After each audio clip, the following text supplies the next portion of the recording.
10, 14th, 3rd, 2022. Oh, and you're monitoring me. Look at that. Straight away.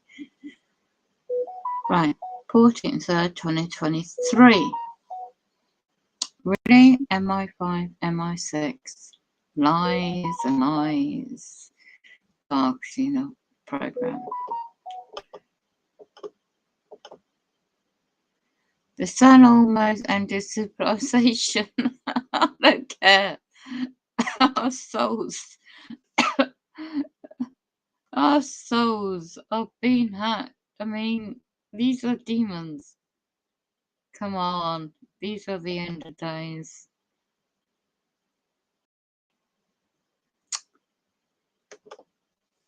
Okay, ultra based mind control. Brain interface. I mean, the whole same old, same old. This is deception. This just really desperately blocking and jamming all my internet. All my internet. Smart agenda, smart cities, and no, it's all to do with Club of Rain with the Rockefellers, the globalists all those years ago, before I was born. Really? Picked up on that subject, innit? UFO, the main man-made UFOs. But what really got people's attention was this subject. Reptilian. They drain us human souls.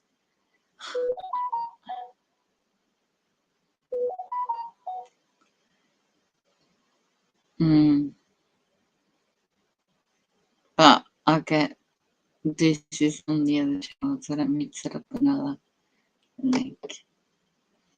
Draining. You satanic demonic entities. You know exactly who you are. The souls are possessed. Solely possessed. And those that think they're just dreaming, you don't even know what it's like. This guy called Roy.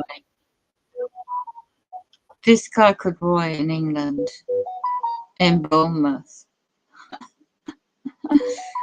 Oh, he's only gone and uploaded Sunday night's live Zoom meeting. Oh, by the way, he is a member of the Rotary Club and he is a perpetrator and he is not trustworthy. And he lies and slandering other people. And he doesn't get his home ransacked. He doesn't get home invasions. He doesn't get what a lot of people are genuinely getting unlawfully because of their own. He's not in the target program. He's a Conde Pro infiltrator. He trolls Twitter, social media, just to get people. You don't suddenly get all these views on videos unless you're part of the system. He's not a target individual. He's paid to gather people's information. Sussed him out last week. So you're jamming on the internet. Always jamming it. I can't speak too long because they're radiating me and giving me dental infection. Educate yourself. Know why they want mega burst data, why they want to use your brain. Why do you think they target people like myself and others?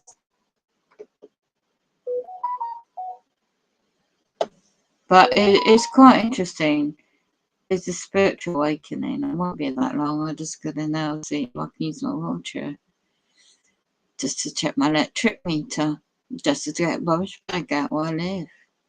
Oh yeah, and with a headset with a light on, because it will be almost a year this coming couple of days.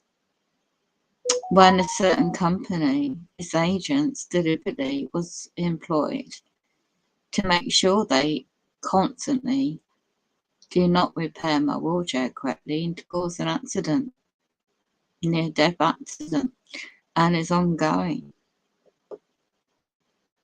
Oh yeah. And that's just one of the things going on.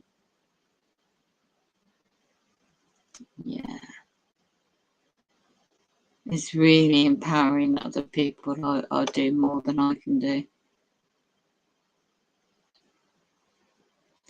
So if Jesus Christ, the Lord Heavenly Father, you know, really wants his world to be torn apart, he's gonna do it.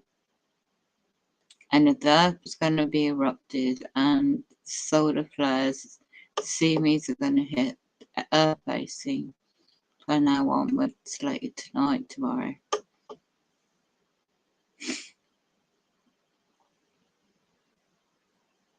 You see, starseed light workers, you know, that bloody hacking into me, I know what it was, because when they drain me, I'm meant to be asleep, but it's not my sleep.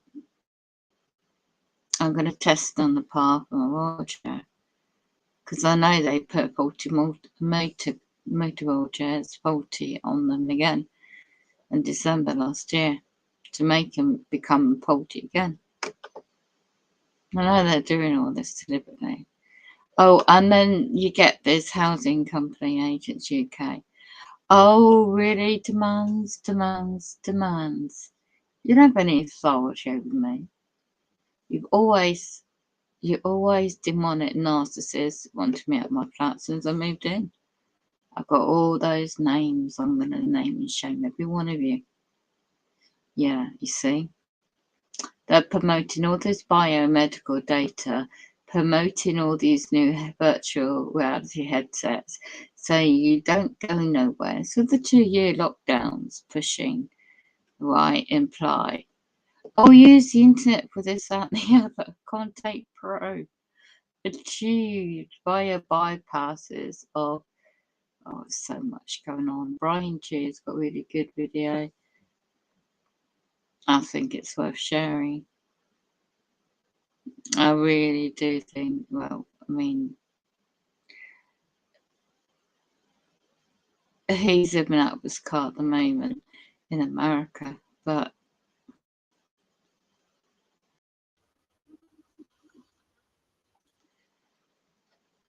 I can't play it. I just want to see what he's on about.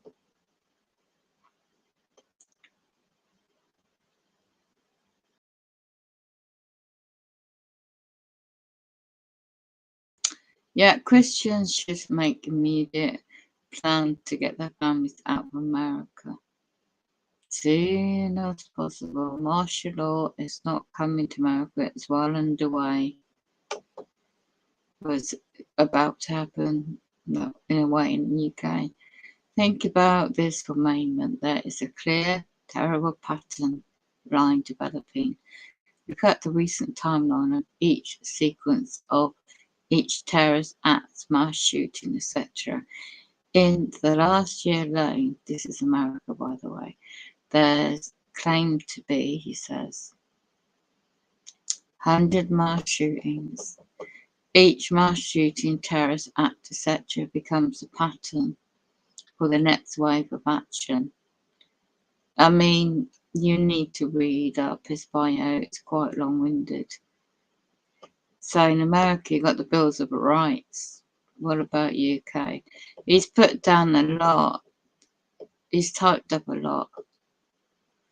He's done a lot of research as well about many people. So you reptilian. Oh God. My gosh.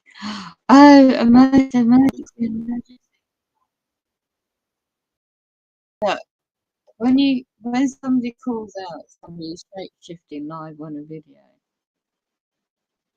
you know, you don't get up to almost a certain amount of subscribers without being part of the Freemason Club, you know. And he's been caught out shapeshifting. Somebody else I won't mention.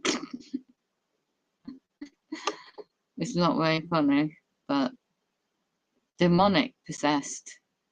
That's what they are. The hybrids.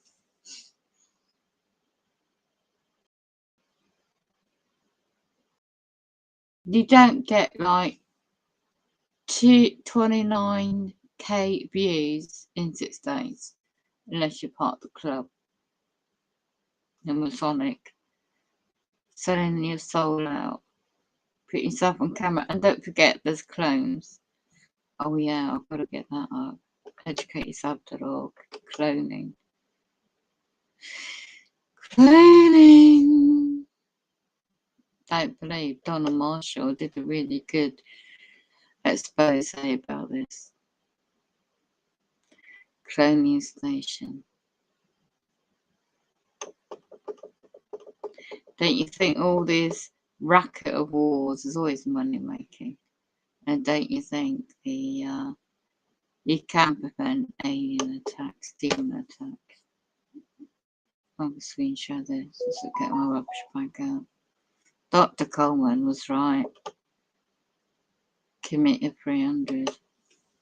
I think they could have blocked the video.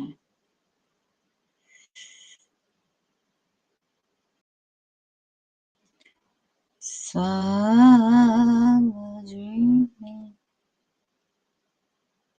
Yeah, not great being poorly for 2 weeks in a row. I can't find it. So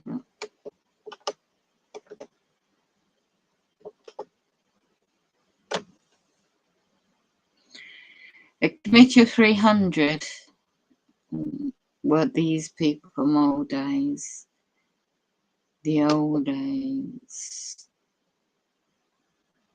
You know. Right. Right, so I'll share that for education purposes. Educateyourself.org. You'll find it there. Right.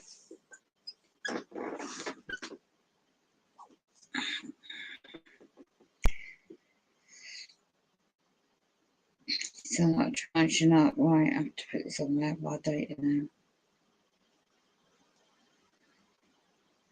No, keep it on Wi-Fi.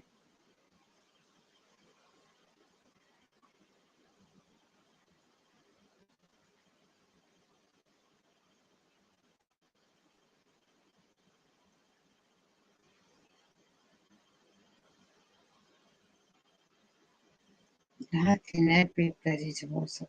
Right.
names are difficult to pronounce. Okay, hold on to your seats, folks. We got a dynamite show for you again tonight. You're really gonna love this. Come on, let's go. Nothing to lose. Come on, let's go. Nothing to lose. Come on, let's go. Nothing to lose. Come on.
Yeah, I was going to get that thing.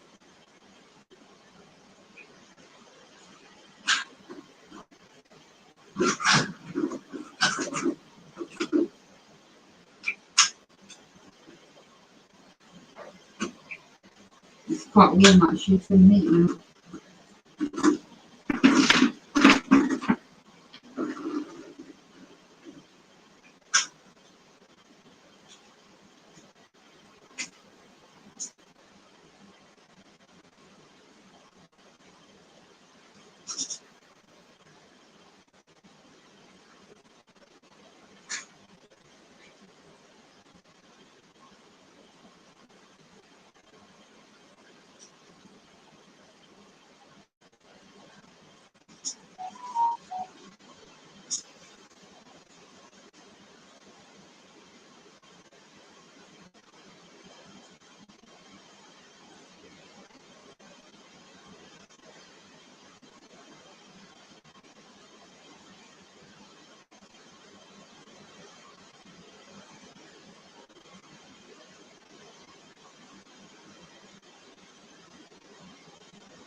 Wow.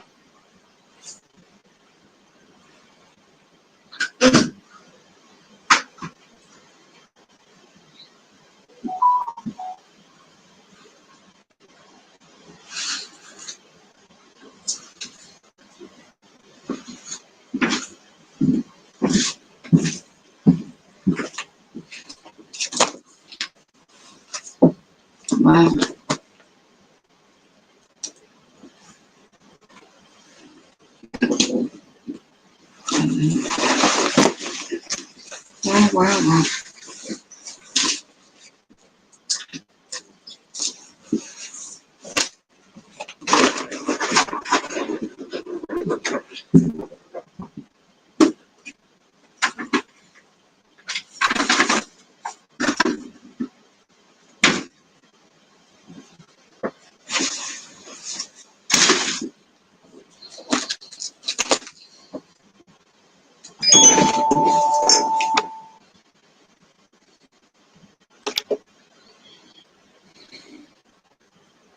Hello, Empowered.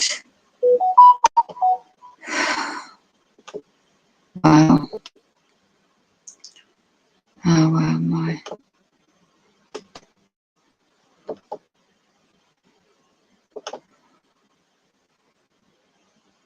I've got to get into the last stream.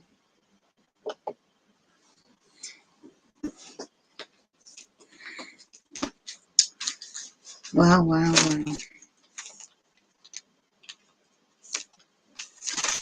What's the time now?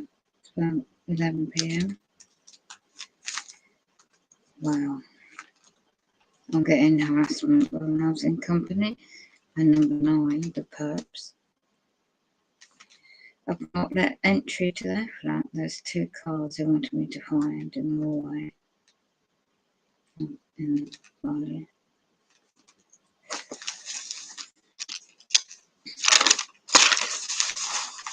And I'll get targeted for this shot.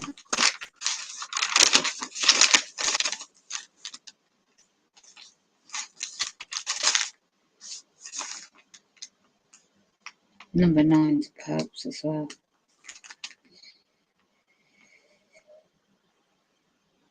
They don't get the harassment. 2 cards. I'll get the bloody harassment. Oh dear. And number 7, perps. I've got a couple of blokes in there, so they're breaking in my bloody flat when I'm asleep. Yeah, they're picking my lock when I'm asleep, getting in my flat. Yeah. The mind control technology, eh? They must be doing that. What on yesterday's recording.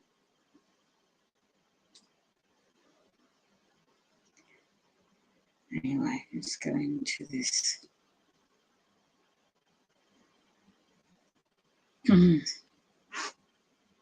Hello, Mo.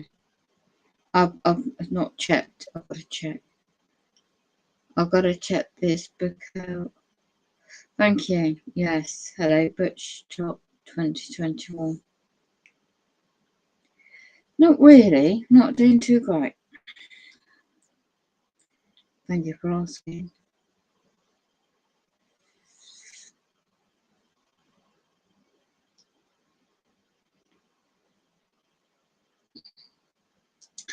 Yeah, I just described you.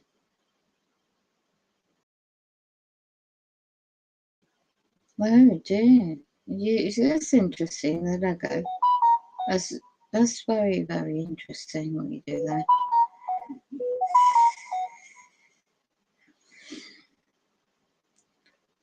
Hi, Mo.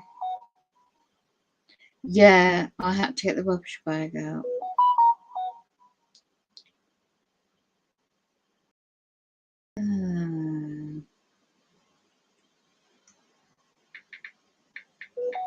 Are you on the other channel, Empowered? Sorry. I'm streaming on both channels. What's your name? I'll just call you B. Hi, B. Because I can't spell. I'm tired. Let me just go into the channel to say hi to the poet.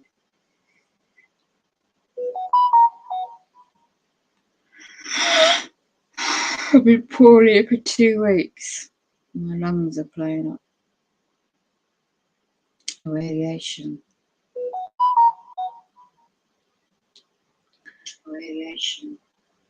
I see.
I don't be known to powers that be that I have not breached no lawful contract. And by the way, that's since 2009. Good you want to know about contract law, because I have already rebutted to the assumption presumption about my private life.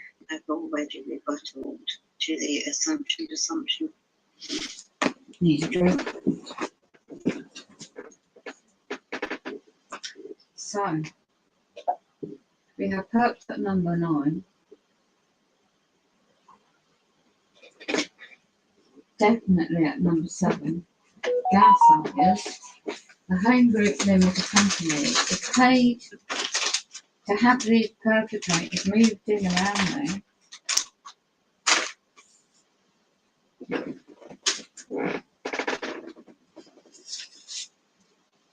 To terrorise me very demonically.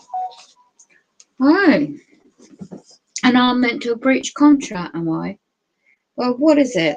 Since I moved in, Stuart Flat 2, I've known him since goodness knows how long, as a lorry driver, before I moved here. And what he did in his past. And he starts libel and slandering me since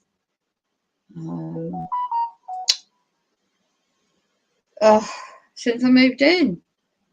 So as soon as I got run over, the end of the year, since I moved in here, set up that was, ended up in the wheelchair by 2010, and now I know he started slandering and lying and reporting the carers I used to have all those years ago. And really, I didn't know about gang stalking, narcissists, anything like that. So, I'll turn that on.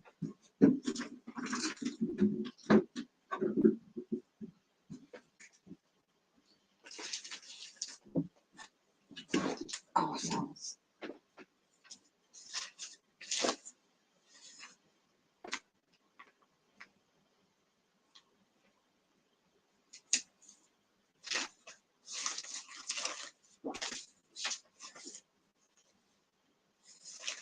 And then it's just clear, isn't it? It's just clear now. Well, to me now. So in January this year, bring it forward, what's it called? What do I remember? CLM Fireproofing Limited Company, head office in Kent. Their agents were only sent in my block, right next door to my bedroom wall. My wall is party wall to the hallway wall. And so that fire door, safety fire door in the hallway, was deliberately fake repair. Well, fake fireproofing. It didn't need to be done. Nothing wrong with it. They were hired to put it back on the wrong way round.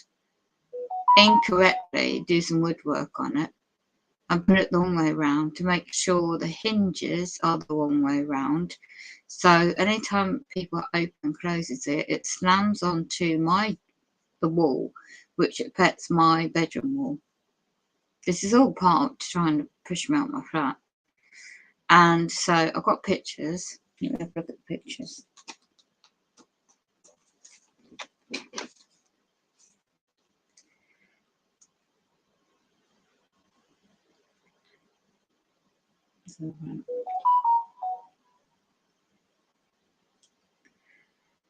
Yeah, so they didn't even do the woodwork right. So they left all the wood is splitting around the door frame, and where it's splitting on facing the fire door as I come out my flat, all the wall plastering and the wood is splitting all around it. So I've got pictures of that. And then I've got a video of that too. I've got the cards dated 15th. I wonder if I can check my calendar. What day?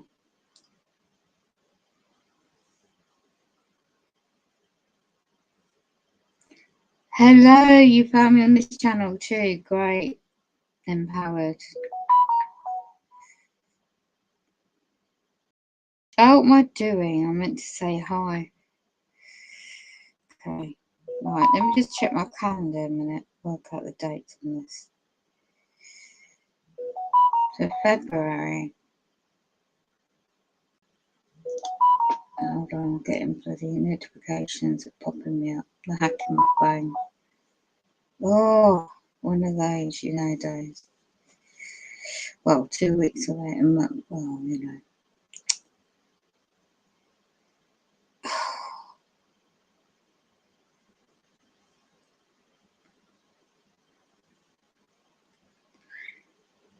Right, so that was a Wednesday, 22nd of February.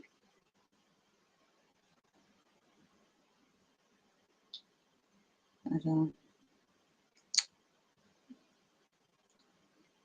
So, right, and the guy came back out again a week later on Wednesday, the 1st of March, 2023. That's a perp flat as well, number 9. So, why didn't this why they do?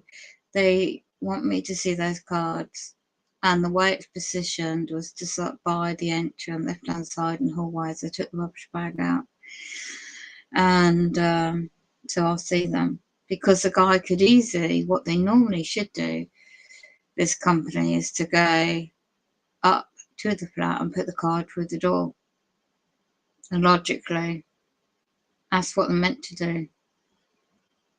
So what's the point in leaving cards in the hallway above a meter box? Yeah, when the perps, they know the perps at number 9. It's psychological tactics. So So I've just got a couple of pictures of the cars as evidence. And then also fire and safety issue. We've got people smoking. They're all the perps are doing this deliberately because it's a fire safety thing. They're smoking, leaving fag ends underneath the communal hallway, under the stairs, and by the back door on the carpets.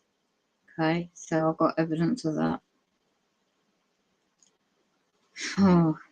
And then by number 7, they're doing this overnight. Right, now you've got the metal corner part of the which stabilizes the plaster of the wall by flat 7.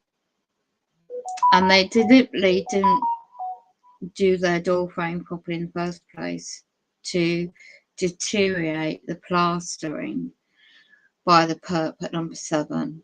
And they are gang stalkers. So it looks like that I've caught the wall with my wheelchair, which I haven't because I took my video myself of me getting through safely. Can't make it up. You can't make it up.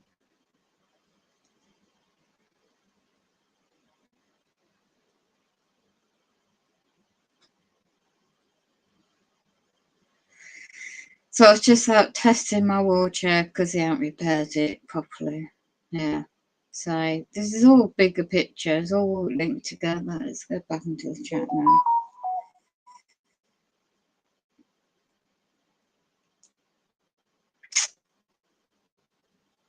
Yeah. No monitoring as well. No monitoring as well.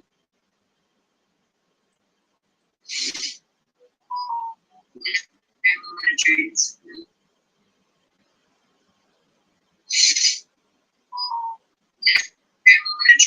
I can hear the hacking into this network.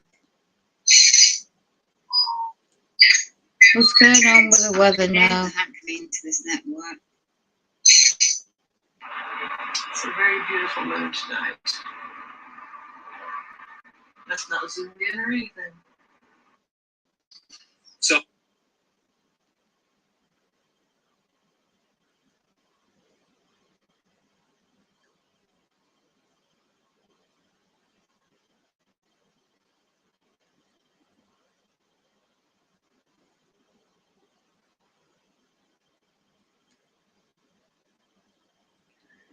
Oh, there's so much going on in the world, isn't there?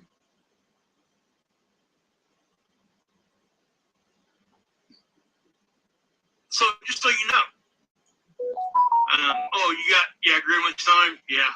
So your mind when I show this to you. It's moving so fast, it's crazy.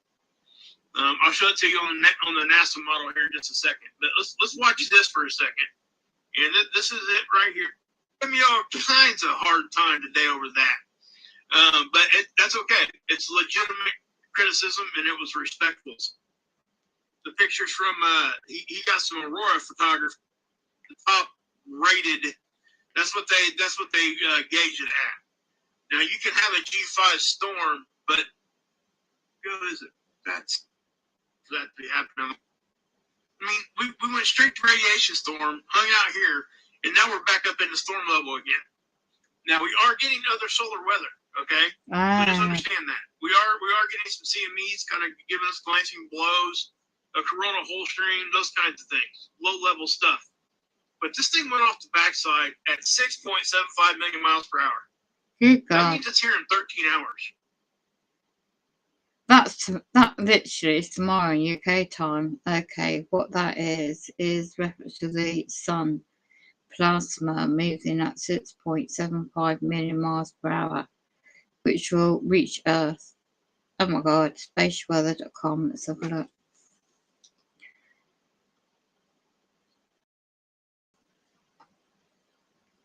I'm not an expert in all this. So, sunspots, quite a few of them.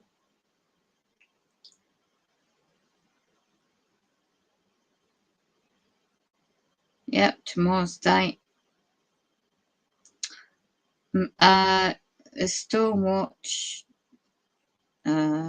possible on March the 15th and 16th. That's tomorrow and the day after. Response to a number of incoming CMEs. NOAA forecasters believe that the 2 or 3 glancing blows are possible, individually weak but collectively effective. High altitude sky watchers should be alert for auroras. What else? Far-side sunspots. The source see me described below, which I don't make much of it. So the radiation impact. And then down below it says extremely rare CME. Something big just happened on the far side of the sun during the early hours of March the 13th. This is this year. On the graphs on the website. Recorded leaving faster than 3000, well, 3 and then 3 zeros, kms, whatever that means. Because of its extreme speed, the CME is classified as extremely rare. A fast moving occurs only once every decade or so. It shows the CME heading almost directly away from Earth. Good thing. Although the CME was not Earth directed, it has nevertheless touched our planet. See all these snow dots and streaks? It's got a picture below. Wow. Reaching Earth all from the CME backside, images front, and it goes into details about that quite. Note the red areas. I'm looking at a picture. The regions. The shortwave radios won't work during the ionizing effect of in-falling proportions. The PCA could persist for a day or more. You can monitor it, and it says where. The solar flares, alerts, SM text. Right. Space Weather Prediction Center. Doesn't say, well, it's .com. swpc.noaa, I'm not sure which, right.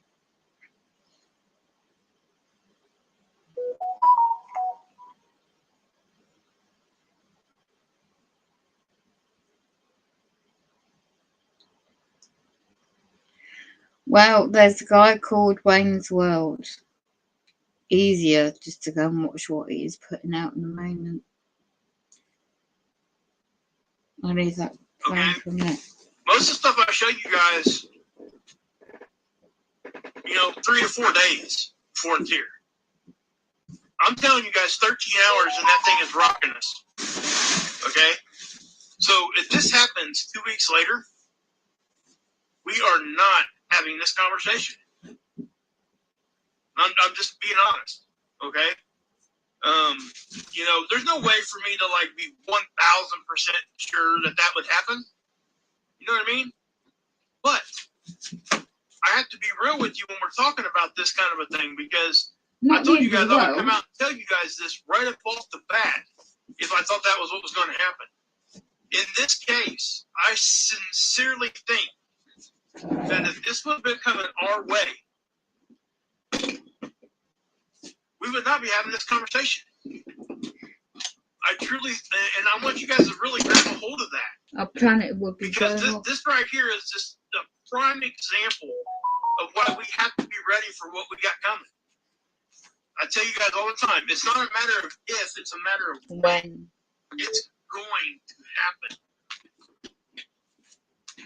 Oh, yeah, I would imagine Ben's over there talking about it too. Yeah, for sure, 100%. I watched a little bit of this video from this morning, but I didn't really catch it all, and I was kind of scatterbrained this morning. But yeah, I would imagine he's probably saying pretty much the same thing as me. But check out the absorption here. Remember, when we see a flare, it almost looks like a bullseye, right? Well, these are our poles. So, yes, there's a lot of radiation, a lot of protons hanging around right now. I'm feeling And that I have to radiation. tell you guys, listen, again, this went the opposite direction of Earth. So people ask me, how does it get here? Well, it gets here magnetically, right? I'm gonna so oversimplify this that people that really know what I'm talking about here are going to probably think, man, why is he throwing it down like that? Well, because I want everybody to understand. It's as simple as magnetics, positive and negative. Okay? So when those protons fly off the sun, if they have the right magnetic polarity, they will connect with us. And we become one magnetic circuit at that point. And everything just flows right into our system. That's why we're seeing this. It's one of the reasons. I'm not saying anything else other than that, right? But notice, I mean, look at this. This is that's quite a few. That's it's pretty intense right here. I know that it's an S1 level storm, right? Very, very low level radiation storm. But again, this went off the backside. It just blows my mind. Every time I say that, it's like, what in the world? Now, I've talked to you guys before how we know that things, when they're kind of not directly off the backside, but kind of going at an angle off the backside, we've seen radiation storms like that before. I've shown you guys this earlier today. One in a 10-year event, right? My head's feeling it. Well, I'm almost stepping out of that at this point and telling you guys that this is a one in however many more years than that event. Okay? There was one back in, was it 2017? It might have been 2019. I can't really remember. But I think it was 17, if I'm correct. There was a huge flare that missed us by just a few hours, right? And they said that one probably most likely would have, been close to a Carrington level event type of thing. We dodged a bullet there, right? How many times can we dodge a bullet? Not that many times. It's really simple. It's as simple as that. And I ain't trying to scare nobody. So, first off, can you guys hear fear in my voice? There's absolutely no fear in my voice because I don't fear this stuff. I don't. And I would hope that you guys don't either. And I don't ever put it out here like this for this reason, right? So when I say things like what I'm saying right now, I am not, in fear at all. So always remember that. But something else I want to show you guys. Check this out. This is the total electron count, the TEC. This is one of the main data points that they look at for trying to incorporate earthquake forecasting with space weather, right? Love you back, Flamin'. Love you back, brother. Check this out. I mean, I haven't shown you guys this, and it looked like this before either. Well, I probably shown one close to this, but check out all the electrons that get flooded. See that? Okay, what time is that? You guys see this? That's at 23 UTC. It's not completely in the dark here because this is, UTC, obviously it's based out of England. That's where UTC time is, that time zone. So right now, 2300 hours UTC is where you're at right now. And this is where all the electrons are at. So it's not really like completely on the front side. But anyway, that's a lot of electrons, guys. And what does this do? Well, again, energy in means energy out. Has to, at some level. So we're going to start seeing quakes? My guess is yes. We're going to start seeing quakes. We're going to start seeing other things happening along with everything that we always talk about here, guys. Okay? Is it going to be catastrophic? Probably not. Okay? So just so you know, Oh, you got Greenwich time. Yeah. So are we buffering? Let me check. I don't think so. I ain't seeing anything buffer in there. Okay. So, but anyway, I want to show you guys this again, and we're going to look at stereo A too. Okay? Because stereo A, let's back. Why is that not?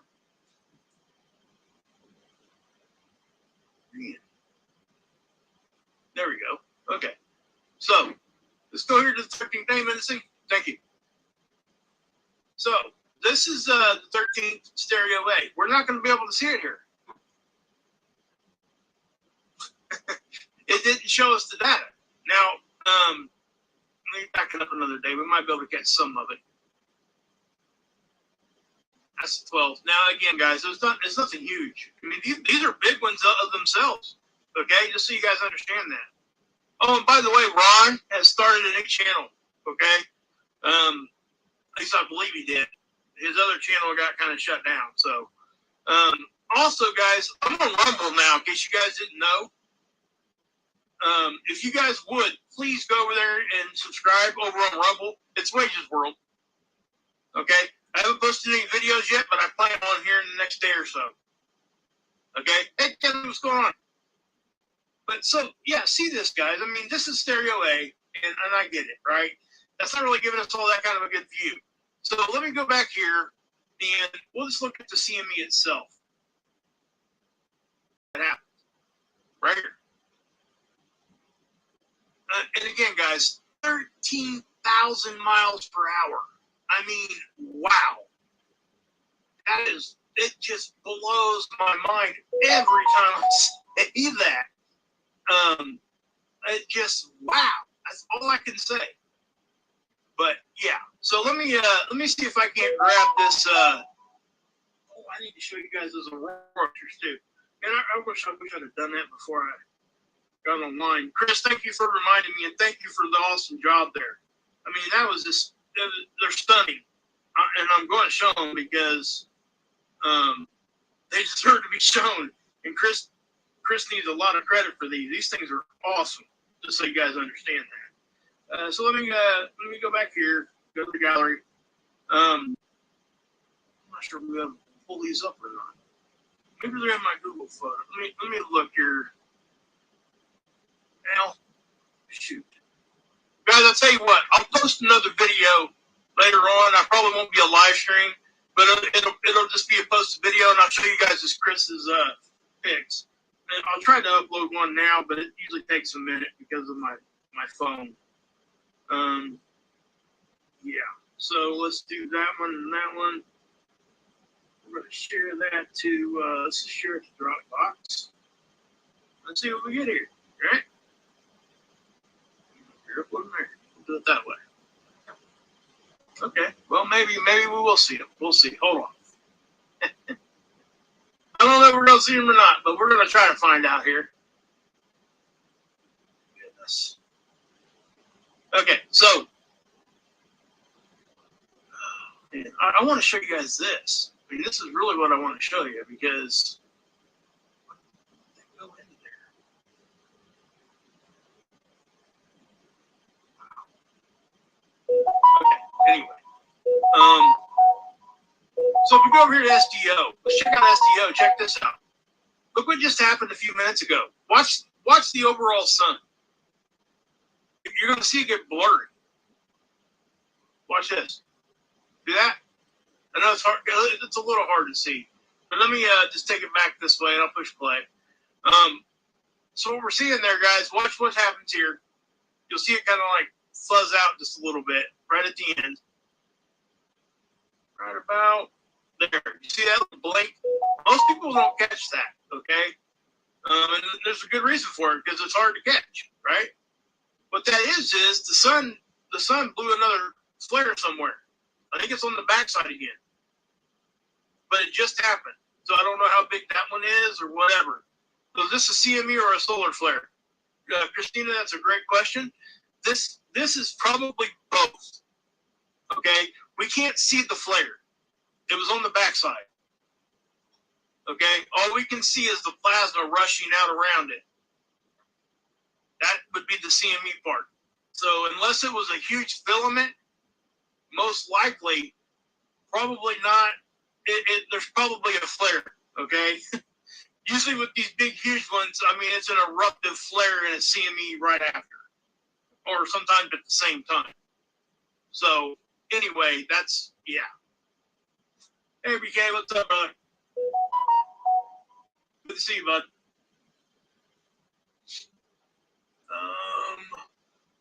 So either way, guys, I mean, this is a big deal, okay? It really, truly is, because I really didn't expect to have to report this, just to be honest. Let's see here. Let's see. Those come quicker than the CMEs, right? Yes, Christina. The flare part is X-ray, so it's traveling at the speed of light. Okay, they're here in about 8 minutes. X-ray from the solar flares. Now, again, that's why this is such a big deal. The CME part, the plasma part of this, is moving at 6.75 million miles per hour. It gets here in 13 hours. I've told you guys this since the beginning of my channel, that if I ever had to give you guys a warning on something that might be giving this grid down, you're not going to get much of a warning, if any at all. Okay, and this is what I'm talking about. This right here shows you guys, hey, pay attention, because, you know, I'd have 13 hours if I seen it right when it happened, which I most likely would. And I would probably be able to get on here and tell you guys. But here's the other thing, guys. We got a radiation storm from the backside, right? If the thing was coming right at us, do you guys understand how much more radiation we would be getting hit with? We would not be seeing level 1 radiation storms. Okay? This view here on LASCO C3 would be completely whited out with all these white specks. It would look like an old-fashioned TV, black and white TV, where, you know, when any of us that are kind of old like myself, you know, go over and turn the rotor button so Grandpa don't have to yell at you to get the TV station tuned in right? So, you know, hey, let's sing the national anthem, and then the channel goes down for the night, right? Then what do you see? A bunch of snow. That's exactly what this would look like. And I've shown you guys those before because it's happened, right? But this is, guys, this is something else I want to talk about. My brother Tommy. You guys know Tommy Scoville. Please go over and check out the lifeboat. Yes, I'm going to plug that real quick because it is important. All right? Tommy is doing an awesome job over there. He's doing some really great work. And I'm telling you guys are struggling with addiction, or if you guys anybody that is, if you have family members, or if you just want to learn about that, go over to the lifeboat, please. Okay? So anyway, he's had a bad headache. He gets them from time to time, but not very often from what I understand. I've had a headache for 3 days. I don't get headaches, guys. I don't even talk about it. Hey, Lady Spellberg, good to see you. So, yeah, this stuff affects us, guys. We're biological beings. Okay? So we have to understand that this stuff is affecting us. The sun affects us more than any other thing in your life. I've been hearing so many things about headaches right now, all over the place, before this even hit the news, right? So this is another point we can all go back to. Hey, Cultivate, good to see you. Hey, Stephanie, good to see you. Yeah, for me too, Stephanie. So yeah, guys. I mean, that's what's happening, right? Oh, and I got invited to speak at a webinar this coming week. After Paul Bagley asked me to speak at one of his webinars this week, so that's going to be coming. Okay, guys. That'll be. I think the webinar itself is coming out on the 24th, but I think I'll be doing it before then, and then it'll get put out. I'll let you guys know. I'm going to be talking about the sun. That's what I'm going to be doing. Okay. So yeah, so please check that out. It's awesome. I feel very very honored that I got invited to even speak. I didn't, I don't have any secondary education on any of this stuff, guys. This is just something that I have a passion for, and I feel very honored that somebody would, Pastor Paul Baker would even ask me to come over and give him my opinion on what's going on, and to you guys. So that's coming. So I'm pretty excited about being able to share. I've never been asked to do anything like that. I'm really taken aback a little bit, but just to be honest. So yeah, so that's coming. But anyway, as you guys got this, guys, here you go. Fibromyalgia in your ears. Wow. So anyway, guys, yeah. But let's see here. Guys, I'm not gonna be able to show you that. And this makes me sick. I wish I could show this to you. Let me see if I can't do a workaround here, guys. Give me 1 second. I'm sorry. I apologize. Guys, I'm just trying to get back on the horse here. I really don't want this thing to be that long anyway, and here I am doing what I'm doing. Right? Come on, Mark. What are you doing, buddy? What are you doing? Oh, goodness gracious. Great balls of fire. Alright, so let me just do it this way then. I'm going to do a window capture. Just going to do this. Oh. Nope.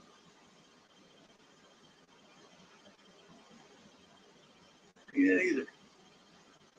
Wow. Huh. I don't know why it's doing that to me. Let me let's get this back up here. Maybe it'll give me an option now.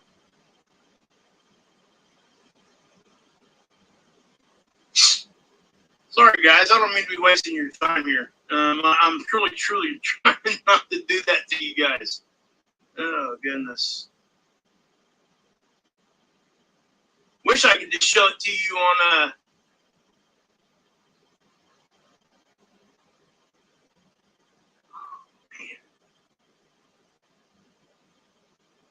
Are you serious, man? Wow. I can't believe this thing. Whatever. I'm about to give up on that part of it, guys. I'll show it to you guys tomorrow. But I was just going to show you the CME, right? But anyway, guys, if you guys want to know, guys, you can go just simply Google. Let's do this. We'll do this real quick. Let's do it this way. Let's see where we are. There it is. Okay. So, oops. Let's see here. Kilometers per second, 2 miles per hour. See this right here? You guys see that, right? Yeah, you do. Okay. It's a converter. So all you gotta do is enter the kilometers per hour, per second, and it's what? 3,000, right? Look at that. 6,710,809 million miles per hour. You divide that by 93, which is how many million miles we're away from the sun. What's that get you? 13 hours. No, you're not stupid. Don't ever say that, GG. Nobody's stupid here, okay? I ain't gonna let you say that. You're too smart to be saying that. Just so everybody understands, nobody's stupid here, okay? Yep, you're right. We can disagree with people and be respectful all at the same time. I haven't even been watching the chat, just so you guys know. Thank you, man. I appreciate that. I don't even know what's being said. I really don't. I haven't even paying attention to it much. I just wanted to say hi to you guys. But anyway, so let's I wanted to show you that. Now let me show you guys these other eruptions because check out what's happening right now anyway. See that? That was a big one. That wasn't the big one, though. Right? We can barely see it because it's on the backside. That's why this is such an amazing thing to me, because we can't even see the stupid thing, and it gave us a radiation storm that was substantial. You guys see that eruption there? That was a big one, too. Now, luckily, these things are kind of moving out to the north, right? If this thing was coming right at us, but we are going to be catching some of these, okay, just so you know. I'll be giving you guys a full update tomorrow, too. And again, these things are going to get shorter and shorter a little bit, guys, okay? They will, I promise you that. I'm getting back into my rhythm here. I will be showing Chris's Aurora pictures later on, too. They're so awesome. I mean, I was taking them back. But anyway, here's Earth. This is another CME. We got 2 more coming at us. They're going to be glancing blows. What can we expect with these? G1, maybe G2 storm. Okay? That's what they're saying here. And we'll have to keep an eye on this. Now, I want to, again, guys, total electron count. Look at this. It just amazes me. Okay? And I know that we've seen it like that before, but man, this thing was on the backside. I know I keep saying that, but I'm going to show you guys this too. This is the sun cycle. This is the monthly numbers. Notice how we're above. We're above last sun cycle. And we were actually supposed to have a less active sun cycle. Probably not menacing. I can't, again, I mean, that's all everybody's opinion on that. I'm just going to stick with the data for now. What I can say and what I can say for sure. Outside of that, I can't really speak to that because, I just can't. There's nothing there it would just be my opinion, is what I'm saying. I want to give you guys something that's backed with some data here. That's why I'm doing this. But anyway, there's the sunspot numbers, right? Notice how we're mimicking last sun cycle as far as up and down, as far as the cycle goes. You're going to see this kind of mirrored. But what I'm talking about here is, you notice how this one was at what's that say, 139 at its peak? This is at 143, I believe. Yeah. And that's not even the highest peak. We still got you get 2 peaks. There's basically a sun cycle inside the sun cycle. There's all kinds of different stuff like that. But this is just simply the sunspot numbers. So if I go down here, look at the flux. Okay, this is actually what is going to show you what's actually coming off the sun as far as energy. This is radio flux progression. We've completely blasted last sun cycle out the water already. I mean, that's pretty high for what we were expecting. So just understand that. Now, we talk about 1859, right? The rate of the Carrington event, right? Well, we can go back here and take a look at it. Okay, let's just do that. You want to do that real quick with me? 1859. What did that sun cycle look like? You guys ever done this? I'd like to know if anybody else here has done this yet. I would be very, very curious to see if anybody else has done this yet, because I think it's cool that if you haven't, please go do this, okay? As a matter of fact, I'm going to put this link in the chat, okay? So there you go. There's the link to NOAA. Now, guys, you guys go over here to NOAA Space Weather Prediction Center. All you got to do is scroll down. You see all this? Those are all the tools that I used to show you guys. There's a few that's not there, but you'll essentially be able to get to everything I'm showing you. And that's always been the goal of my channel, is to show you guys how to look at the stuff for yourself and have a basic understanding of what's going on. That's it. And that's what I hope I'm, portraying that out to you guys, that's what we should, that's what I'm trying to do. So anyway, 1859. Okay, let's just,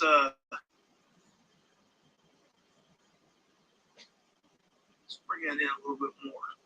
Okay. That's the sunspot number progression. 150. I don't know what the heck I did there, but I did something wrong. Okay. That doesn't look like it's going to let me go back that far on the radio flux. But this is, you guys can see the sun cycles here. And I'll tell you what, let's just open that up like that. There we go. That's what I wanted to do. So if I bring it back to 1859, it's 1858, there's 1859. Look, notice that that is not at a humongously active sun cycle, right?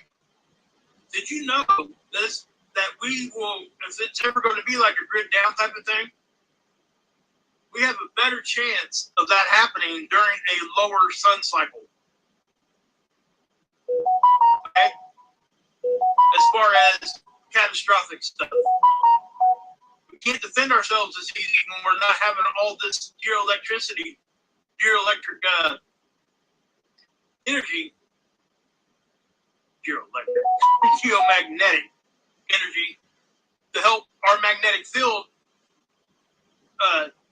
displace it and bounce it off, right? Deflect it, essentially. And I showed you guys that in the other video the other day. And, where I was trying to help you guys understand that, it's a three-dimensional thing that we're trying to show people. But we were forced to use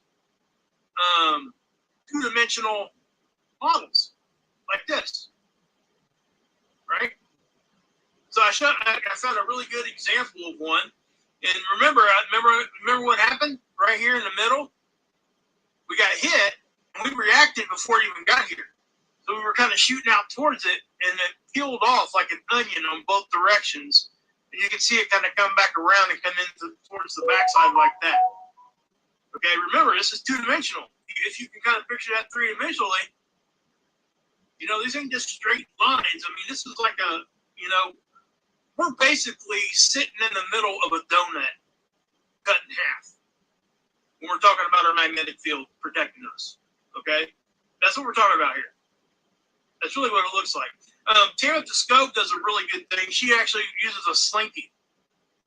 You can kind of picture that, and she wraps it around a ball, and you get a really good visual of what that actually is. That's really what our magnetic field, or magnetopause, is doing for us. So go check her out too, Tam at the Scope. Check everybody out, guys. Everybody. Please check everybody out. Don't just listen to me. Don't just listen to whoever. Don't just listen to who, there, and everywhere. Listen to everybody. And know, just like earlier, Gigi, you're not stupid. You're smart. Everybody's smart enough to understand this at a basic level. I promise. If I can, I promise you can. Oh. I get a lot of things wrong. But people would correct me respectfully, and I took that criticism. Yeah. And I got better. And you guys can too, I promise. So don't ever think. Because your chargers don't really work. Can't see what I'm doing.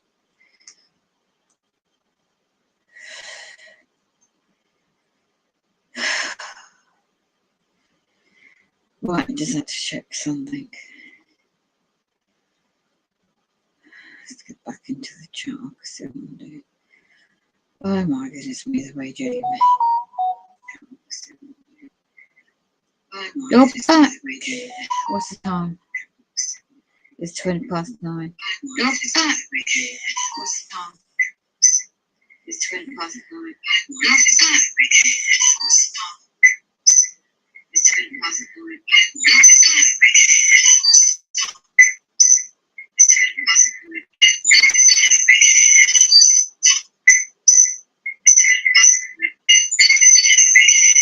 They're hatching me. They're hatching me. Wow.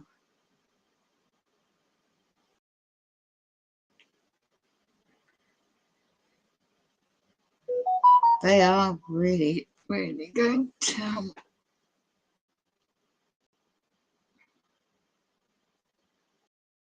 Okay.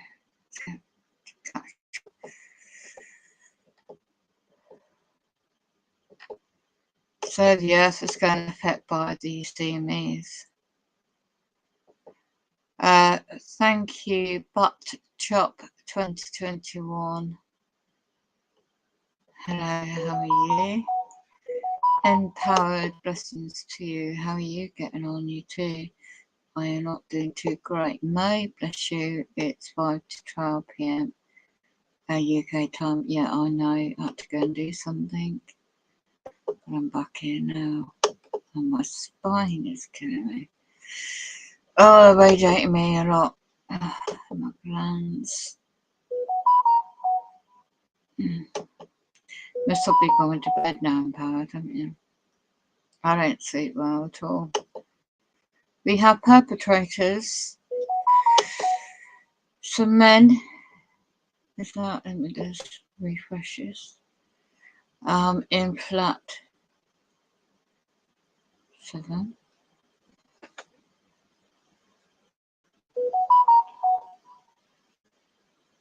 I've got to sort my teeth out. I've got really bad dental problems in my teeth. And they're radiating my head. Right. My new tab. There we go. Right.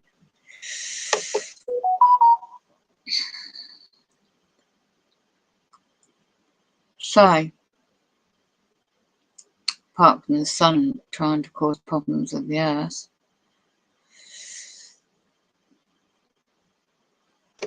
yeah.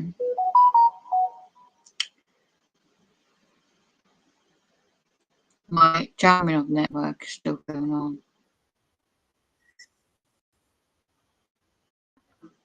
So, as I screen share this book again,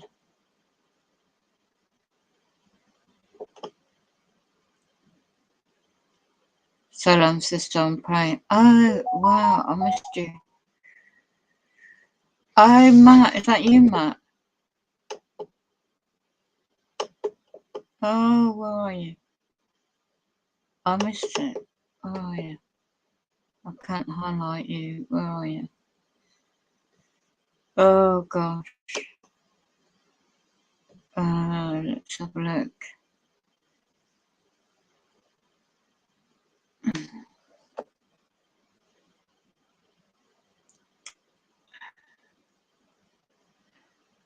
Let's get into the channel. Bear with us. I'm going to say hello.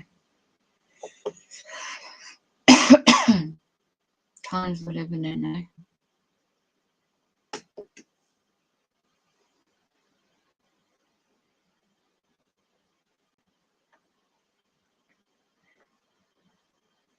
Yes, it was. Hello, blessings to you, Matt. When you popped in, Salam, sister. I'm praying for a Federal Reserve's dollar collapse and for a June disaster in calamity, I can't pronounce the word, to fall upon the world because they have not repented. Oh, wow. Blessings, Matt. Matthew in America. Wow. It's all happening, isn't it? It's all like biblical. All this is biblical. I know personal stuff I'm going through, but this is so biblical. Oh, it is. So, if nobody knows, you can get me on the backup channel. Wow, Matthew. I can't highlight you. They're hacking my computer. Wow, I'll screen share this anyway. Wow. You're feeling like I am. Yeah? Many of us. I wish I my teeth out. Sea salt. So, go and check out Matthew. He's a street preacher in Christ in America. And just commenting on my channel. MK Ultra. This one. MK Ultra Mind Control.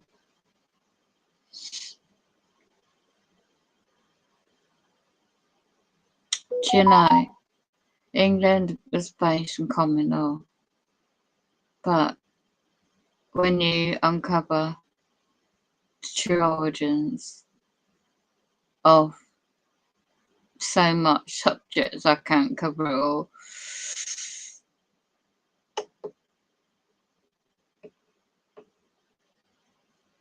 But wow. And go and check out Mo Smith's channel. He's got some excellent, I'm going to show you this channel first. So I'm popped in. I want to see what the Lego is. I won't play it, but it looks really interesting. This one.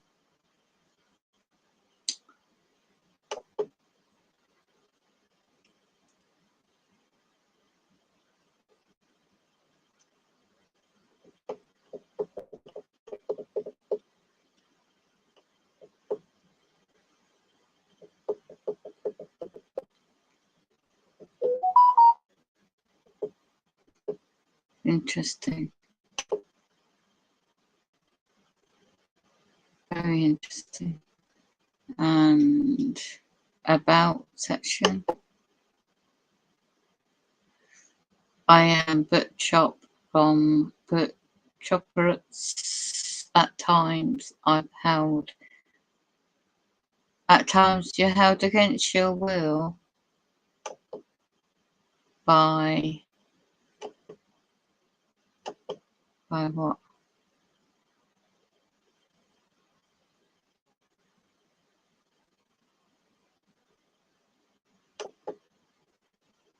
You've left that out description. Let's have a look.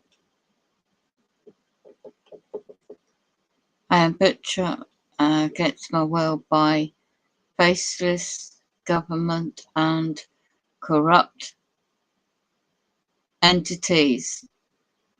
I got you. Who forced me to create subpar Lego content. Oh my gosh. I am a FOL who enjoys building MOCSs, playing with and collecting Lego. The channel was dedicated to videos I made pre-training to the hobby of collecting and building and playing with Tony Tanks. I remember the old videos are of layouts I built of the opening new trains, new scene and track pieces. Either way, it's just for fun and to share the joy of the hobby with others. Okay. Wow, you've had a lot of years since you joined your YouTube.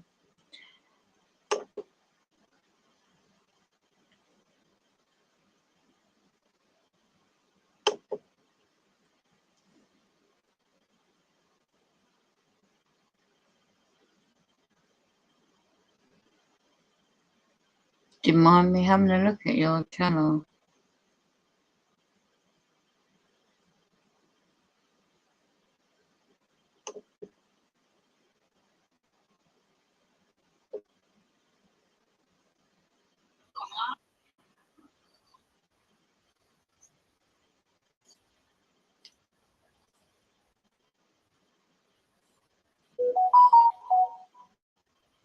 Oh, very talented.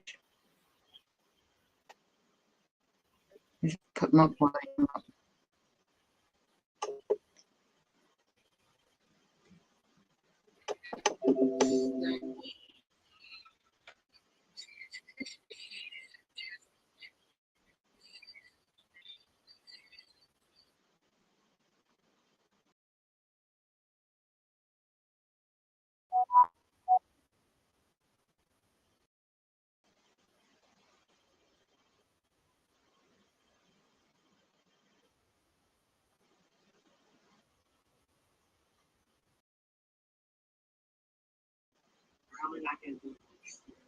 That's very good.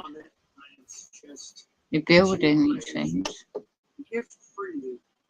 Merry Christmas. This is your Secret Santa. Very, very good. That's interesting. Right, we'll go back out of that.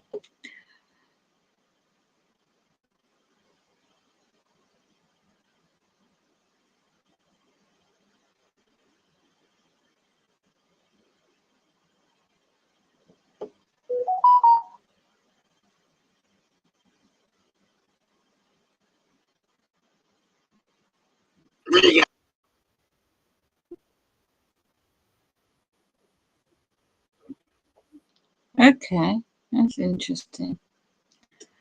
Right, go back out.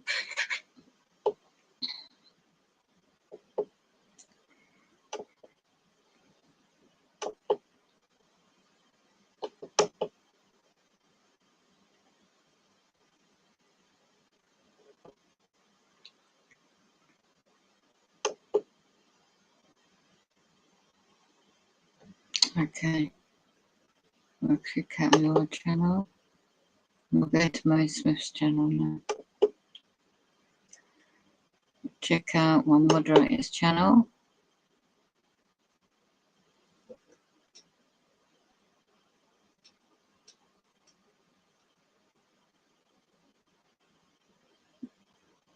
Yeah, there's a lot of people doing things about the sun as well. But anyway, at the moment, I think it's important to check out Mo Smith's channel. So, you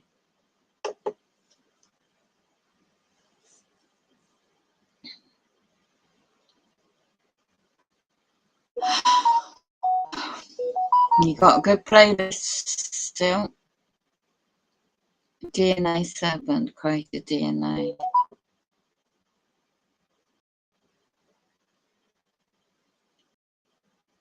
Can't play it, I can only just share it.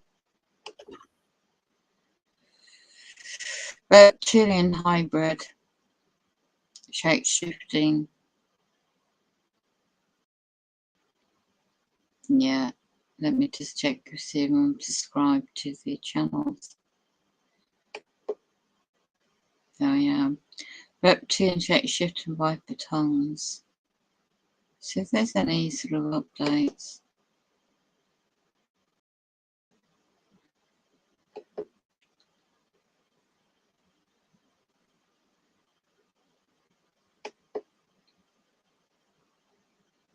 A year ago. They use a hologram of the unstable hologram. Mayor of London.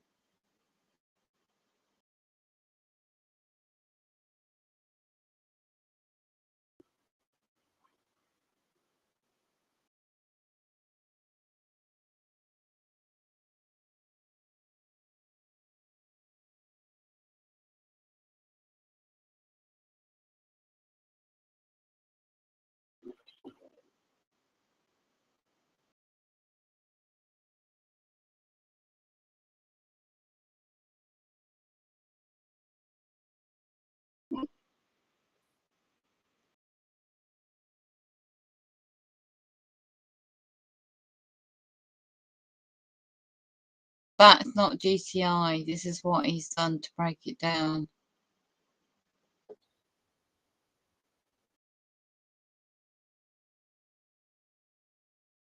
Oh my gosh.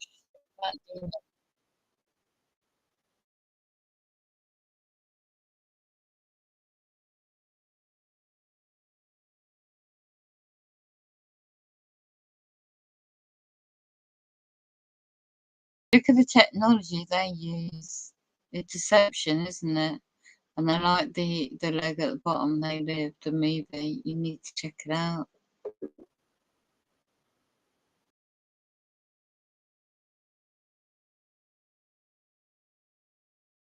It makes you sick when you watch it. I know what I'm looking at, but others might not know.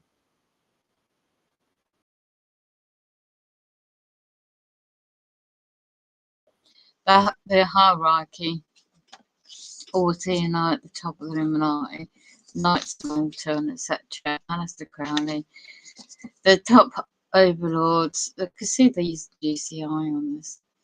And my lab's programs a military operation, and is not alien.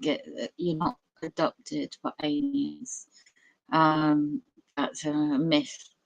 It's military black operations with the underground military bases, and they do have technology, advancement technology. You can just go and research Stargate and all these futuristic movies. They always telling the public what's going on. But anyway,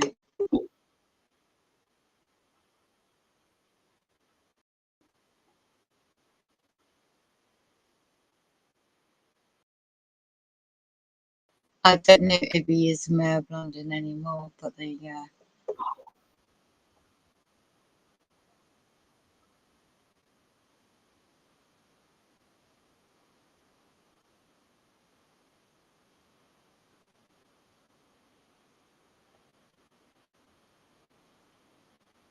Oh, it's like seeing through a robot's eyes.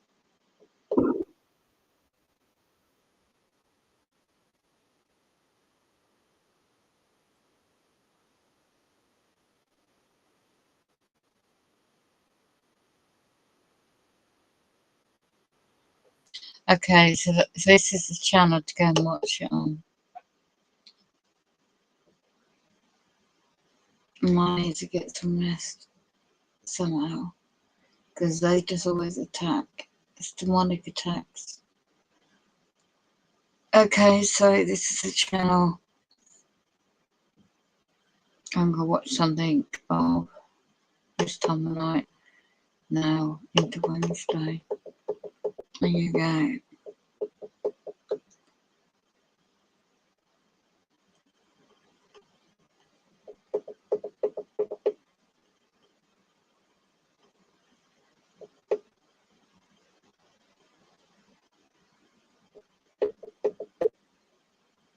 Yeah. Get prayed up.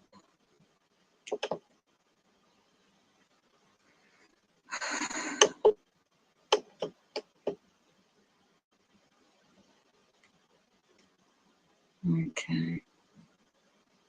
So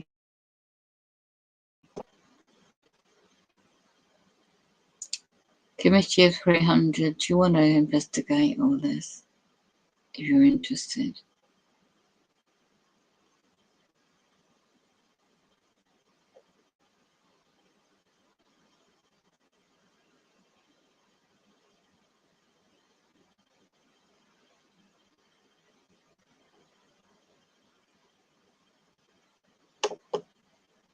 The Committee of 300.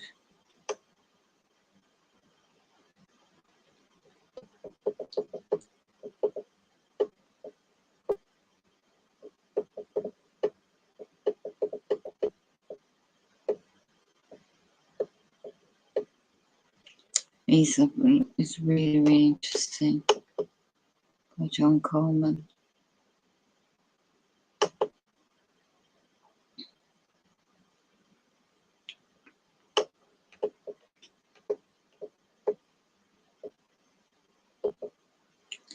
There is a video on this website somewhere, but I can't find it right now. So I'll stop sharing and I'll go into my channel.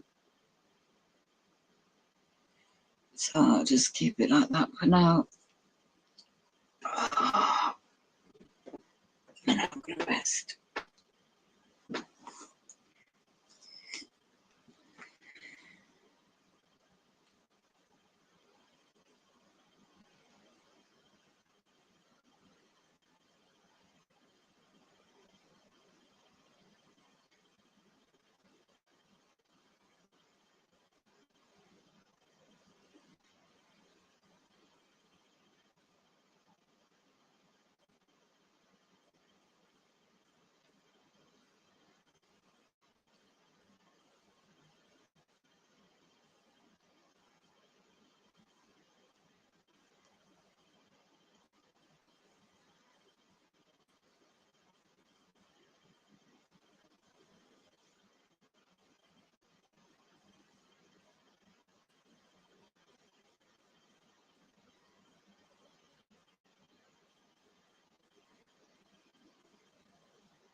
Hello, ladies and gentlemen. Dave Dobbs here. It's the 14th of March, 2023. And the big sighting that I said you were going to see has come in. You've watched, you're just seeing Merapi volcano going off in Indonesia, big pyroclastic flows coming down the side. You come up to the earthquakes that have just occurred very recently.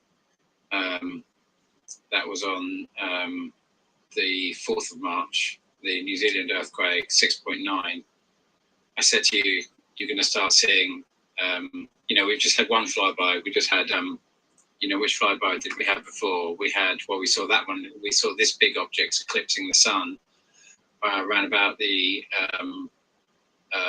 where was it? It was around about this, that was posted by World of Signs on the 24th of November. So it was around about that time, probably about the 22nd, 23rd, 24th. And then we had that sign that we had that over exactly when I said our classic January, the 20th kind of like a sighting that I said you'd see coming in. People trying to tell you it's an atmospheric body, and it's just simply not, I'm afraid.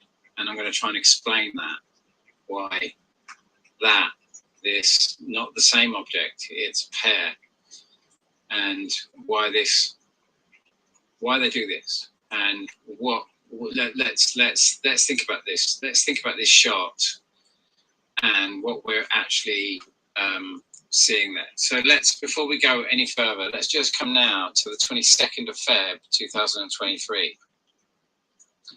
So this was posted also by World of Signs. I'm saying look out for it, exactly the same thing. It's very small, it's just beginning to come into view. Now remember that when you see the moon and in the daylight sky, the sun has got to be pretty much on the far side of your field of view. So you're going to most likely see the moon up in the sky as we're getting closer to the full moon stage, as in the moon's on the far side of the sun, far side of the earth to the sun. And so it starts coming into view.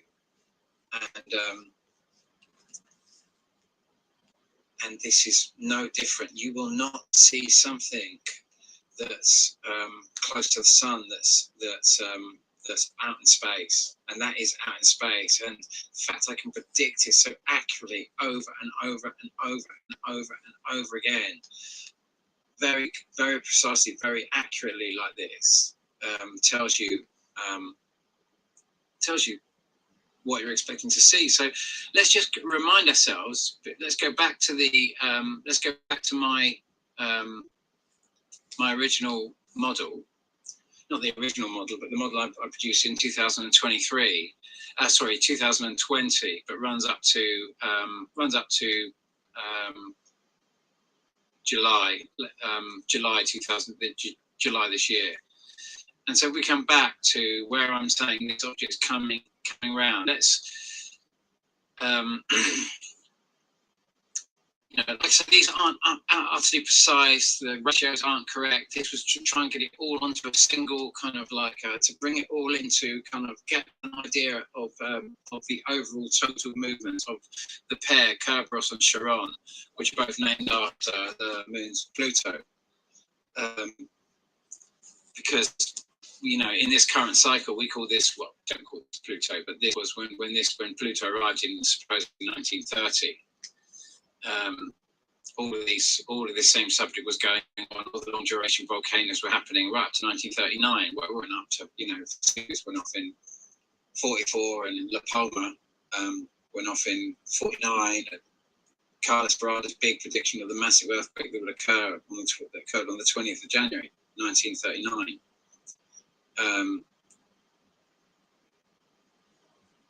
You know, we've got the pattern of these things exactly 84 years ago. But all that was going on, the exact orbital period of Uranus. So we see this 84 years. We know that, you know, Neptune is 2 times 84 in its orbital duration. Pluto is 3 times 84. You know, there's 84 years between Neptune and Pluto. We see these kind of grand cycles coming in since it all really was, since this whole system really arrived. What you could call the Jupiter system, the Pluto system, whatever you want to call it, the big system that actually arrived that gives us these patterns, and has been giving these patterns for the last 400 years because of a very peculiar orbital arrangement. And we can see by being able to predict the patterns and for me to be able to predict this latest flyby, you can see I'm saying this. The angle of these coming into the sun, as I always talk about in these videos, you know, when the Pluto system was above us, cutting down to cross the ecliptic, or we're actually cutting up to cross the ecliptic. objects were coming down from this system, being drawn into the sun and coming right around, going back up. For the last kind of 4 or 5 years, they've been all level, so they've been coming across and coming round and going back out, but they've been coming on the same ecliptic, which is why we've been having the long durations. And now all that is reversing. And now, as we are now coming round here, we are cutting up through the system. So for the first time, objects are having to come up to us. So they're coming round, and if you like, coming up to us here, which is why I set it at this ecliptic, and I've kept it at this ecliptic all the way through, because just to build this animation, like I say, but is massively complicated. But if you can imagine, as this object comes around here now, and is going to cross, I've got it, you know, coming in like that. It has to cut across the front of the sun pretty much, and it's going to go in between us here, and it's going to come out in the July period. So in this phase here, this is ballpark arrangement. So it's ballpark arrangements. But you can imagine that you're going to see this coming up in the southern aspect of. You're only going to see it when your point of view of it is going to be when it's, from our perspective, furthest away from the sun.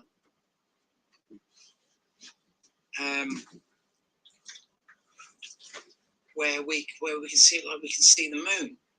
So let's go back now to that shot. Now you can understand it's coming up from the south, and at this point here, there's going to be a point where it's going to enter into our night sky, and so we're going to see white orbs in the night sky. Notice that, look where Earth is as we go back. Now, as we just go back here, look what's right next to Earth at this point here as well. Mars is in this picture as well. So we should be able to get some corroborating evidence of the big red one and the big Jupiter, the big red one, the big blue Jupiter one, and the flybys. We should be able to see something, you know, from Mars, because Mars is very close into this picture, and then we should be able to see this object at sunset or sunrise, or if it's deep down in the southern aspect of our globe, then we should be able to see it down here as it's coming round from Earth's perspective. We should be able to see that in the southern aspect, as long as it stays far enough away from the sun. So, and then as it comes round here, as it comes round and cuts across our path, and it gets bigger and bigger as it cuts across our path, it's going to disappear out of view. You won't be able to see that. You know, you might be affecting us, but that, if you can't see the moon and it's right there, you're hoping, hell, have you got a chance of seeing that thing? It's going to be when the photons from the sun hit our atmosphere, they hit O2, and they turn O2 into O and O, and that O and O immediately oxidizes anything in the vicinity. You know, O2 is it's the highest oxidant. It's two O's, and I'll just oxidize anything, and O on its own will even oxidize O2 and produce O3, ozone. And that massive formation of ozone, because of photons hitting our atmosphere, creates a light unto itself beyond the sunlight hitting and reflecting, that doesn't interact with the atmosphere at all and literally bounces off and reflects out.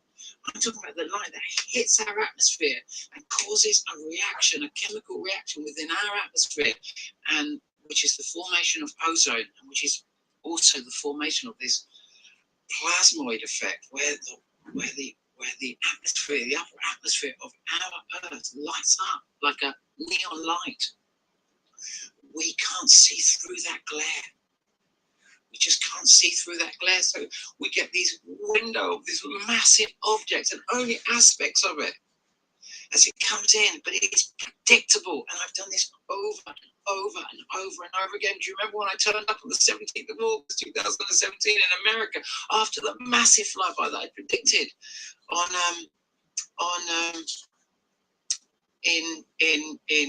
in, what was it? It was the beginning of 2017. It was, so I turned up in America for that flyby and saying this is going to turn, and as I touched down, this big flyby comes across, and you have the ESO, the European Southern Observatory, saying that, you know, a massive electron burst had hit the planet, and this meant that 230 million light years away, literally, what they said, two neutron stars that collided, and it proved that electromagnetic rays traveled as fast as light rays, and they've changed the shape of the universe. And yet there it was. I'd said you're going to see it. Steve Olson had put a massive conference, who I spoke to recently. I didn't speak to him, but I had a little communication with him, and he's doing well.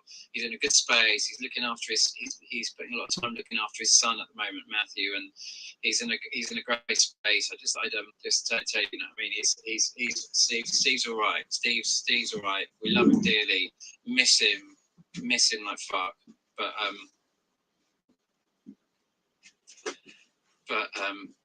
yeah. But anyway, you know, the flyby that obviously put me on the map was that one. Same thing, and people saying, "Oh, it's a lenticular cloud," like they're saying with this latest flyby. Oh, that's what it is. It's a lenticular. But you just saw the whole thing flying across, and people just filming it. And it was on the day of Trump's inauguration. It was a spectacular flyby that put me on the map, and there it is. And do you remember that? Remember the one after? Because what's happening is after this point, it drops back one calendar month each year. So we go to 2018. Go after that. Do you remember that shot from Relentless Maverick catching it there? And it's been copied so many times. I can't remember the name of that. The video maker who put that up there, but you might be able to recognise that. We might be able to get a better copy of that. But you know, they were epic. But that big one that Steve Olson posted, which was that one. You know, because it's dropped back one calendar month, if you like. You know, if we go back to 2011, we're going to explore that photo. We're going to come to that. We come back to 2011. They are syncing up again. We come round to 2012 at the same time, and now they've dropped back one calendar month, and we come back another year, and now they see how they're dropping back, and it's not going to be till 2023 that they're all coming synced up again, because they're dropping back one calendar month each year. And we can see this because of all the volcanic and earthquake activity we've had going right back to 1902, when, well, I mean, okay. Just checking the audio, then after school.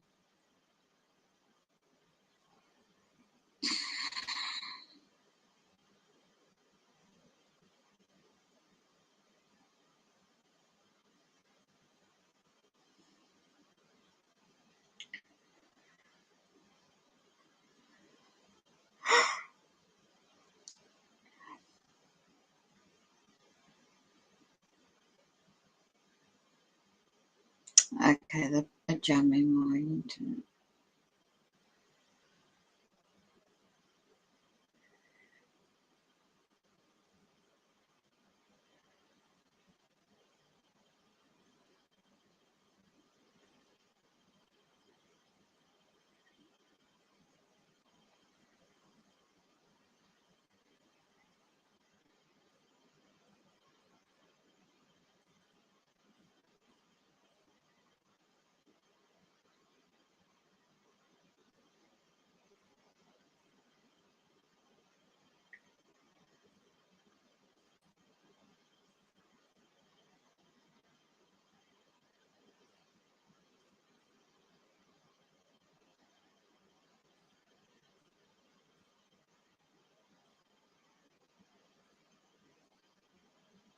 Okay.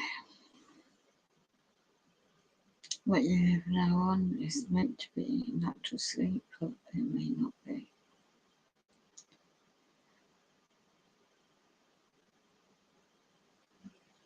It cut me off at something Wednesday, 15th, 2023. Unlawful not being the awful century mark at all.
Hopefully this thing charges up.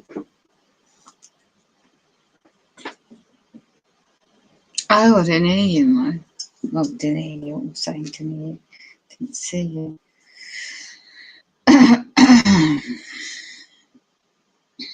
Can't read the chat. Dental infection. Or something. Can't read the chat. Yeah, I'm here. Hi, you're welcome. Bye. Back in a minute doing things. Yeah, you carry on now, Mo. Thank you for popping in. I'm going to try and get some sleep. Teeth are playing up. Oh, getting radiated in my bloody ears.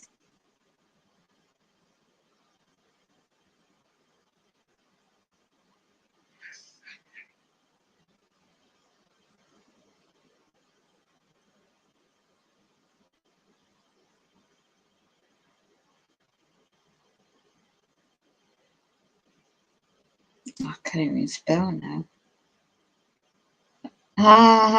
Oh, a link. Okay, what's the link? I didn't even spell what I put just now, right? Oh, empowered, you're back again. Oh, my head is killing me. My ears are being radiated.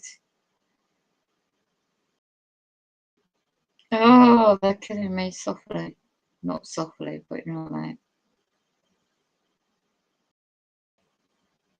I am. Oh, I can't read now. My head is killing me. I'll have a link for you. I'm going to post it before you go back to bed. Ow, I'm in bed already. You can. Ow, my head. They're radiating me. Excuse me a minute. Ouch. You can. Oh, the radiation's really bad. Good gosh. I'm trying to read. Back to it. You can play it since. Ouch.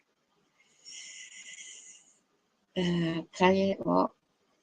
Since people are popping in. Yeah, that they may or may not stop jamming. Bloody hell, I'm getting radiated back on my head. Oh, excuse us a minute. Okay. Oh, you did, Empowered. Oh, look, I've got to come down there. Have a spare room. Oh, that's wonderful for you. Wales. You were saying you wanted to do something like that, didn't you? Oh, that's really good news. Hey, don't be near my sister's place. She's in Ampsworth or something like that in Wales. Okay, Mo. You're moving next week. Oh, wow. Oh, hey, just pat me in your bloody boot and take me with you. Oh, get away from all this crap. Oh, do you have to share? Ah, the radiator in my head, excuse me. Oh, gosh. All right, okay, I'll have a look at that. Ah, my head. You mean there's soft? Ouch. Bloody hell. Oh, they're going to town right now. Bear with me. Oh, I'm drinking tonic water to stop this bloody radiation. Oh my goodness me, it's really strong. Oh, it's setting my bloody teeth off, isn't it? Oh my gosh. Being tortured here. It's so demonic. Okay. Oh, try and read your comment. Bear with me. Wow. You mean they're soft? You mean it's soft? Kill, not killing you. Yeah, that's what I mean, you know. Oh gosh. Well, it's not soft kill, it's painful with the radiation affects the technology.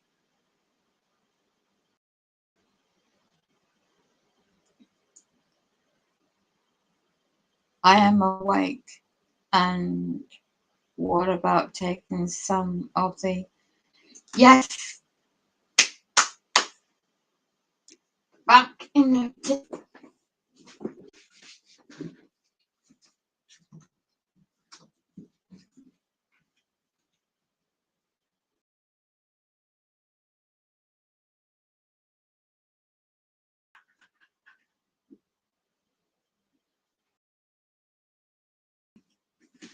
Got to do this.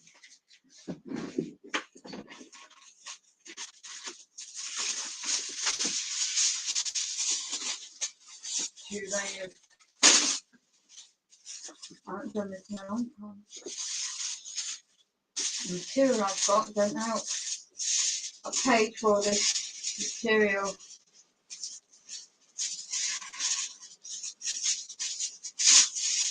I've got a hat that I usually put it in.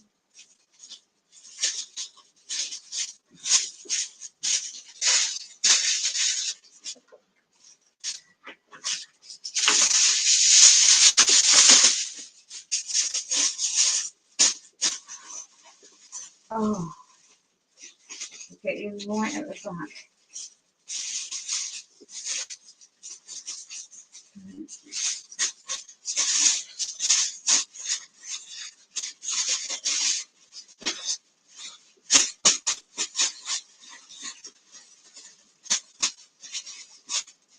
When I did this before, they got through this material. Not material. Material doesn't do anything. I don't know how they're bloody. When they hit the feet, you know, with the technology and the legs on top. You know, I don't know if they've got foot fetish sticking out. But anyway, thank you, Mo, for that. It's a long time since I've done this. Because I bought the material and I've got one of these monitors. I've got to check the batteries on it. But detect where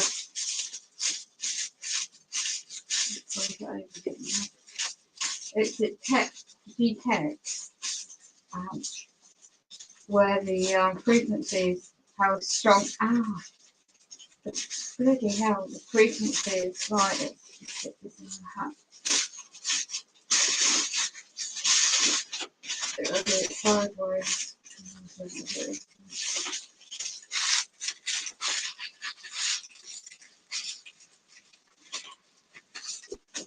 I'll just put another piece.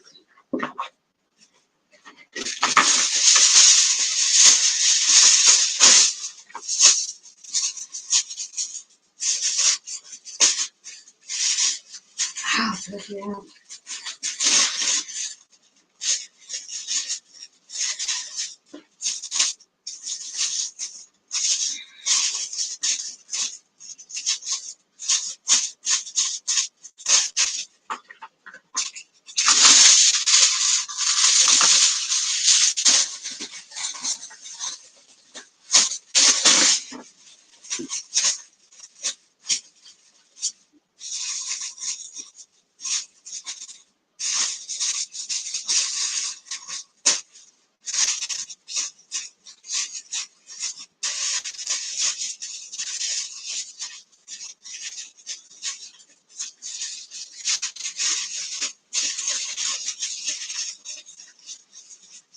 There's that guy, wasn't there, that was making the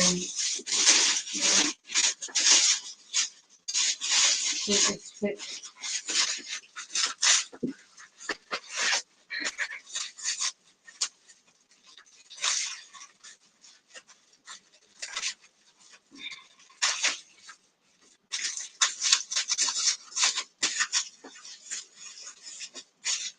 Right now, I've got the hat on.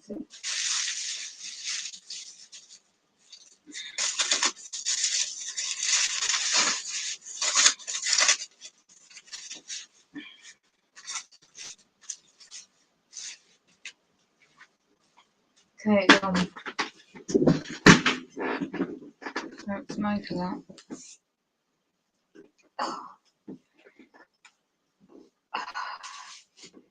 Okay, got this fabric material, but it doesn't do much. Wow. We'll keep drinking it.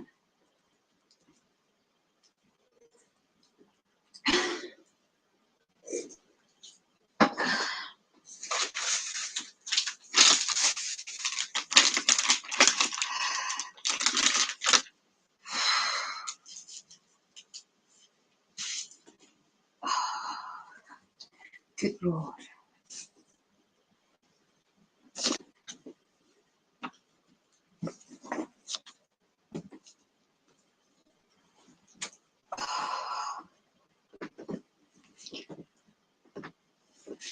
Oh, shit.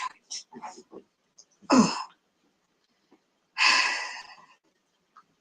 Okay. Just trying to 1 o'clock. Okay. Oh.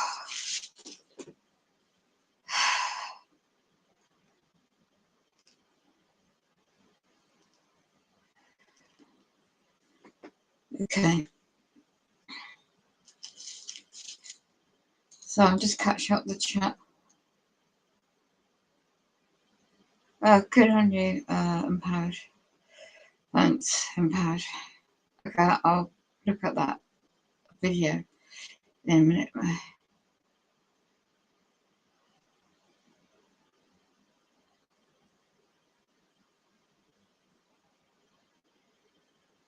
Yeah.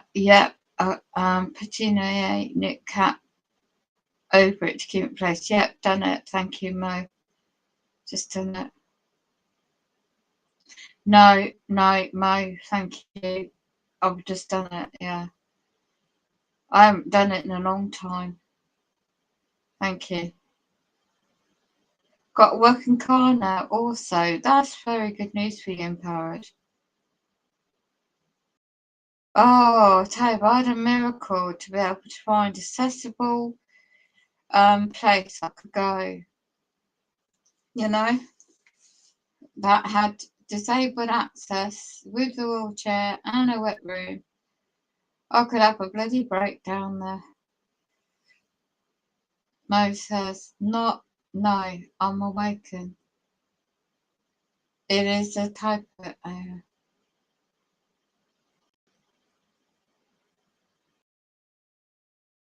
Okay.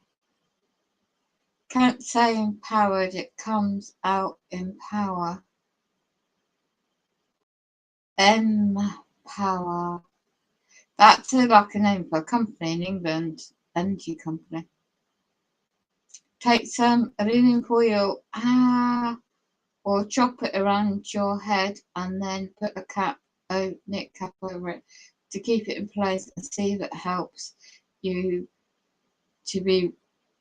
Yeah, thank you. Call me Rob. Ah, Jesus, my head. That's my online name. Okay.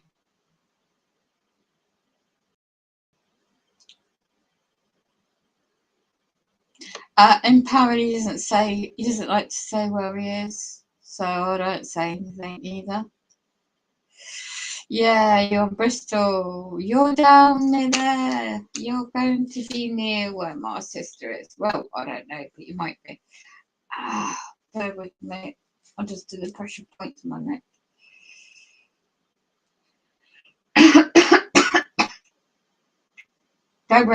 It's radiation. I can taste it. It's like 2020 all over again when they ramped up the radiation. You know, the switch on 5G. And I lost all my taste. The symptoms, you know, what they called a certain thing, you know. But it turns out in April 2020, they turned all the street lamps. They switched up the 5G connection. I found this out. Don't even ask me how, but I found it all out. So I have some tips about this type of tonic water to help the body and keep fluids. And I got this fabric. I need to get some more. I was going to buy a cap, which I didn't get around to. And I lost the fabric now. But yeah, these hats look most suggestive. We used to do a lot of that, and I've just forgot all about it. Don't know why.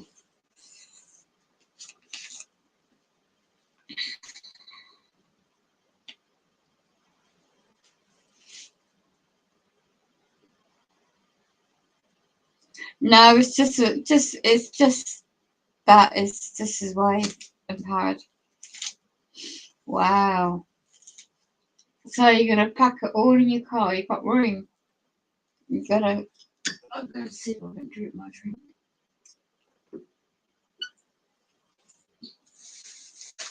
Wow. Do you have to share, or is it your own? Tom. Sorry, Rob. I'm forgetting names now. Bear with me. I'm tired. Oh. I'll call you empowered on it, okay? So do you have to share a place? Amazing. All that energy, all that messing about. Wow, just imagine you're quite I mean, the world's your oyster now, isn't it? Fingers crossed for you. Fingers crossed, all that fighting, all that stuff you have to do. Have to keep fighting. You're lucky to get bloody cars sorted out in the end. Good on you. Good on you. Well, they're trying to serve me to get me out my flat, empowered, threatening me big time. I can't tell you. It's just it's gone under.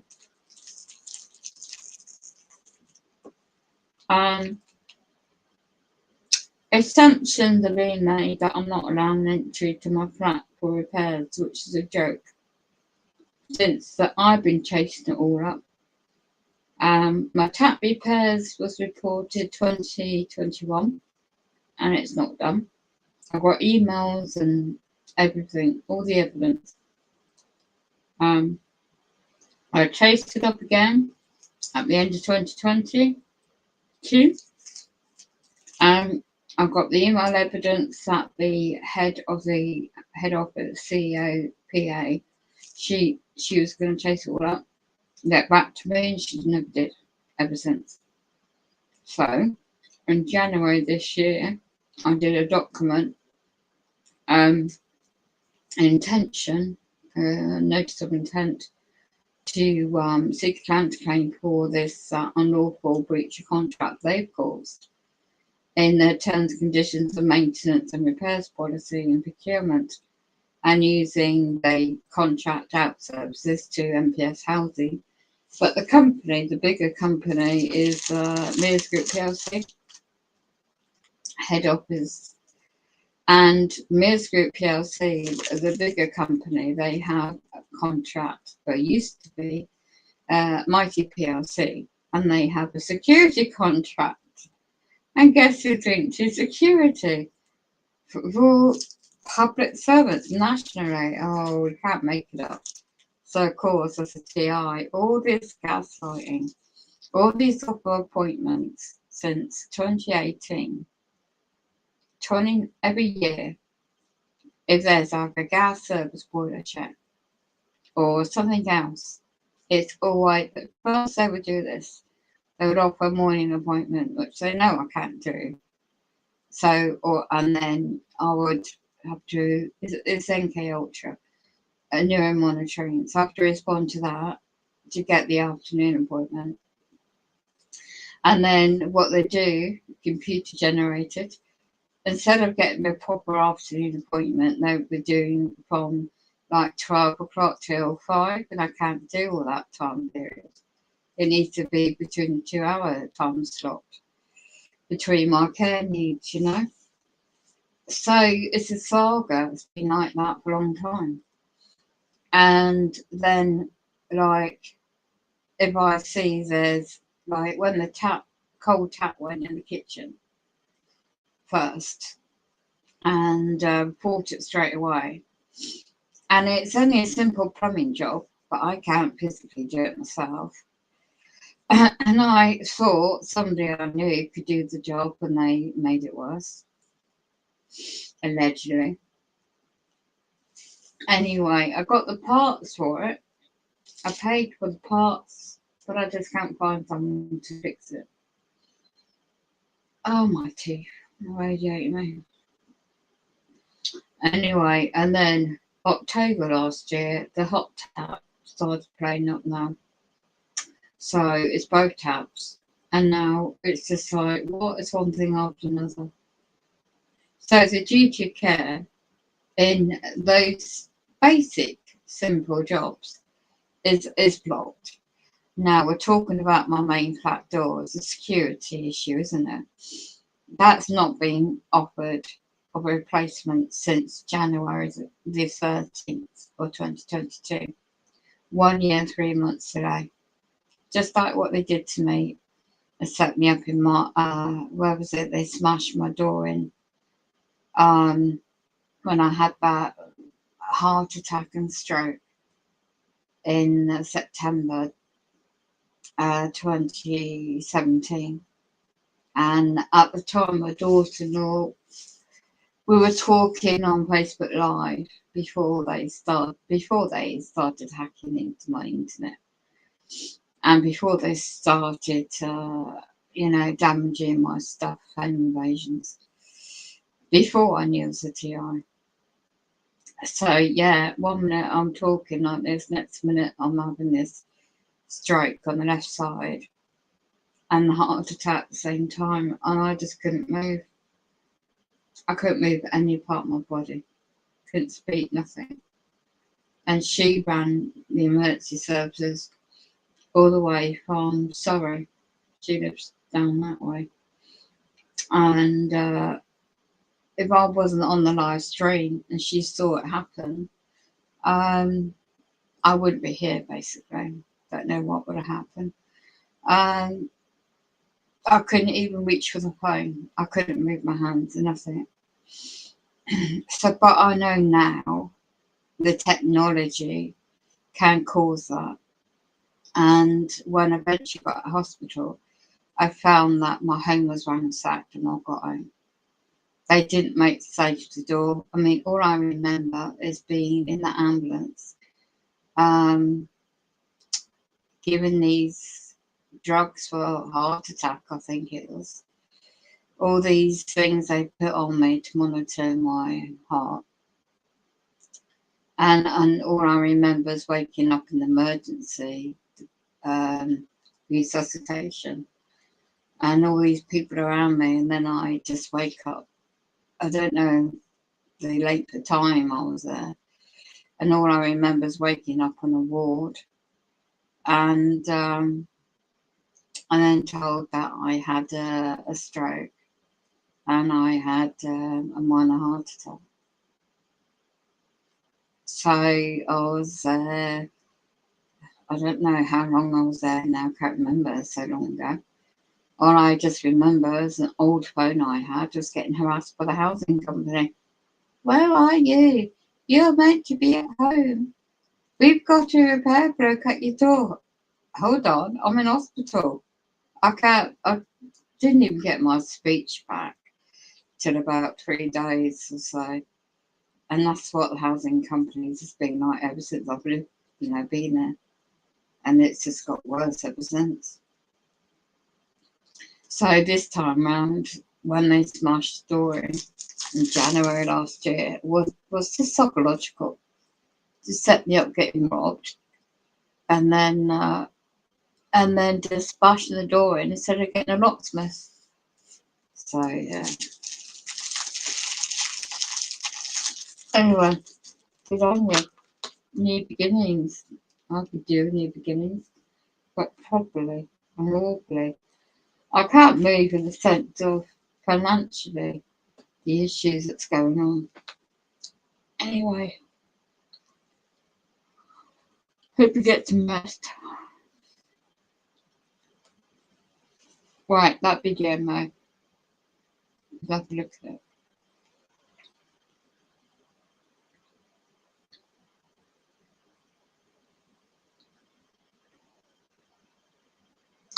Yes, Mo. Yes. EMF anti-cheat. I did. At the end of 2020, 2021, and beginning 2022, and the real good stuff is at my price range. And I ordered some stuff I was going to make. I got the copper wire. I got this EMF sheet. They're quite material. And what else did I get? I was going to make a hat, a protection with the material, and I didn't quite know how to do it, and I needed the magnets. And I saw somebody had made something similar, but I rather wanted to buy a beanie hat. Hat's already made for that protection, and I wanted something like you said around the neck, especially around what they radiate my whole body. I mean, it's like I'm 9 months pregnant, but I'm not. It's what they're doing to my stomach and my organs as well. And it's just, I've never ever been like that. It's only since they ramped up the radiation and the frequencies on me and they radiate my teeth away. It's just, and I need a mouth guard. Somebody mentioned that and I haven't done it yet because I'm being distracted by this demonic stuff going on. So yeah, thanks, that's a good idea. So I've got to, actually, let's have a look on EMF protection on the, let's see how much they are. I haven't checked it out in a long time, this site. Here we are.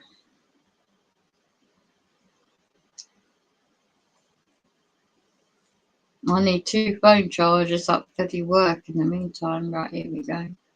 EMF.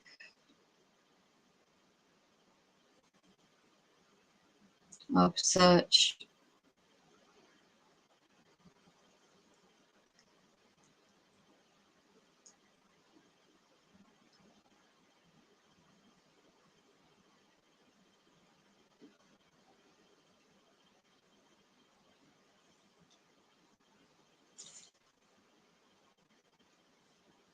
You've got Shanghai necklaces. Got a scarf.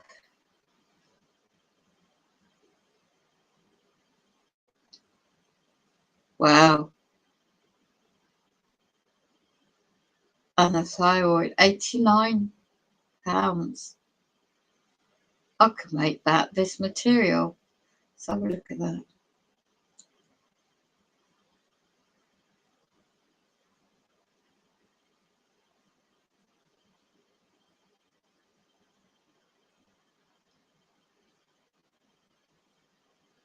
Oh, come on. Every time I look at something to order, it says we can't deliver it to the local. I looked at the quarter box, £72. Too large to be delivered. I looked at water fry tablets. I forgot I got these in my in the checkout box. £121 for the version I wanted. A quarter box that you can plug in. It's not quite as I wanted something portable and flexible, but I don't have a card to plug it in. Yeah, can't deliver to my location. You know, right, so let's go back to EMF protection. So you got that one. That looks better. You've got like a brace. But no, that's not EMF protection. Yeah, the beanie hat cap mesh version material, £55. That's more like it. Well, it's not quite protection, it's like a headband.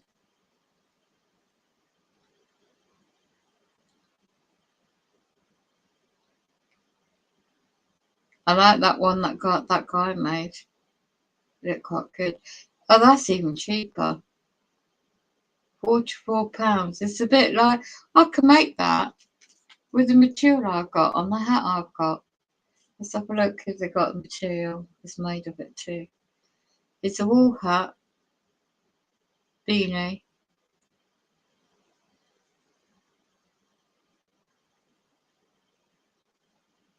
Let's see what material. Silver lining inside.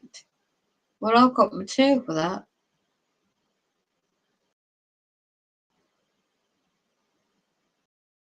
Let's have a look.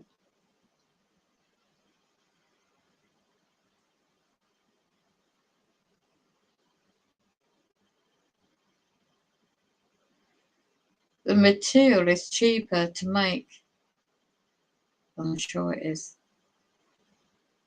Yeah. Let's have a look at these versions.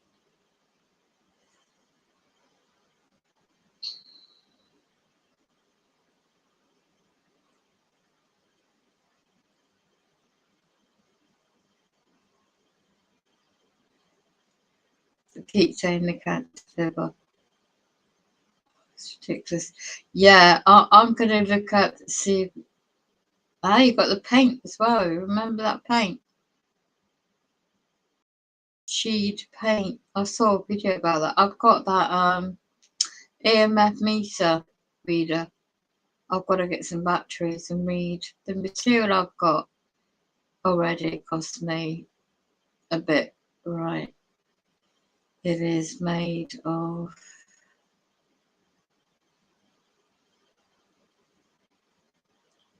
I haven't got the grounding sheet done. I was looking into that.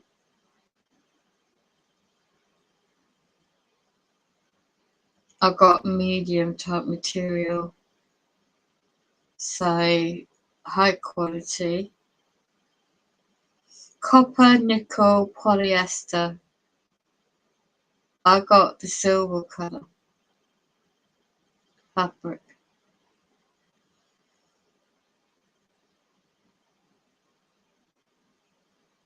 They don't seem to help around my neck. Meant to be called Faraday cage fabric. That's the version I got. I was looking to get the copper version. I heard that might be even better. Yeah, it's got the material that I got. It's washable as well. I will need to have a play around with it. I've got a couple of wool hats. Thanks for those tips, Mo. Give me some good ideas. Okay. Oh, right, that video, what is it about? Oh, that's helped a bit, actually, Mo. Well, it's eased off a bit. Oh, gosh. It's eased off. Yeah, that is true. This is like, oh, I've got to be careful not to move my head too much.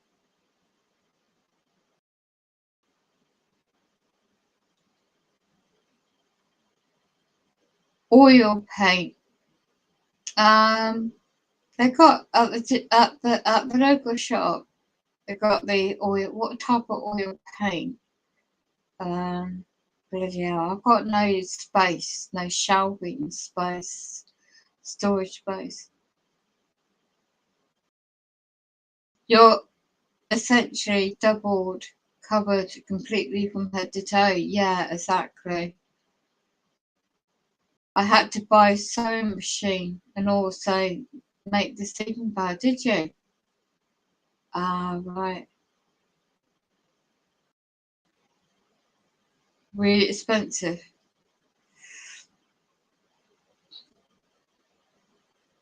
Clothes. Brooklyn fabric sleeping bag I made with the head net and hood. Wow, that's good. They surveyed your house and were able to overcome my protection within a week. Oh my goodness.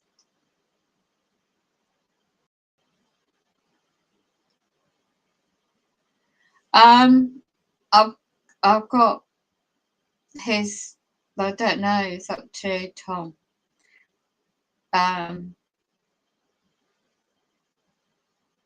Yeah. If you email me, have you got my email, Tom? Empowered. I can't remember now.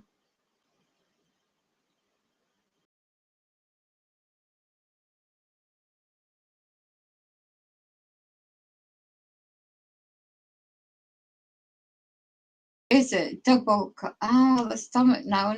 Now I said that. They're targeting my stomach now. Oh, it's ridiculous. I'm going to talk about it because I don't want to be up all night.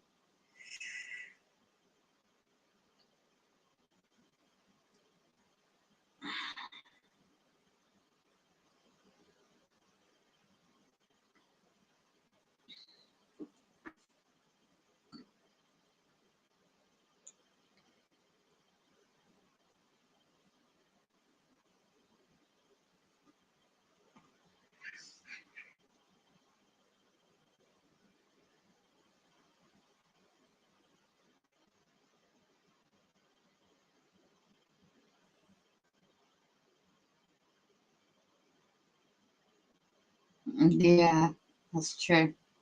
Right, go back to that video. The radio, my feet. Bible radio. Because the Syrians have said, "The Lord is a God of the hills, but he is not a God of the valleys." Therefore I will deliver all this great multitude into your hand, and you shall know that I am the Lord. They encamped one over against the other 7 days. So it was that in the 7th day the battle was joined, and the children of Israel killed of the Syrians 100,000 footmen in 1 day. But the rest fled to Aphek into the city, and the wall fell on 27,000 men who were left. Ben-Hadad fled and came into the city into an inner chamber. His servant said to him, "See now, We have heard that the kings of the house of Israel are merciful kings. Let us, we pray you, put sackcloth on our loins and ropes on our heads, and go out to the king of Israel. Perhaps he will save your life. So they girded sackcloth on their loins and put ropes on their heads and came to the king of Israel and said, Your servant Ben-Hadad says, Please let me live. He said, Is he yet alive? He is my brother. Now the men observed diligently and hurried to discern what was his mind. And they said, Yes, your brother Ben-Hadad. Then he said, Go, bring him. Then Ben-Hadad came forth to him, and he caused him to come up into the chariot. Ben-Hadad said to him, The cities which my father took from your father I will restore, and you shall make streets for you in Damascus, as my father made in Samaria. Ahab said, I will let you go with this agreement. So he made a covenant with him and let him go. A certain man of the sons of the prophets said to his fellow by the word of the Lord, Please strike me. The man refused to strike him. Then he said to him, Because you have not obeyed the voice of the Lord, as soon as you are departed from me, a lion shall kill you. As soon as he was departed from him, a lion found him and killed him. Then he found another man and said, Please strike me. The man struck him, smiting and wounding him.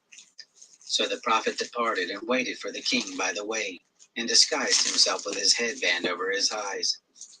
As the king passed by, he cried to the king, and he said, Your servant went out into the midst of the battle, and behold, a man turned aside and brought a man to me, and said, Keep this man. If by any means he comes up missing, then shall your life be for his life, or else you shall pay a talent of silver. As your servant was busy here and there, he was gone. The king of Israel said to him, So shall your judgment be. Silver. As your servant was busy here and there, he was gone. The king of Israel said to him, So shall your judgment be. You yourself have decided it. He hurried and took the headband away from his eyes.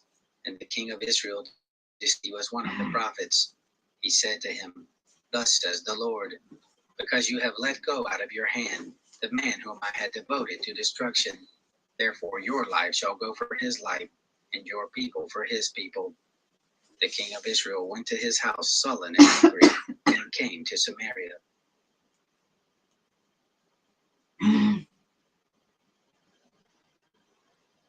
Oh, was that it? Alright.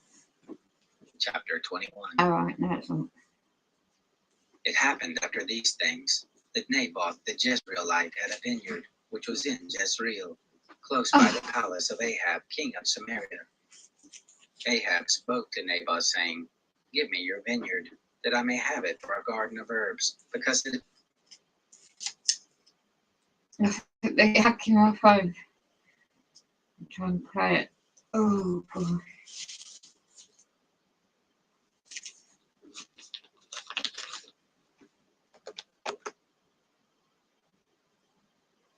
What the? Oh, please stop hacking me.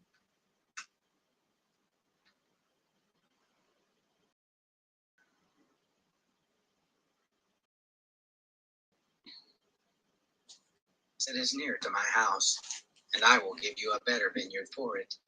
Or if it seems good to you, I will give you the value of it in money.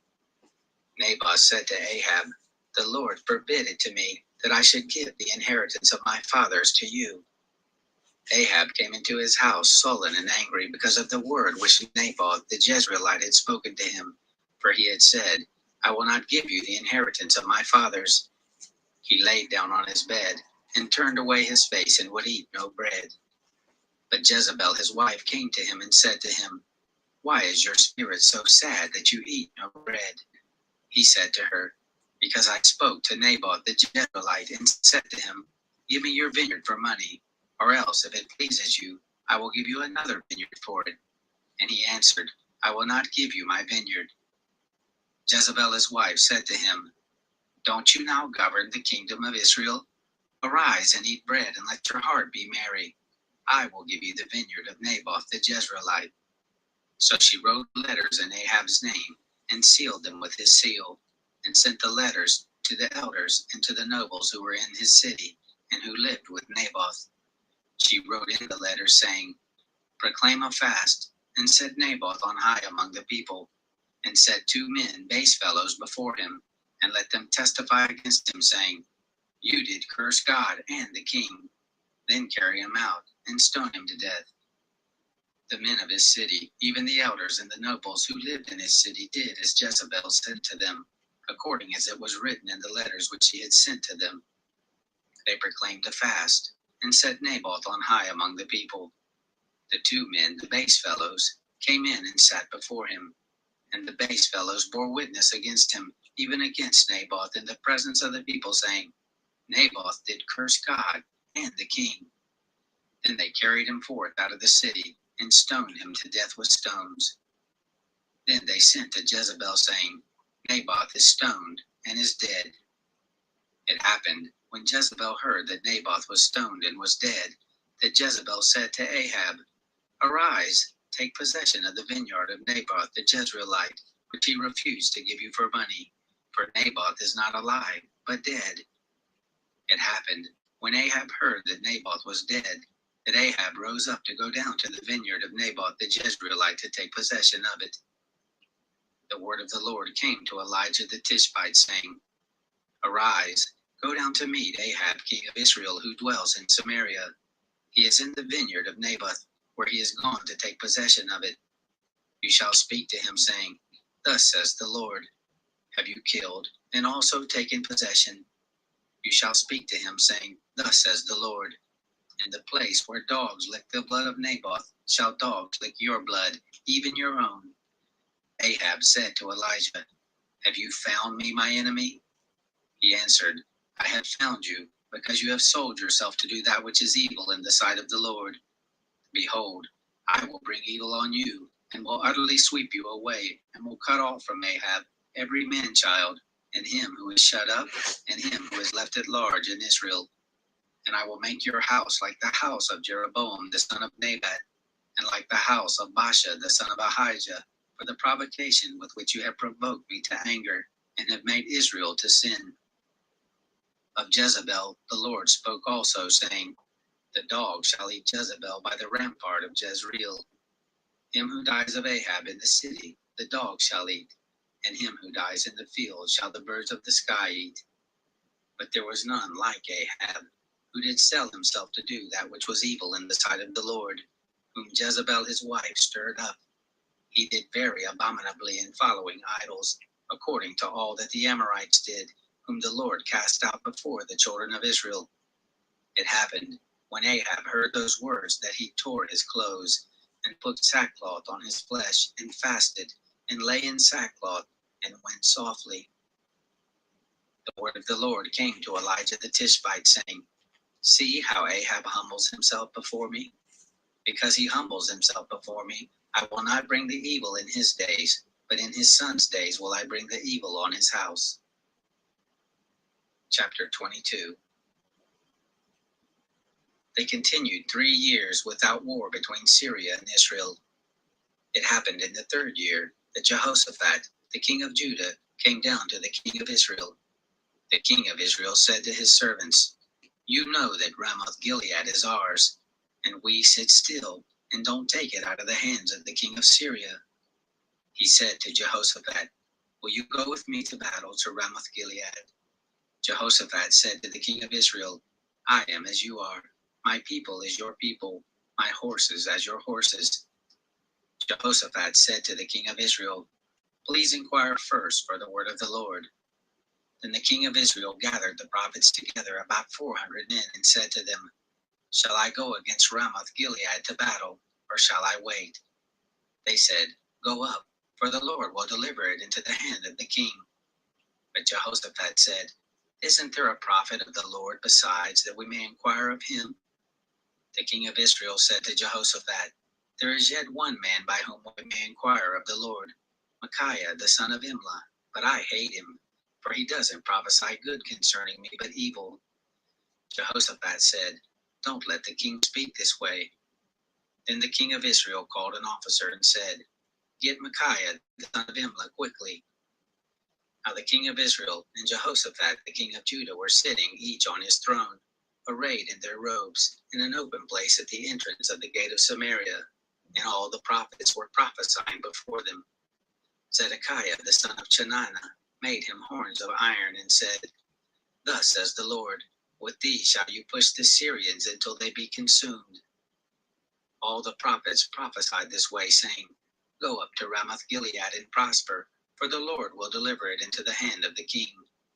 The messenger who went to call Micaiah spoke to him, saying, "Look now, the words of the prophets declare good to the king with one mouth. Please let your word be like the words of one of them, and speak good." Micaiah said, "As the Lord lives, what the Lord says to me, that will I speak." When he had come to the king said to him, "Micaiah, shall we go to Ramoth Gilead to battle, or shall we wait?" He answered him, "Go up and prosper, and the Lord will deliver it into the hand of the king." The king said to him, "How many times shall I tell you that you speak nothing to me but the truth in the name of the Lord?" He said, "I saw all Israel scattered on the mountains, as sheep that have no shepherd. And the Lord said, They have no master. Let them return every man to his house in peace." The king of Israel said to Jehoshaphat, "Didn't I tell you that he would not prophesy good concerning me, but evil?" Micaiah said, "Therefore hear the word of the Lord. I saw the Lord sitting on his throne, and all the host of heaven standing by him on his right hand and on his left. The Lord said, Who will entice Ahab, that he may go up and fall at Ramoth Gilead?" One said on this manner, and another said on that manner. There came forth a spirit, and stood before the Lord, and said, "I will entice him." The Lord said, "How?" He said, "I will go forth, and will be a lying spirit in the mouth of all his prophets." He said, "You will entice him, and will prevail also. Go forth and do it." Now therefore, behold, the Lord has put a lying spirit in the mouth of all these your prophets, and the Lord has spoken evil concerning you. Then Zedekiah the son of Chenaanah came near and struck Micaiah on the cheek and said, "Which way did the Spirit of the Lord go when it left from me to speak to you?" Micaiah said, "Behold, you shall see on that day, when you shall go into an inner chamber to hide yourself." The king of Israel said, "Take Micaiah, and carry him back to Ammon the governor of the city, and to Joash the king's son, and say, Thus says the king, Put this fellow in prison, and feed him with the bread of affliction, and with water of affliction, until I come in peace." Micaiah said, "If you return at all in peace, the Lord has not spoken by me." He said, "Listen, you peoples, all of you." So the king of Israel and Jehoshaphat the king of Judah went up to Ramoth Gilead. The king of Israel said to Jehoshaphat, "I will disguise myself and go into battle, but you put on your robes." The king of Israel disguised himself and went into the battle. Now the king of Syria had commanded the 32 captains of his chariots, saying, "Fight neither with small nor great, save only with the king of Israel." It happened, when the captains of the chariots saw Jehoshaphat, that they said, "Surely it is the king of Israel." And they turned aside to fight against him, and Jehoshaphat cried out. It happened, when the captains of the chariots saw that it was not the king of Israel, that they turned back from pursuing him. A certain man drew his bow at a target, and struck the king of Israel between the joints of the armor. Therefore he said to the driver of his chariot, "Turn your hand and carry me out of the host, for I am severely wounded." The battle increased that day, and the king was propped up in his chariot against the Syrians, and he died at evening, and the blood ran out of the wound into the bottom of the chariot. There went a cry throughout the host about the going down of the sun, saying, "Every man to his city, and every man to his country." So the king died, and was brought to Samaria, and they buried the king in Samaria. They washed the chariot by the pool of Samaria, where the prostitutes washed themselves, and the dogs licked up his blood, according to the word of the Lord which he spoke. Now the rest of the acts of Ahab, and all that he did, and the ivory house which he built, and all the cities that he built, Aren't they written in the book of the Chronicles of the kings of Israel? So Ahab slept with his fathers, and Ahaziah his son reigned in his place. Jehoshaphat the son of Asa began to reign over Judah in the 4th year of Ahab king of Israel. Jehoshaphat was 35 years old when he began to reign, and he reigned 25 years in Jerusalem. His mother's name was Azubah, the daughter of Shilhi. He walked in all the way of Asa his father. He didn't turn aside from it, doing that which was right in the sight of the Lord. However, the high places were not taken away. The people still sacrificed and burnt incense in the high places. Jehoshaphat made peace with the king of Israel. Now the rest of the acts of Jehoshaphat, and his might that he showed, and how he warred, aren't they written in the book of the Chronicles of the kings of Judah? The remnant of the Sodomites that remained in the days of his father Asa he put away out of the land. There was no king in Edom, a deputy was king. Jehoshaphat made ships of Tarshish to go to Ophir for gold, but they didn't go, for the ships were broken at Ezion-Geber. Then Ahaziah the son of Ahab said to Jehoshaphat, "Let my servants go with your servants in the ships." But Jehoshaphat said no. Jehoshaphat slept with his fathers, and was buried with his fathers in the city of David his father. Jehoram his son reigned in his place. Ahaziah the son of Ahab began to reign over Israel in Samaria in the 17th year of Jehoshaphat the king of Judah, and he reigned 2 years over Israel. He did that which was evil in the sight of the Lord, and walked in the way of his father, and in the way of his mother, and in the way of Jeroboam the son of Nebat, in which he made Israel to sin. He served Baal, and worshipped him, and provoked to anger the Lord, the God of Israel, according to all that his father. The second book of Kings, chapter 1. Moab rebelled against Israel after the death of Ahab. Ahaziah fell down through the lattice in his upper chamber that was in Samaria and was sick. And he sent messengers and said to them, "Go inquire of Baal-zebub, the god of Ekron, whether I shall recover of this sickness." But the angel of the Lord said to Elijah the Tishbite, "Arise, go up to meet the messengers of the king of Samaria and tell them, is it because there is no God in Israel that you go to inquire of Baal-zebub, the god of Ekron? Now therefore thus says the Lord, you shall not come down from the bed where you are gone up, but shall surely die." Elijah departed. The messengers returned to him, and he said to them, "Why is it that you have returned?" They said to him, "There came up a man to meet us and said to us, 'Go, return back to the king who sent you and tell him, thus says the Lord, is it because there is no God in Israel that you send to inquire of Baal-zebub, the god of Ekron? Therefore you shall not come down from the bed where you are gone up, but shall surely die.'" He said to them, "What kind of man was he who came up to meet you and told you these words?" They answered him, "He was a hairy man, and he had a belt of leather about his loins." He said, "It is Elijah the Tishbite." Then the king sent to him a captain of 50 with his 50. He went up to him, and behold, he was sitting on the top of a hill. He spoke to him, "Man of God, the king has said, come down." Elijah answered to the captain of 50, "If I am a man of God, let fire come down from the sky and consume you and your 50 men." Fire came down from the sky and consumed him and his 50 men. Again he sent to him another captain of 50 with his 50 men. He answered him, "Man of God, the king has said, come down quickly." Elijah answered them, "If I am a man of God, let fire come down from the sky and consume you and your 50 men." The fire of God came down from the sky and consumed him and his 50 men. Again he sent the captain of a third 50 with his 50 men. The captain of 50 went up and came and fell on his knees before Elijah and begged him and said to him, "Man of God, please let my life and the life of these your 50 servants be precious in your sight."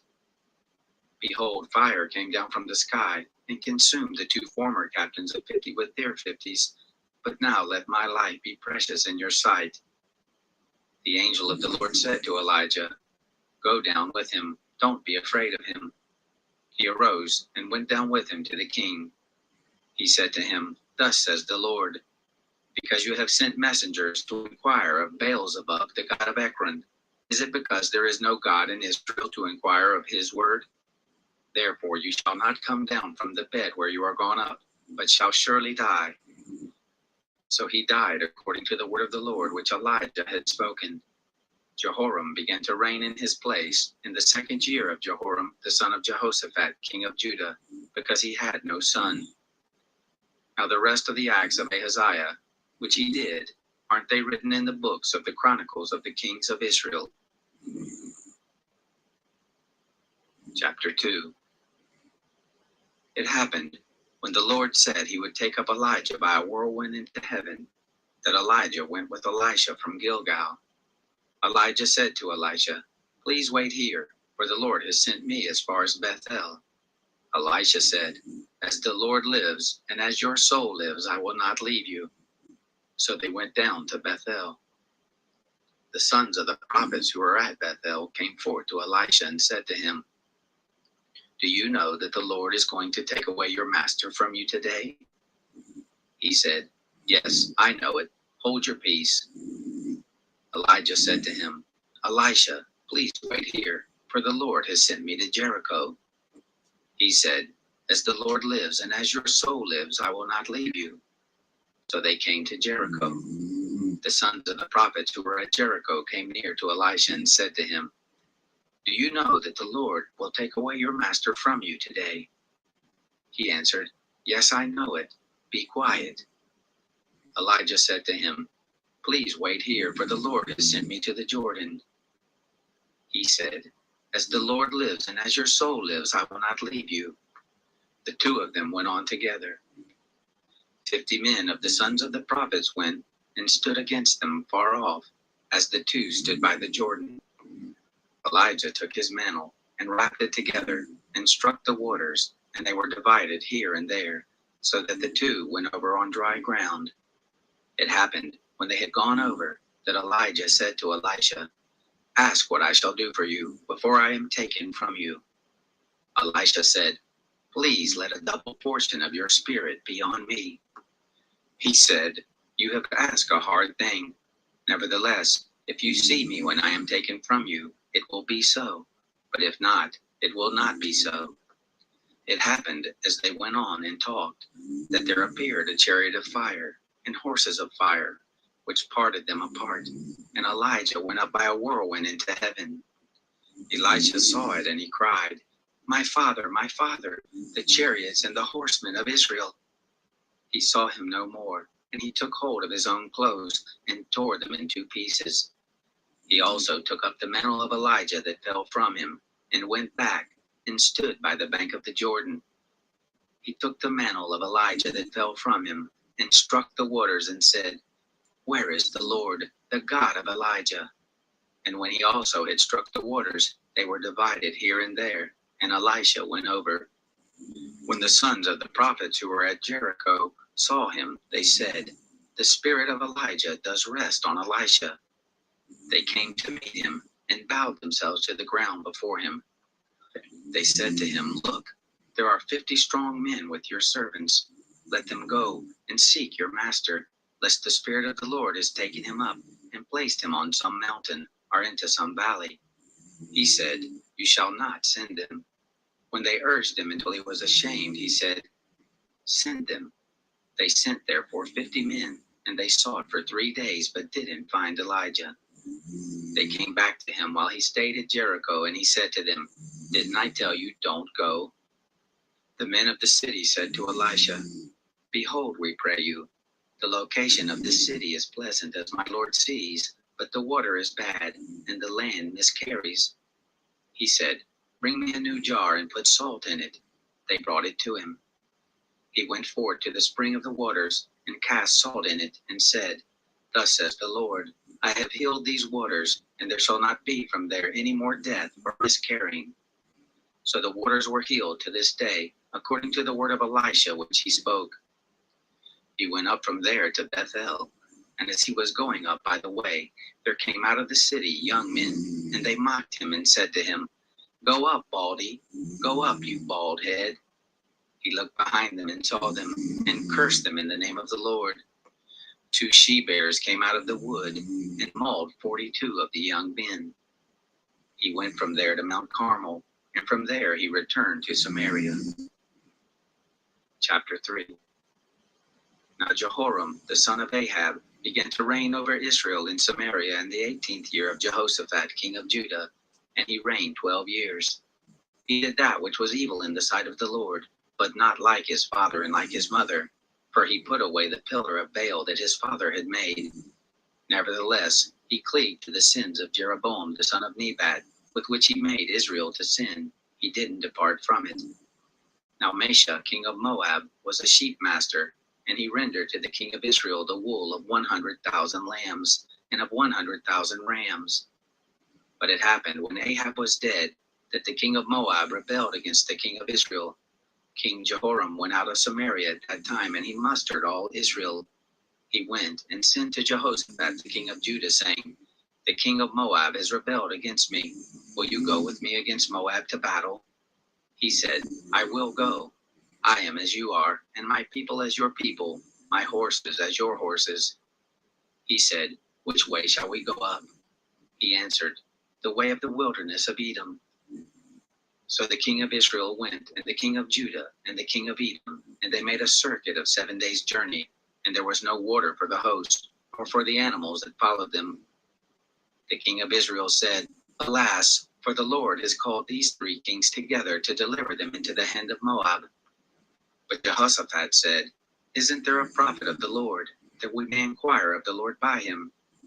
One of the king of Israel's servants answered, "Elisha, the son of Shaphat, is here, who poured water on the hands of Elijah."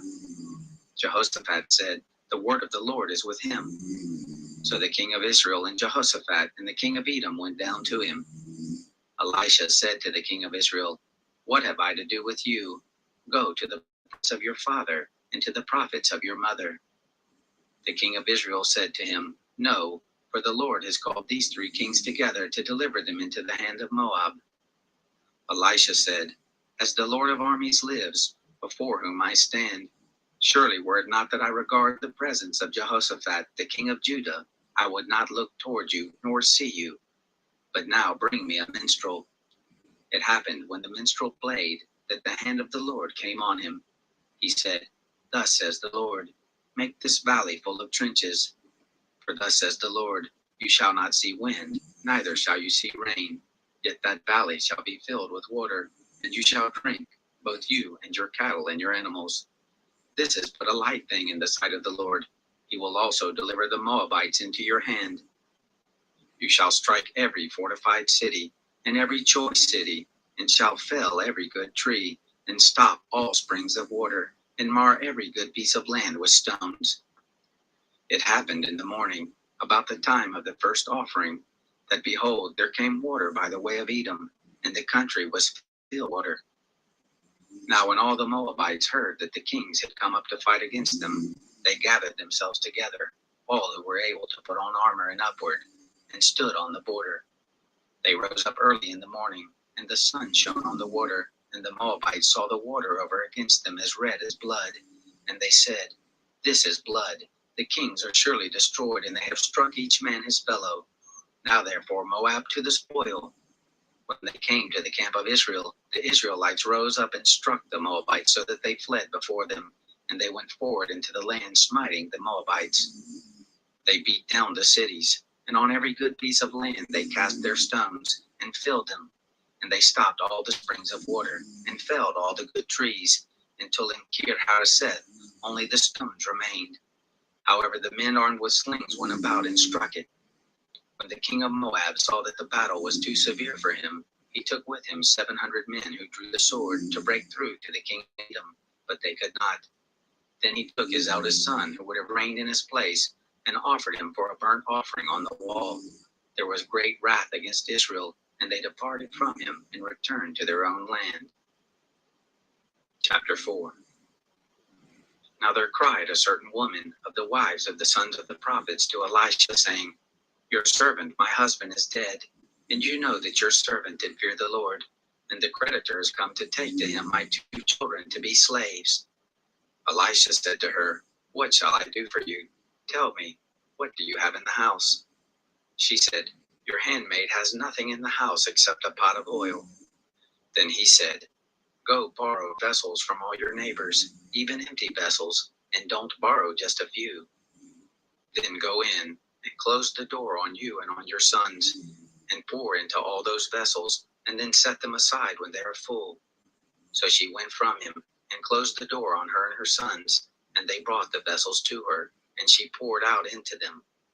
It happened when the vessels were full that she said to her son, Bring me another vessel. He said to her, There isn't another vessel. The oil stopped. Then she came and told the man of God. He said, Go, sell the oil and pay your debt, and live you and your sons on the rest. It happened one day that Elisha passed to Shunem, where there was a great woman, and she asked him to eat bread. So it was that as often as he passed by, he turned in there to eat bread. She said to her husband, See now, I perceive that this is a holy man of God that passes by us continually. But let us build, please, a little chamber on the wall, and let us set for him there a bed, and a table and a seat, and a lampstand, and it will be, when he comes to us, that he shall stay in there. On a certain day he came there, and he turned into the chamber and lay there. He said to Gehazi his servant, Call this Shunammite. When he had called her, she stood before him. He said to him, Say to her now, Behold, you have ministered to us with all this care. What is to be done for you? Would you be spoken up for to the king or to the captain of the host? She answered, I dwell among my own people. He said, What then is to be done for her? Gehazi answered, Most assuredly she has no son, and her husband is old. He said, Call her. When he had called her, she stood in the door. He said, At this season, when the time comes round, you shall embrace a son. She said, No, my lord, you man of God, do not lie to your handmaid. The woman conceived and bore a son at that season when the time came round, as Elisha had said to her. When the child was grown, there came a day that he went out to his father's to the reapers. He said to his father, My head, my head. He said to his servant, Carry his mother. When he had taken him and brought him to his mother, he sat on her knees until noon and then died. She went up and laid him on the bed of the man of God and shut the door on him and went out. She called to her husband and said, Please send me one of the servants and one of the donkeys, that I may run to the man of God and come back. He said, Why will you go to him today? It is neither new moon nor Sabbath. She said, It will be all right. Then she saddled a donkey and said to her servant, Drive and go forward. Don't slacken the riding for me, except I tell you. So she went and came to the man of God to Mount Carmel. It happened, when the man of God saw her afar off, that he said to Gehazi his servant, Look, there is the Shunammite. Please run now to meet her and ask her, Is it well with you? Is it well with your husband? Is it well with the child? She answered, It is well. When she came to the man of God to the hill, she caught hold of his feet. Gehazi came near to thrust her away, but the man of God said, Let her alone, for her soul is vexed within her, and the Lord has hid it from me and has not told me. Then she said, Did I desire a son of my Lord? Didn't I say, Do not deceive me? Then he said to Gehazi, Gird up your loins and take my staff in your hand and go your way. If you meet any man, don't greet him, and if anyone greets you, don't answer him, and lay my staff on the face of the child. The mother of the child said, As the Lord lives and as your soul lives, I will not leave you. He arose and followed her. Gehazi passed on before them and laid the staff on the face of the child, but there was neither voice nor hearing. Therefore he returned to meet him and told him, saying, The child has not awakened. When Elisha had come into the house, behold, the child was dead and laid on his bed. He went in and shut the door on them both and prayed to the Lord. He went up and lay on the child and put his mouth on his mouth and his eyes on his eyes and his hands on his hands. And he stretched himself on him, and the flesh of the child grew warm. Then he returned and walked in the house once back and forth, and went up and stretched himself on him, and the child sneezed 7 times, and the child opened his eyes. He called Gehazi and said, Call this Shunammite. So he called her. When she was come to him, he said, Take up your son. Then she went in and fell at his feet and bowed herself to the ground. And she took up her son and went out. Elisha came to Gilgal. There was lack in the land, and the sons of the prophets were sitting before him. And he said to his servant, Put on the great pot and boil stew for the sons of the prophets. One went out into the field to gather herbs and found a wild vine, and gathered of it wild gourds in his lap, and came and shred them into the pot full of stew. But they didn't recognize them. So they poured out for the men to eat. And it happened as they were eating of the stew that they cried out and said, Man of God, there's death in the pot. They could not eat of it. But he said, Bring me meal. And he cast it into the pot, and he said, Pour it out again for the people that they may eat. And there was no harm in the pot. There came a man from Baal Shalisha, and brought the man of God bread of the first fruits, 20 loaves of barley, and fresh ears of grain in his sack. He said, Give to the people that they may eat. His servant said, What? Should I set this before 100 men? But he said, Give to the people that they may eat. For thus says the Lord, They shall eat and have food left over. So he set it before them, and they ate and had food left over, according to the word of the Lord. Chapter 5. Now Naaman, captain of the host of the king of Syria, was a great man with his master, and honorable, because by him the Lord had given victory to Syria. He was also a mighty man of valor, but he was a leper. The Syrians had gone out in bands, and had brought away captive out of the land of Israel a little maiden, and she waited on Naaman's wife. She said to her mistress, Would that my Lord were with the prophet who is in Samaria, then he would cure him of his leprosy. One went in and told his Lord, saying, Thus and thus said the maiden who is of the land of Israel. The king of Syria said, Go, and I will send a letter to the king of Israel. He departed and took with him 10 talents of silver, and 6,000 pieces of gold, and 10 changes of clothing. He brought the letter to the king of Israel, saying, Now when this letter is come to you, behold, I have sent Naaman my servant to you, that you may cure him of his leprosy. It happened, when the king of Israel had read the letter, that he tore his clothes and said, Am I God, to kill and to make alive, that this man does send to me to heal the man of his leprosy? But consider, I pray you, and see how he seeks a quarrel against me. It happened, when Elisha the man of God heard that the king of Israel had torn his clothes, that he sent to the king, saying, Why have you torn your clothes? Let him come now to me, and he shall know that there is a prophet in Israel. So Naaman came with his horses and with his chariots, and stood at the door of the house of Elisha. Elisha sent a messenger to him, saying, Go and wash in the Jordan 7 times, and your flesh shall come again to you, and you shall be clean. But Naaman was angry, and went away, and said, Behold, I thought he will surely come out to me and stand, and call on the name of the Lord his God, and wave his hand over the place, and heal the leper. Aren't Abana and Pharpar, the rivers of Damascus, better than all the waters of Israel, that I may not wash in them and be clean? So he turned and went away in a rage.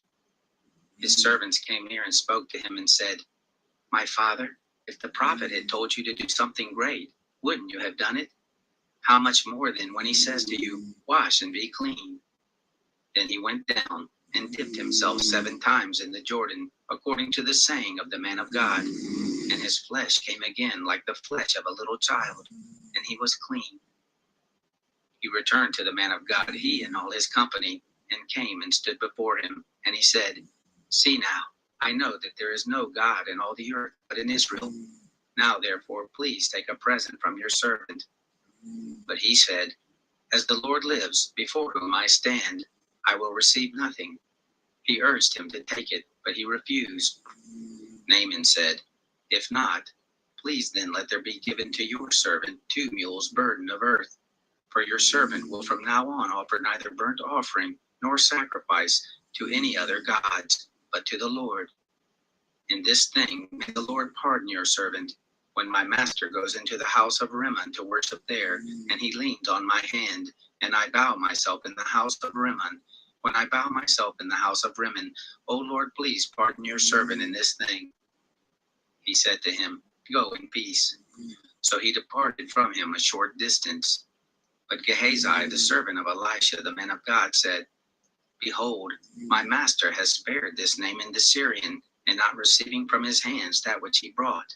As the Lord lives, I will run after him and take something from him. So Gehazi followed after Naaman. When Naaman saw one running after him, he alighted from the chariot to meet him and said, Is all well? He said, All is well. My master has sent me, saying, Behold, even now there are come to me from the hill country of Ephraim 2 young men of the sons of the prophets. Please give them a talent of silver and 2 changes of clothing. Naaman said, Be pleased to take 2 talents. He urged him and bound 2 talents of silver in 2 bags with 2 changes of clothing, and laid them on 2 of his servants, and they bore them before him. When he came to the hill, he took them from their hand and put them in his house, and he let the men go, and they departed. But he went in and stood before his master. Elisha said to him, Where are you coming from, Gehazi? He answered, Your servant went nowhere. He said to him, Didn't my heart go with you when the man turned from his chariot to meet you? Is it a time to receive money and to receive garments and olive groves and vineyards and sheep and oxen and men servants and maid servants? The leprosy therefore of Naaman shall cleave to you and to your seed forever. He went out from his presence a leper as white as snow. Chapter 6. The sons of the prophets said to Elisha, See now, the place where we dwell before you is too small for us. Let us go to the Jordan, and take every man a beam, and let us make a place there where we may dwell. He answered, Go. One said, Be pleased to go with your servant. He answered, I will go. So he went with them. When they came to the Jordan, they cut down wood. But as one was felling a beam, the axe head fell into the water, and he cried and said, Alas, my master, for it was borrowed. The man of God said, Where did it fall? He showed him the place. He cut down a stick and cast it in there, and made the iron to swim. He said, Pick it up. So he put out his hand and took it. Now the king of Syria was warring against Israel, and took counsel with his servants, saying, In such and such a place shall be my camp. The man of God sent to the king of Israel, saying, Beware that you do not pass such a place, for there the Syrians are coming down. The king of Israel sent to the place which the man of God told him and warned him of, and saved himself there not once nor twice. The heart of the king of Syria was very troubled for this thing, and he called his servants and said to them, Won't you show me which of us is for the king of Israel? One of his servants said, Not so, my lord, O king, but Elisha the prophet who is in Israel tells the king of Israel the words that you speak in your bedchamber. He said, Go and see where he is, that I may send and get him. They told him, saying, Behold, he is in Dothan. Therefore he sent horses and chariots and a great host, and they came by night and surrounded the city. When the servant of the man of God rose up early and went out, behold, a host with horses and chariots was round about the city. His servant said to him, Alas, my master, what shall we do? He answered, Don't be afraid, for those who are with us are more than those who are with them. Elisha prayed and said, O Lord, please open his eyes that he may see. The Lord opened the eyes of the young man, and he saw, and behold, the mountain was full of horses and chariots of fire around Elisha. When they came down to him, Elisha prayed to the Lord and said, Please smite these people with blindness. He struck them with blindness according to the word of Elisha. Elisha said to them, This is not the way, neither is this the city. Follow me, and I will bring you to the man whom you seek. He led them to Samaria. It happened, when they came into Samaria, that Elisha said, O Lord, open the eyes of these men, that they may see. The Lord opened their eyes, and they saw, and behold, they were in the middle of Samaria. The king of Israel said to Elisha when he saw them, "My father, shall I strike them? Shall I strike them down?" He answered, "You shall not strike them.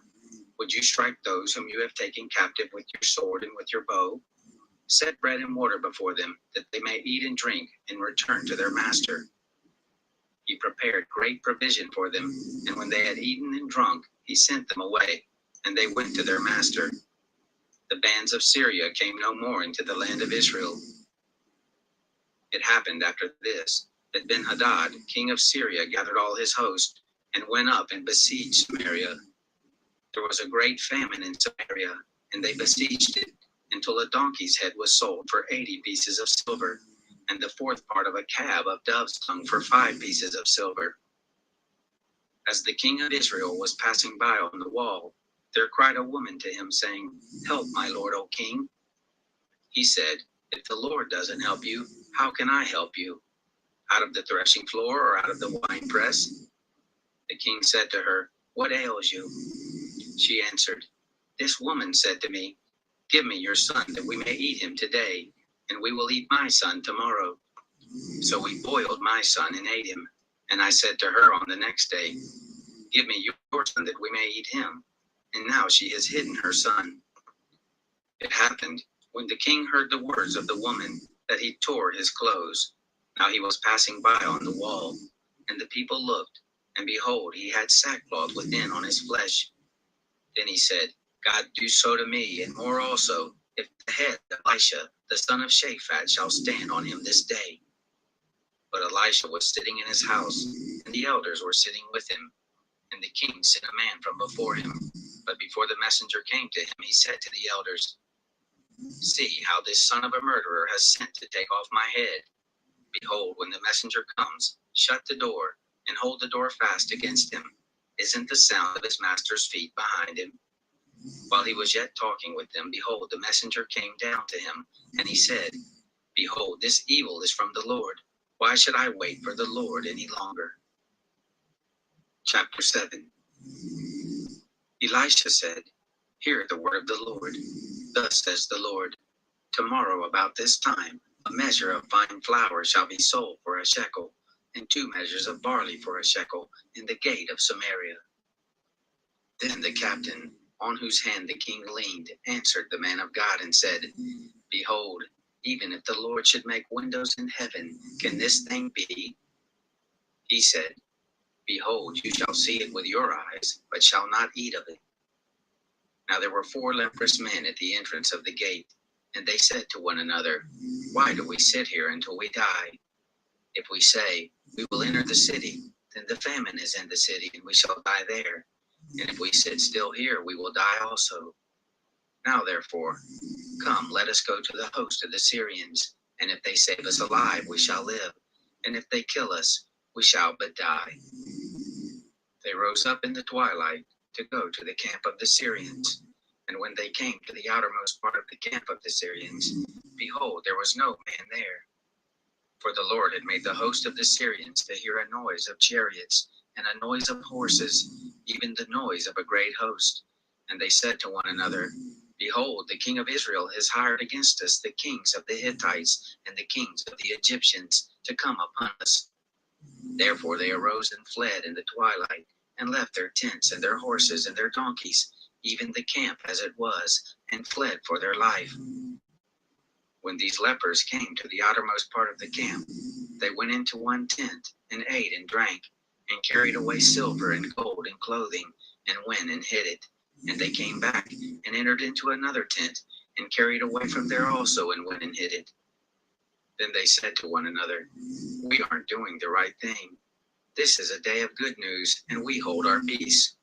If we wait until the morning light, punishment will overtake us.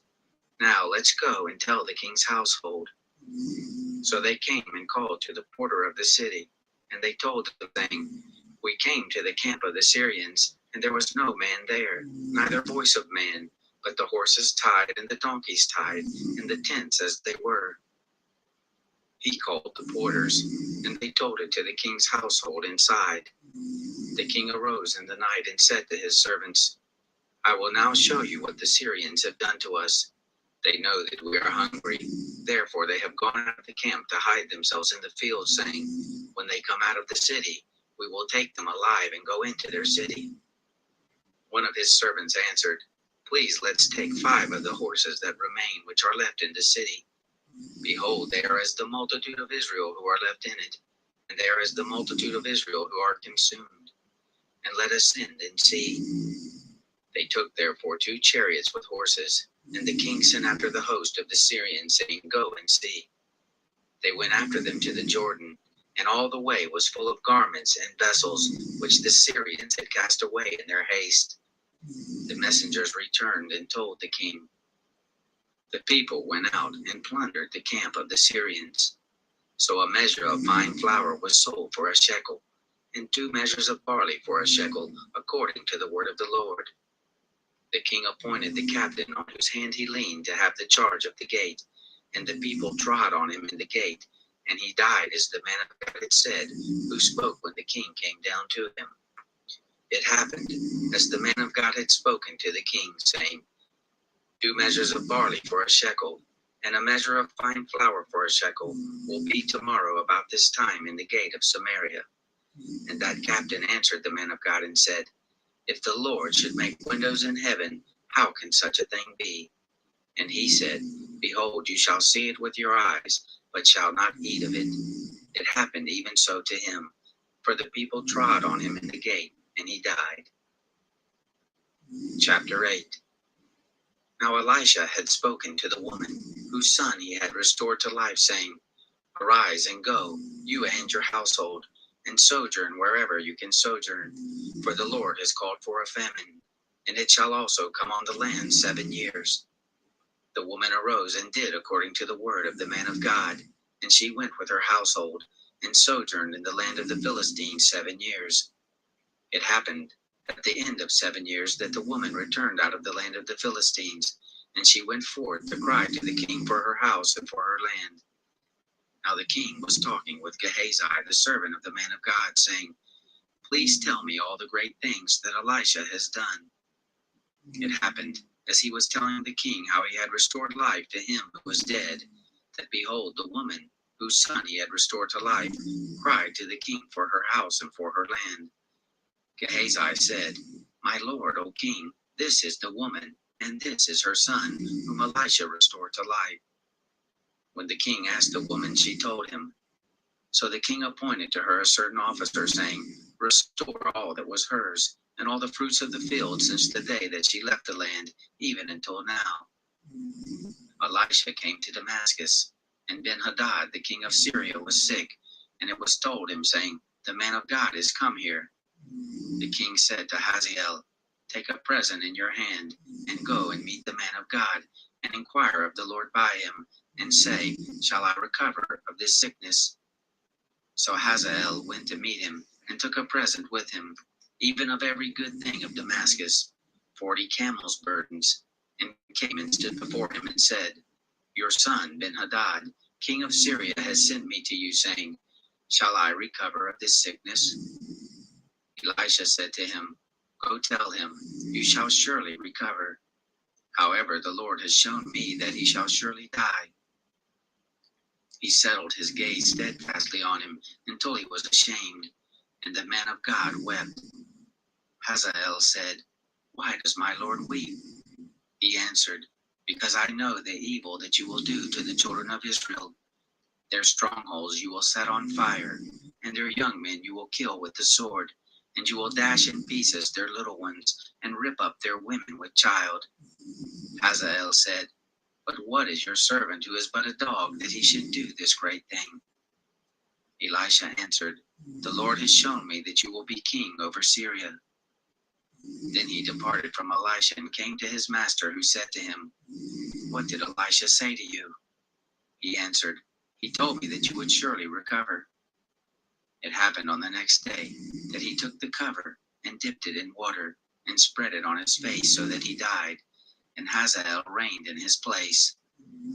In the 5th year of Joram, the son of Ahab, king of Israel, Jehoshaphat being then king of Judah, Jehoram, the son of Jehoshaphat, king of Judah, began to reign. 32 years old he was when he began to reign, and he reigned 8 years in Jerusalem. He walked in the way of the kings of Israel, as did the house of Ahab, for he had the daughter of Ahab as a wife, and he did that which was evil in the sight of the Lord. However, the Lord would not destroy Judah for David his servant's sake, as he promised him to give him a lamb for his children always. In his days, Edom revolted from under the hand of Judah, and made a king over themselves. Then Joram passed over to Zaire, and all his chariots with him, and he rose up by night, and struck the Edomites who surrounded him, and the captains of the chariots, and the people fled to their tents. So Edom revolted from under the hand of Judah to this day. Then Libnah revolted at the same time.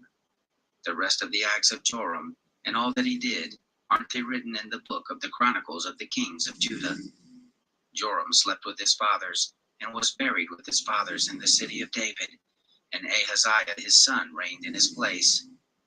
In the 12th year of Joram the son of Ahab, king of Israel, did Ahaziah the son of Jehoram, king of Judah, begin to reign. 22 years old was Ahaziah when he began to reign, and he reigned 1 year in Jerusalem. His mother's name was Athaliah, the daughter of Omri, king of Israel. He walked in the way of the house of Ahab, and did that which was evil in the sight of the Lord, as did the house of Ahab, for he was the son-in-law of the house of Ahab. He went with Joram the son of Ahab to war against Hazael, king of Syria, at Ramoth Gilead, and the Syrians wounded Joram. King Joram returned to be healed in Jezreel of the wounds which the Syrians had given him at Ramah, when he fought against Hazael, king of Syria. Ahaziah the son of Jehoram, king of Judah, went down to see Joram the son of Ahab in Jezreel, because he was sick. Chapter 9. Elisha the prophet called one of the sons of the prophets and said to him, Gird up your loins, and take this vial of oil in your hand, and go to Ramoth Gilead. When you come there, look for Jehu the son of Jehoshaphat the son of Nimshi, and go in, and make him rise up from among his brothers, and carry him to an inner room. Then take the vial of oil, and pour it on his head, and say, Thus says the Lord, I have anointed you king over Israel. Then open the door and flee, and don't wait. So the young man, even the young man the prophet, went to Ramoth Gilead. When he came, the captains of the host were sitting, and he said, I have an errand to you, captain. Jehu said, To which of us all? He said, To you, O captain. He arose and went into the house, and he poured the oil on his head and said to him, Thus says the Lord, the God of Israel, I have anointed you king over the people of the Lord, even over Israel. You shall strike the house of Ahab your master, that I may avenge the blood of my servants the prophets, and the blood of all the servants of the Lord, at the hand of Jezebel. For the whole house of Ahab shall perish, and I will cut off from Ahab every man-child, and him who is shut up, and him who is left at large in Israel. I will make the house of Ahab like the house of Jeroboam the son of Nebat, and like the house of Baasha the son of Ahijah. The dog shall eat Jezebel in the portion of Jezreel, and there shall be none to bury her. He opened the door and fled. Then Jehu came forth to the servants of his Lord, and one said to him, Is all well? Why did this mad fellow come to you? He said to them, You know the man and what his talk is. They said, It's not true, tell us now. He said, Thus and thus he spoke to me, saying, Thus says the Lord, I have anointed you king over Israel. Then they hurried, and took every man his garment, and put it under him on the top of the stairs, and blew the trumpet, saying, Jehu is king. So Jehu, the son of Jehoshaphat, the son of Nimshi, conspired against Joram. Now Joram was keeping Ramoth Gilead, he and all Israel, because of Hazael, king of Syria. But King Joram had returned to be healed in Jezreel of the wounds which the Syrians had given him when he fought with Hazael, king of Syria. Jehu said, If this be your mind, then let none escape, and go forth out of the city to go tell it in Jezreel. So Jehu rode in a chariot and went to Jezreel, for Joram lay there. Ahaziah, king of Judah, was come down to see Joram. Now the watchman was standing on the tower in Jezreel, and he spied the company of Jehu as they came, and said, I see a company. Joram said, Take a horseman and send to meet them, and let him say, Is it peace? So there went one on horseback to meet him, and said, Thus says the king, Is it peace? Jehu said, What do you have to do with peace? Get behind me. The watchman told, saying, The messenger came to them, but he isn't coming back. Then he sent out a second messenger on horseback, who came to them and said, Thus says the king, Do you come peaceably? Jehu answered, What do you know about peace? Get behind me. The watchman told the king, saying, He came to them and isn't coming back. And the driving is like the driving of Jehu, the son of Nimshi, for he drives furiously. Joram said, Make ready. They made ready his chariot. Joram, king of Israel, and Ahaziah, king of Judah, went out, each in his chariot. And they went out to meet Jehu, and found him in the portion of Naboth the Jezreelite. It happened, when Joram saw Jehu, that he said, Is it peace, Jehu? He answered, What peace, so long as the prostitution of your mother Jezebel and her witchcraft abound? Joram turned his hands and fled, and said to Ahaziah, There is treachery, Ahaziah. Jehu drew his bow with his full strength, and struck Joram between his arms, and the arrow went out at his heart, and he sunk down in his chariot. Then Jehu said to Bidkar his captain, Take him up, and cast him in the portion of the field of Naboth the Jezreelite. For do you remember how that when you and I rode together with Ahab his father, the Lord laid this burden on him? Surely I have seen yesterday the blood of Naboth, and the blood of his son, said the Lord, and I will return it to you in this very place, says the Lord. Now therefore take and cast him into the plot of ground, according to the word of the Lord. But when Ahaziah the king of Judah saw this, he fled by the way of the garden house. Jehu followed after him and said, Smite him also in the chariot. And they struck him at the ascent of Gur, which is by Iblaim. He fled to Megiddo and died there. His servants carried him in a chariot to Jerusalem, and buried him in his tomb with his fathers in the city of David. In the 11th year of Joram, the son of Ahab, began Ahaziah to reign over Judah. When Jehu was come to Jezreel, Jezebel heard of it, and she painted her eyes, and attired her head, and looked out at the window. As Jehu entered in at the gate, she said, Is it peace, you Zimri, your master's murderer? He lifted up his face to the window and said, Who is on my side? Who? They looked out at him, 2 or 3 eunuchs. He said, Throw her down. So they threw her down, and some of her blood was sprinkled on the wall and on the horses, and he trod her underfoot. When he had come in, he ate and drank, and he said, See now to this cursed woman, and bury her, for she is a king's daughter. They went to bury her, but they found in the skull and the feet and the palms of her hands. Therefore they came back and told him. He said, This is the word of the Lord, which he spoke by his servant Elijah the Tishbite, saying, In the portion of Jezreel shall the dogs eat the flesh of Jezebel, and the body of Jezebel shall be as dung on the face of the field in the portion of Jezreel, so that they shall not say, This is Jezebel. Chapter 10. Now Ahab had 70 sons in Samaria. Jehu wrote letters and sent to Samaria, to the rulers of Jezreel, even the elders, and to those who brought up the sons of Ahab, saying, Now as soon as this letter comes to you, seeing your master's sons are with you, and there are with you chariots and horses, a fortified city also in armor, look out the best, and meet of your master's sons, and set him on his father's throne, and fight for your master's house. But they were very afraid, and said, Behold, the 2 kings didn't stand before him. How then shall we stand? He who was over the household, and he who was over the city, the elders also, and those who brought up the children, sent to Jehu, saying, We are your servants, and will do all that you bid us. We will not make any man king. You do that which is good in your eyes. Then he wrote a letter the second time to them, saying, If you be on my side, and if you will listen to my voice, Take the heads of the men, your master's sons, and come to me to Jezreel by tomorrow at this time.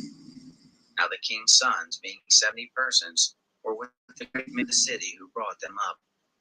It happened, when the letter came to them, that they took the king's sons and killed them, even 70 persons, and put their heads in baskets, and sent them to him in Jezreel. A messenger came and told him, saying, They have brought the heads of the king's sons. He said, Lay them in 2 heaps at the entrance of the gate until the morning. It happened in the morning that he went out and stood and said to all the people, You are righteous. Behold, I conspired against my master and killed him. But who struck all these? Know now that there shall fall to the earth nothing of the word of the Lord, which the Lord spoke concerning the house of Ahab. For the Lord has done that which he spoke by his servant Elijah. So Jehu struck all that remained of the house of Ahab in Jezreel, and all his great men, and his familiar friends, and his priests, until he left him none remaining. He arose and departed and went to Samaria. As he was at the shearing house of the shepherds in the way, Jehu met with the brothers of Ahaziah, king of Judah, and said, Who are you? They answered, We are the brothers of Ahaziah, and we go down to greet the children of the king and the children of the queen. Jehu said, Take them alive. They took them alive and killed them at the pit of the shearing house, 42 men. Neither did he leave any of them alive. When he had left there, he came upon Jehonadab, the son of Rechab, coming to meet him, and he greeted him and said to him, Is your heart right, as my heart is with your heart? Jehonadab answered, It is. If it be, give me your hand. He gave him his hand, and he took him up into the chariot. He said, Come with me and see my zeal for the Lord. So they made him ride in his chariot. When he came to Samaria, he struck all who remained to Ahab in Samaria, until he had destroyed him, according to the word of the Lord which he spoke to Elijah. Jehu gathered all the people together and said to them, Ahab served Baal a little, but Jehu will serve him much. Now therefore call to me all the prophets of Baal, all his worshippers, and all his priests. Let none be missing, for I have a great sacrifice to do for Baal. Whoever shall be missing, he shall not live.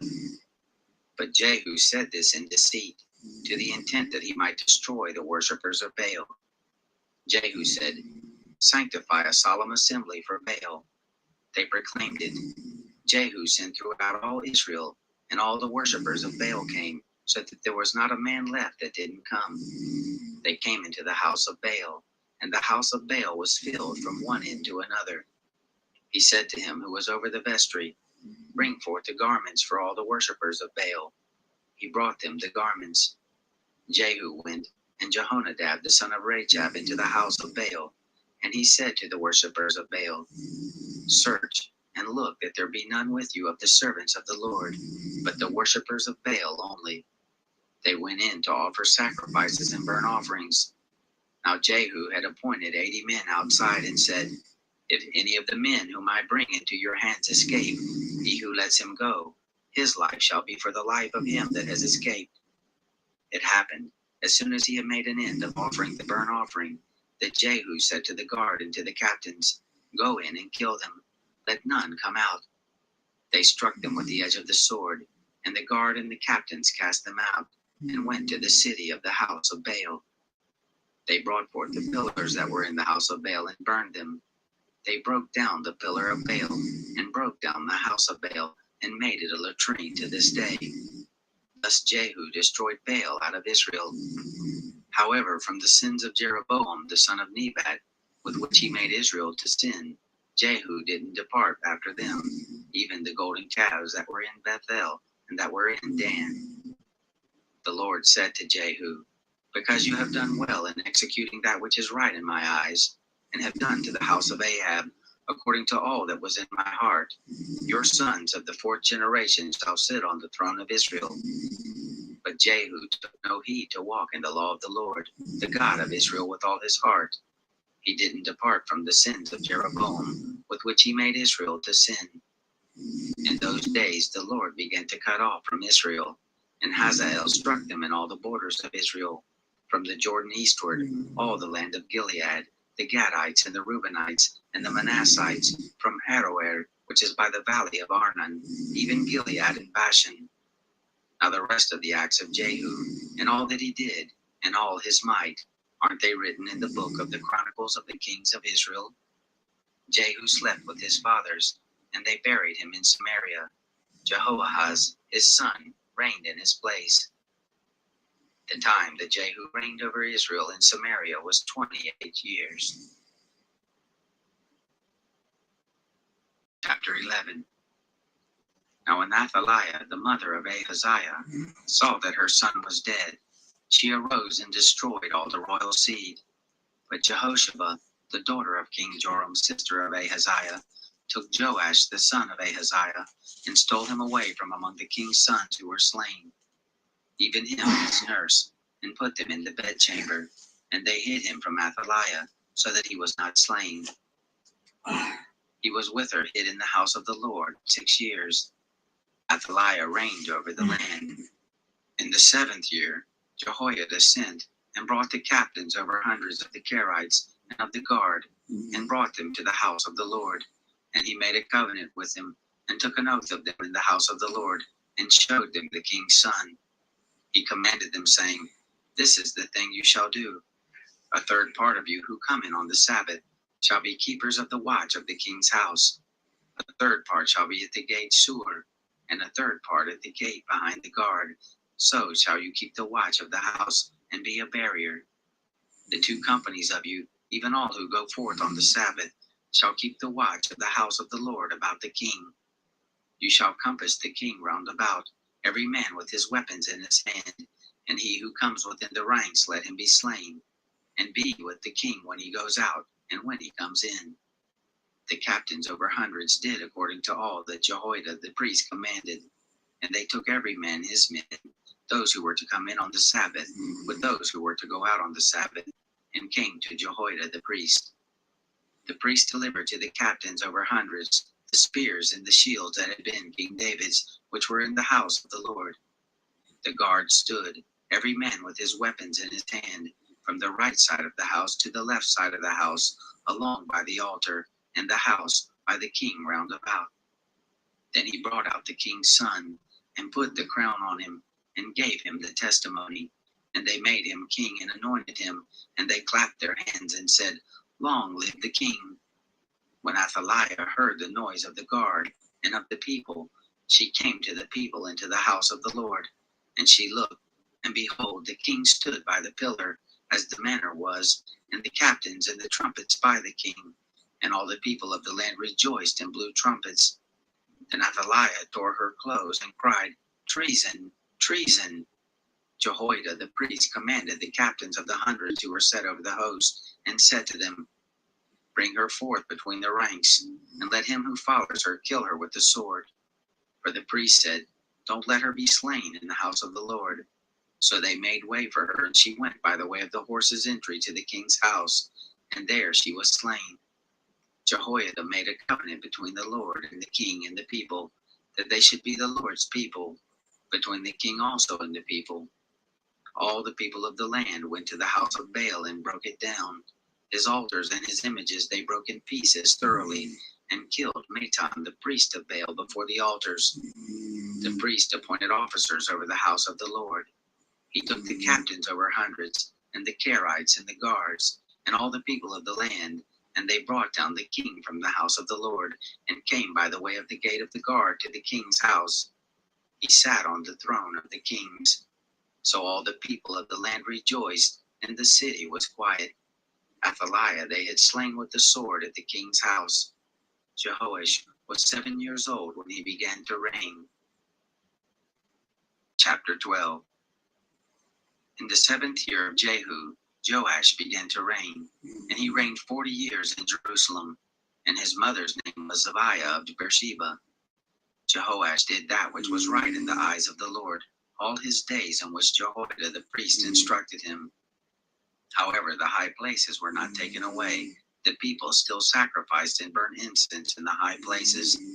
Jehoash said to the priest, All the money of the holy things that is brought into the house of the Lord in current money, the money of persons for whom each man is rated, And all the money that comes into any man's heart to bring into the house of the Lord, let the priest take it to them, every man from his acquaintance, and they shall repair the breaches of the house, wherever any breach shall be found. But it happened that in the 23rd year of King Jehoash, the priest had not repaired the breaches of the house. Then King Jehoash called for Jehoiada the priest and for the other priests and said to them, Why don't you repair the breaches of the house? Now therefore take no more money from your acquaintance, but deliver it for the breaches of the house. The priest consented that they should take no more money from the people, neither repair the breaches of the house. But Jehoiada the priest took a chest and bore a hole in the lid of it, and set it beside the altar, on the right side as one comes into the house of the Lord. And the priest who kept the threshold put in it all the money that was brought into the house of the Lord. It happened, when they saw that there was so much money in the chest, that the king's scribe and high priest came up, and they put it in bags and counted the money that was found in the house of the Lord. They gave the money that was weighed out into the hands of those who did the work, who had the oversight of the Lord's house, and they paid it out to the carpenters and the builders who worked on the house of the Lord, and to the masons and the stone cutters, and for buying timber and hewn stone to repair the breaches of the house of the Lord, and for all that was laid out for the house to repair it. But there were not made for the house of the Lord cups of silver, snuffers, basins, trumpets, any vessels of gold or vessels of silver, of the money that was brought into the house of the Lord, for they gave that to those who did the work, and repaired the house of the Lord. Moreover, they didn't demand an accounting from the men into whose hand they delivered the money to give to those who did the work, for they dealt faithfully. The money for the trespass offerings and the money for the sin offerings was not brought into the house of the Lord. It belonged to the priest. Then Hazael, king of Syria, went up and fought against Gath and took it. And Hazael set his face to go up to Jerusalem. Jehoash, king of Judah, took all the holy things that Jehoshaphat and Jehoram and Ahaziah his fathers, kings of Judah, had dedicated, and his own holy things, and all the gold that was found in the treasures of the house of the Lord and of the king's house, and sent it to Hazael, king of Syria, and he went away from Jerusalem. Now the rest of the acts of Joash, and all that he did, aren't they written in the book of the Chronicles of the kings of Judah? His servants rose and made a conspiracy, and struck Joash at the house of Milo, on the way that goes down to Silla. For Jozachar, the son of Shimeath, and Jehozabad, the son of Shomer, his servants, struck him, and he died. And they buried him with his fathers in the city of David, and Amaziah his son reigned in his place. Chapter 13. In the 23rd year of Joash, his son of Ahaziah, king of Judah, Jehoahaz the son of Jehu began to reign over Israel in Samaria, and he reigned 17 years. He did that which was evil in the sight of the Lord, and followed the sins of Jeroboam the son of Nebat, with which he made Israel to sin. He didn't depart from it. The anger of the Lord was kindled against Israel, and he delivered them into the hand of Hazael king of Syria, and into the hand of Ben-Hadad the son of Hazael continually.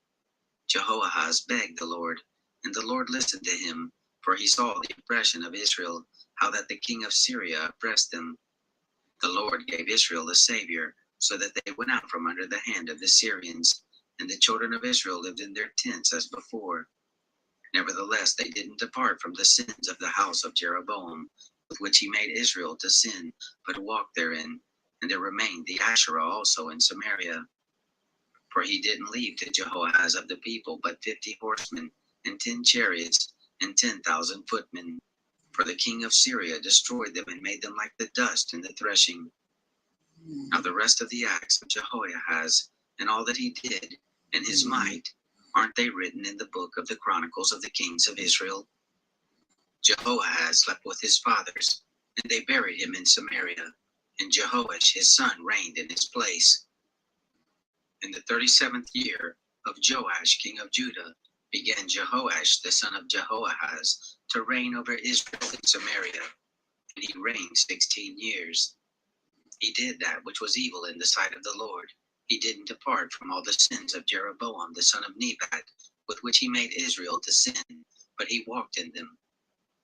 Now the rest of the acts of Jehoash, and all that he did, and his might with which he fought against Amaziah, king of Judah, aren't they written in the book of the Chronicles of the kings of Israel?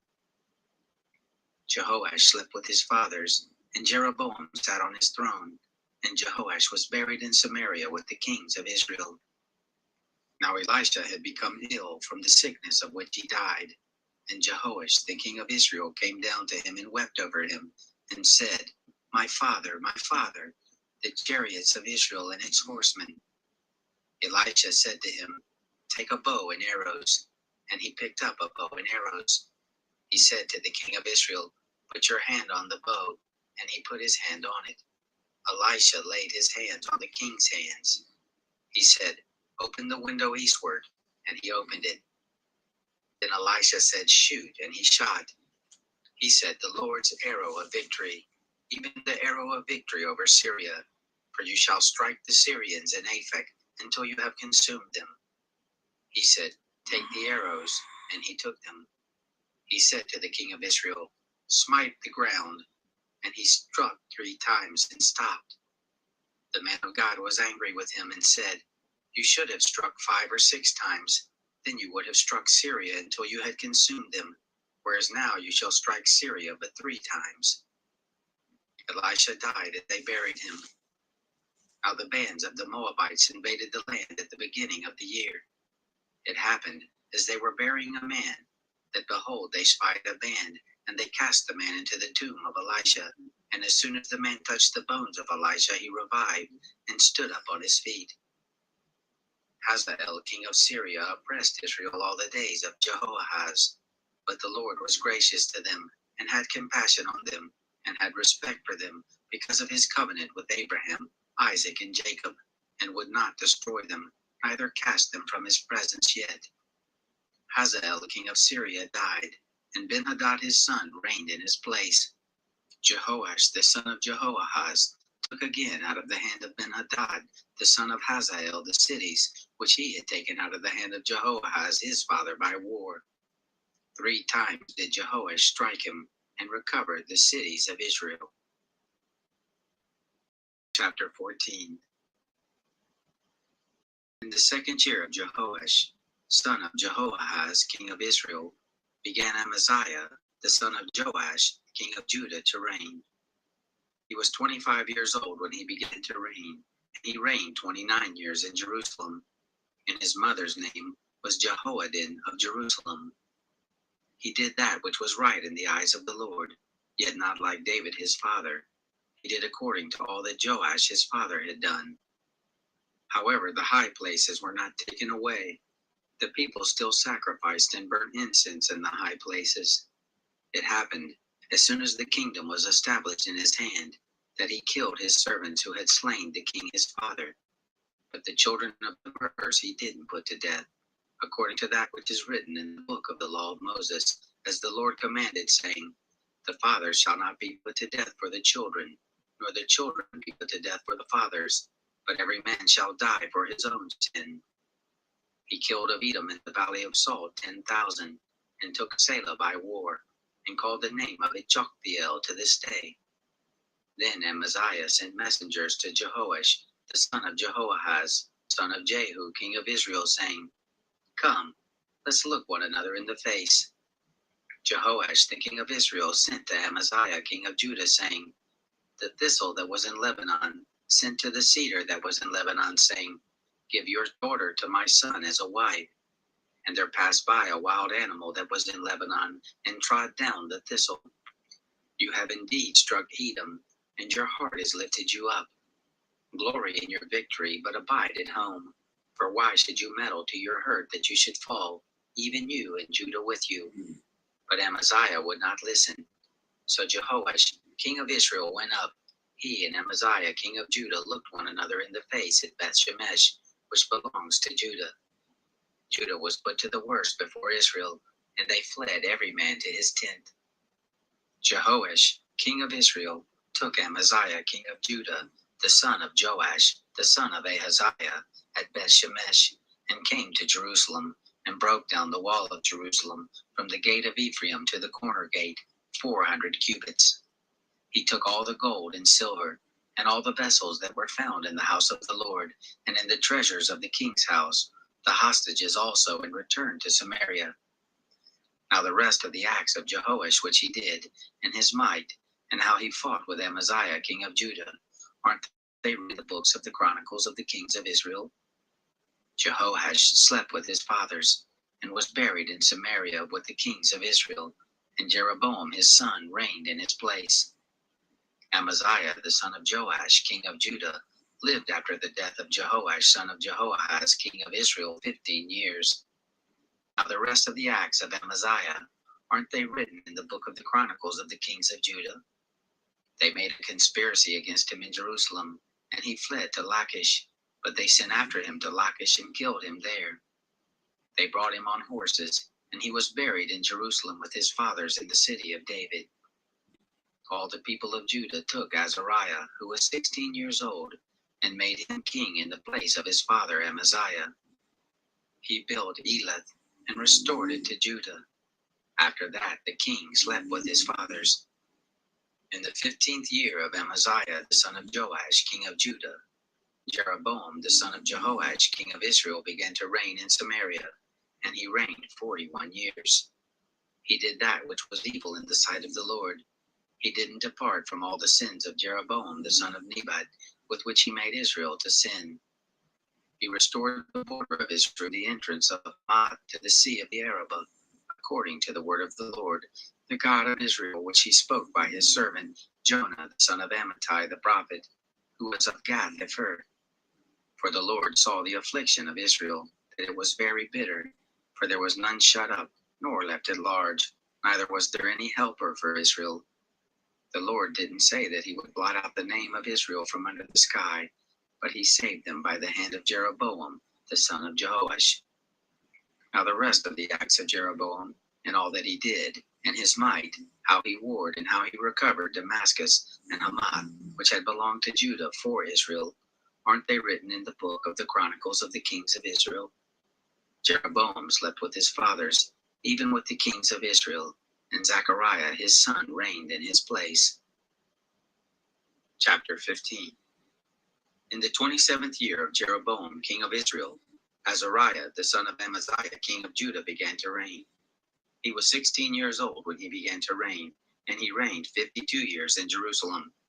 And his mother's name was Jechaliah of Jerusalem. He did that which was right in the eyes of the Lord, according to all that his father Amaziah had done. However, the high places were not taken away. People still sacrificed and burnt incense in the high places. The Lord struck the king, so that he was a leper to the day of his death, and lived in a separate house. Jotham the king's son was over the household, judging the people of the land. Now the rest of the acts of Azariah, and all that he did, aren't they written in the book of the chronicles of the kings of Judah? Azariah slept with his fathers, and they buried him with his fathers in the city of David, and Jotham his son reigned in his place. In the 38th year of Azariah king of Judah, did Zechariah the son of Jeroboam reign over Israel in Samaria 6 months. He did that which was evil in the sight of the Lord, as his fathers had done. He didn't depart from the sins of Jeroboam the son of Nebat, with which he made Israel to sin. Shallum the son of Jabesh conspired against him, and struck him before the people, and killed him, and reigned in his place. Now the rest of the acts of Zechariah, behold, aren't they written in the book of the chronicles of the kings of Israel? This was the word of the Lord which he spoke to Jehu, saying, Your sons to the 4th generation shall sit on the throne of Israel. So it came to pass. Shallum the son of Jabesh began to reign in the 39th year of Uzziah king of Judah, and he reigned the space of a month in Samaria. Menahem the son of Gadai went up from Tirzah, and came to Samaria, and struck Shallum the son of Jabesh in Samaria, and killed him, and reigned in his place. Now the rest of the acts of Shallum, and his conspiracy which he made, behold, they are written in the book of the chronicles of the kings of Israel. Then Menahem struck Tirzah, and all who were in it, and the borders of it, from Tirzah, because they didn't open to him. Therefore he struck it, and all the women therein who were with child he ripped up. In the 39th year of Azariah king of Judah began Menahem the son of Gadai to reign over Israel and he reigned 10 years in Samaria. He did that which was evil in the sight of the Lord. He didn't depart all his days from the sins of Jeroboam the son of Nebat, with which he made Israel to sin. There came against the land Pul, the king of Assyria, and Menahem gave Pul 1,000 talents of silver, that his hand might be with him to confirm the kingdom in his hand. Menahem exacted the money of Israel, even of all the mighty men of wealth, of each man 50 shekels of silver, to give to the king of Assyria. So the king of Assyria turned back, and didn't stay there in the land. Now the rest of the acts of Menahem, and all that he did, aren't they written in the book of the Chronicles of the kings of Israel? Menahem slept with his fathers, and Pekahiah his son reigned in his place. In the 50th year of Azariah king of Judah, Pekahiah the son of Menahem began to reign over Israel in Samaria, and he reigned 2 years. He did that which was evil in the sight of the Lord. He didn't depart from the sins of Jeroboam the son of Nebat, with which he made Israel to sin. Pekah the son of Remaliah his captain conspired against him, and struck him in Samaria, in the castle of the king's house, with Argob and Araiah. With him were 50 men of the Gileadites, and he killed him, and reigned in his place. Now the rest of the acts of Pekahiah, and all that he did, behold, they are written in the book of the Chronicles of the kings of Israel. In the 52nd year of Azariah king of Judah, Pekah the son of Remaliah began to reign over Israel in Samaria, and he reigned 20 years. He did that which was evil in the sight of the Lord. He didn't depart from the sins of Jeroboam the son of Nebat, with which he made Israel to sin. In the days of Pekah king of Israel, came Tiglath-Pileser king of Assyria, and took Ajan, and Abel Beth-Maachah, and Genoa, and Kadesh, and Hazor, and Gilead, and Galilee, all the land of Naphtali, and he carried them captive to Assyria. Hoshea the son of Elah made a conspiracy against Pekah the son of Remaliah, and struck him and killed him, and reigned in his place in the 20th year of Jotham the son of Uzziah. Now the rest of the acts of Pekah, and all that he did, behold, they are written in the book of the Chronicles of the kings of Israel. In the 2nd year of Pekah the son of Remaliah king of Israel, began Jotham the son of Uzziah king of Judah to reign. He was 25 years old when he began to reign, and he reigned 16 years in Jerusalem, and his mother's name was Jerusha, the daughter of Zadok. He did that which was right in the eyes of the Lord. He did according to all that his father Uzziah had done. However, the high places were not taken away. The people still sacrificed and burned incense in the high places. He built the upper gate of the Lord's house. Now the rest of the acts of Jotham, and all that he did, aren't they written in the book of the Chronicles of the kings of Judah? In those days the Lord began to send against Judah Rezin the king of Syria, and Pekah the son of Remaliah. Jotham slept with his fathers, and was buried with his fathers in the city of David his father, and Ahaz his son reigned in his place.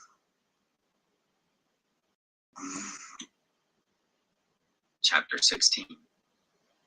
In the 17th year of Pekah the son of Remaliah, Ahaz the son of Jotham king of Judah began to reign. He was 20 years old when he began to reign, and he reigned 16 years in Jerusalem. And he didn't do that which was right in the eyes of the Lord his God, like David his father. But he walked in the way of the kings of Israel, yes, and made his son to pass through the fire, according to the abominations of the nations, whom the Lord cast out from before the children of Israel. He sacrificed and burned incense in the high places, and on the hills, and under every green tree. Then Rezin, king of Syria, and Pekah, son of Remaliah, king of Israel, came up to Jerusalem to make war, and they besieged Ahaz, but could not overcome him. At that time Rezin, king of Syria, recovered Elath to Syria, and drove the Jews from Elath, and the Syrians came to Elath and lived there to this day. So Ahaz sent messengers to Tiglath-Pileser, king of Assyria, saying, I am your servant and your son. Come up and save me out of the hand of the king of Syria, and out of the hand of the king of Israel, who rise up against me. Ahaz took the silver and gold that were found in the house of the Lord, and in the treasures of the king's house, and sent it for a present to the king of Assyria. The king of Assyria listened to him, and the king of Assyria went up against Damascus, and took it, and carried the people of it captive to Kir, and killed Rezin. King Ahaz went to Damascus to meet Tiglath-Pileser, king of Assyria, and saw the altar that was at Damascus. And King Ahaz sent to Arijah the priest the manner of the altar and the pattern of it, according to all the workmanship of it. Ahijah the priest built an altar, according to all that King Ahaz had sent from Damascus. So did Ahijah the priest make it against the coming of Ahaz from Damascus. When the king had come from Damascus, the king saw the altar, and the king drew near to the altar and made offerings on it. He burnt his burnt offering and his meal offering, and poured his drink offering, and sprinkled the blood of his peace offerings on the altar.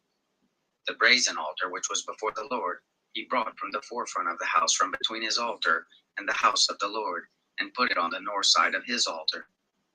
King Ahaz commanded Ahijah the priest, saying, On the great altar burn the morning burnt offering, and the evening meal offering, and the king's burnt offering and his meal offering, with the burnt offering of all the people of the land and their meal offerings and their drink offerings, and sprinkle on it the blood of the burnt offering and all the blood of the sacrifice. But the brazen altar shall be for me to inquire by. Thus did Ahijah the priest, according to all that King Ahaz commanded. King Ahaz cut off the panels of the bases, and removed the basin from off them, and took down the seat from off the brazen oxen that were under it, and put it on a pavement of stone. The covered way for the Sabbath that they had built in the house, and the king's entry outside, he turned to the house of the Lord, because of the king of Assyria. Now the rest of the acts of Ahaz which he did, aren't they written in the book of the Chronicles of the kings of Judah? Ahaz slept with his fathers, and was buried with his fathers in the city of David, and Hezekiah his son reigned in his place. Chapter 17. In the 12th year of Ahaz, king of Judah, began Hoshea the son of Elah to reign in Samaria over Israel, and he reigned 9 years. He did that which was evil in the sight of the Lord, yet not as the kings of Israel who were before him. Shalmaneser, king of Assyria, came up against him, and Hoshea became his servant, and brought him tribute. The king of Assyria found conspiracy in Hoshea, for he had sent messengers to So, king of Egypt, and offered no tribute to the king of Assyria, as he had done year by year. Therefore the king of Assyria shut him up, and bound him in prison. Then the king of Assyria came up throughout all the land, and went to Samaria, and besieged it 3 years. In the 9th year of Hoshea, the king of Assyria took Samaria, and carried Israel away to Assyria, and placed them in Hala, and on the Habor, the river of Gozan, and in the cities of the Medes. This happened because the children of Israel had sinned against the Lord their God, who brought them up out of the land of Egypt, from under the hand of Pharaoh, king of Egypt, and they had feared other gods, and walked in the statutes of the nations, whom the Lord had cast out from before the children of Israel, and from before their kings. The children of Israel did secretly things that were not right against the Lord their God, and they built high places in all their cities, from the tower of the watchman to the fortified city, and they set up pillars and Asherim on every high hill, and under every green tree, and there they burnt incense in all the high places, as did the nations whom the Lord had carried away before them. And they worked wicked things to provoke the Lord to anger, and they served idols, of which the Lord had said to them, You shall not do this thing. Yet the Lord testified to Israel and to Judah by every prophet and every seer, saying, Turn from your evil ways, and keep my commandments and my statutes, according to all the law which I commanded your fathers, and which I sent to you by my servants the prophets. But they would not hear, but hardened their neck, like the neck of their fathers, who didn't believe in the Lord their God. They rejected his statutes and his covenant that he made with their fathers, and his testimonies with which he testified to them. And they followed vanity, and became vain, and went after the nations that were round about them, concerning whom the Lord had charged those, that they should not be like them. They forsook all the commandments of their Lord their God, and made molten images, even 2 calves, and made an Asherah, and worshipped all the hosts of the sky, and served Baal. They caused their sons and their daughters to pass through the fire, and used divination and enchantments, and sold themselves to do that which was evil in the sight of the Lord, to provoke him to anger. Therefore the Lord was very angry with Israel, and removed them out of his sight. There was none left but the tribe of Judah only. And Judah also didn't keep the commandments of the Lord their God, but walked in the statutes of Israel which they had made. The Lord rejected all the seed of Israel, and afflicted them, and delivered them into the hand of spoilers, until he had cast them out of his sight.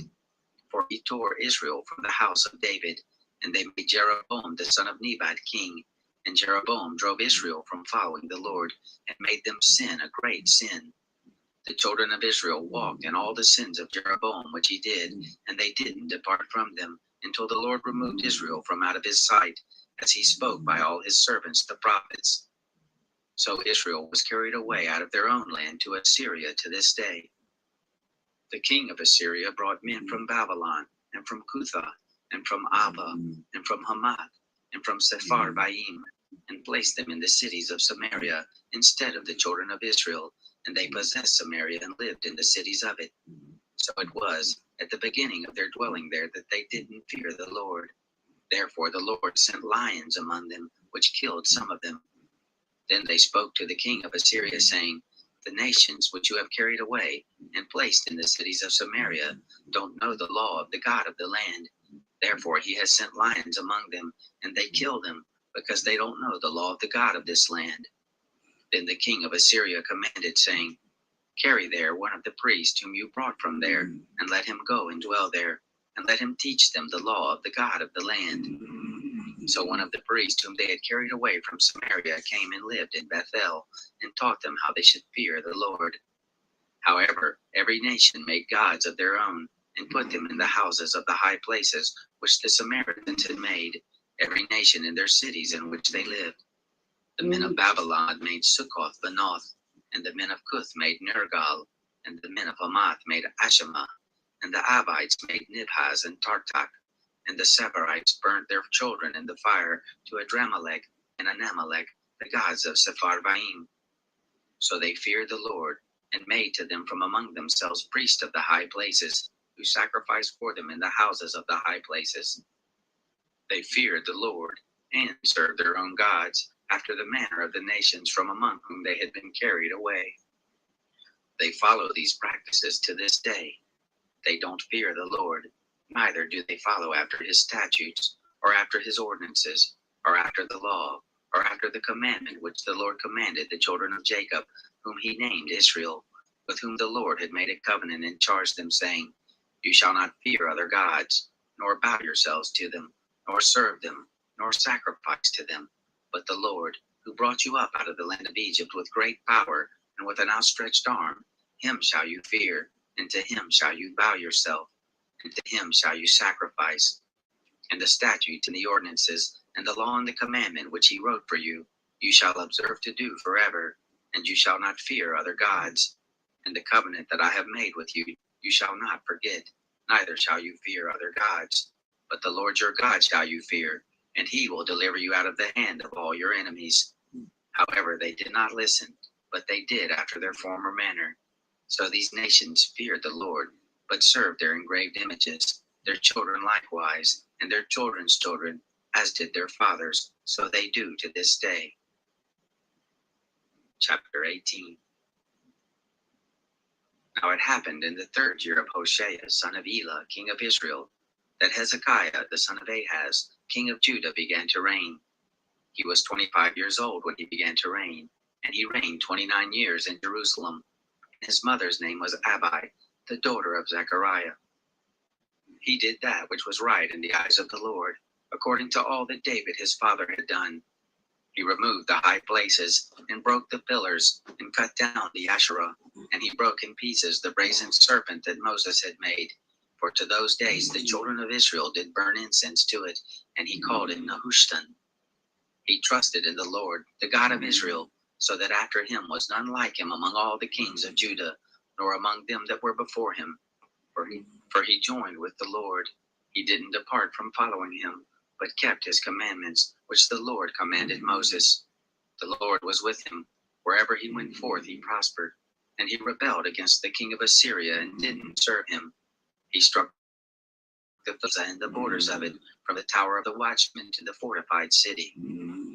It happened in the 4th year of King Hezekiah, which was the 7th year of Hoshea, son of Elah, king of Israel, that Shalmaneser, king of Assyria, came up against Samaria and besieged it.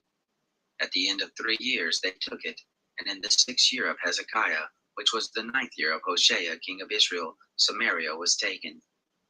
The king of Assyria carried Israel away to Assyria, and put them in Hala, and on the Habor, the river of Gozan, and in the cities of the Medes, because they didn't obey the voice of the Lord their God, but transgressed his covenant, even all that Moses, the servant of the Lord, commanded, and would not hear it nor do it.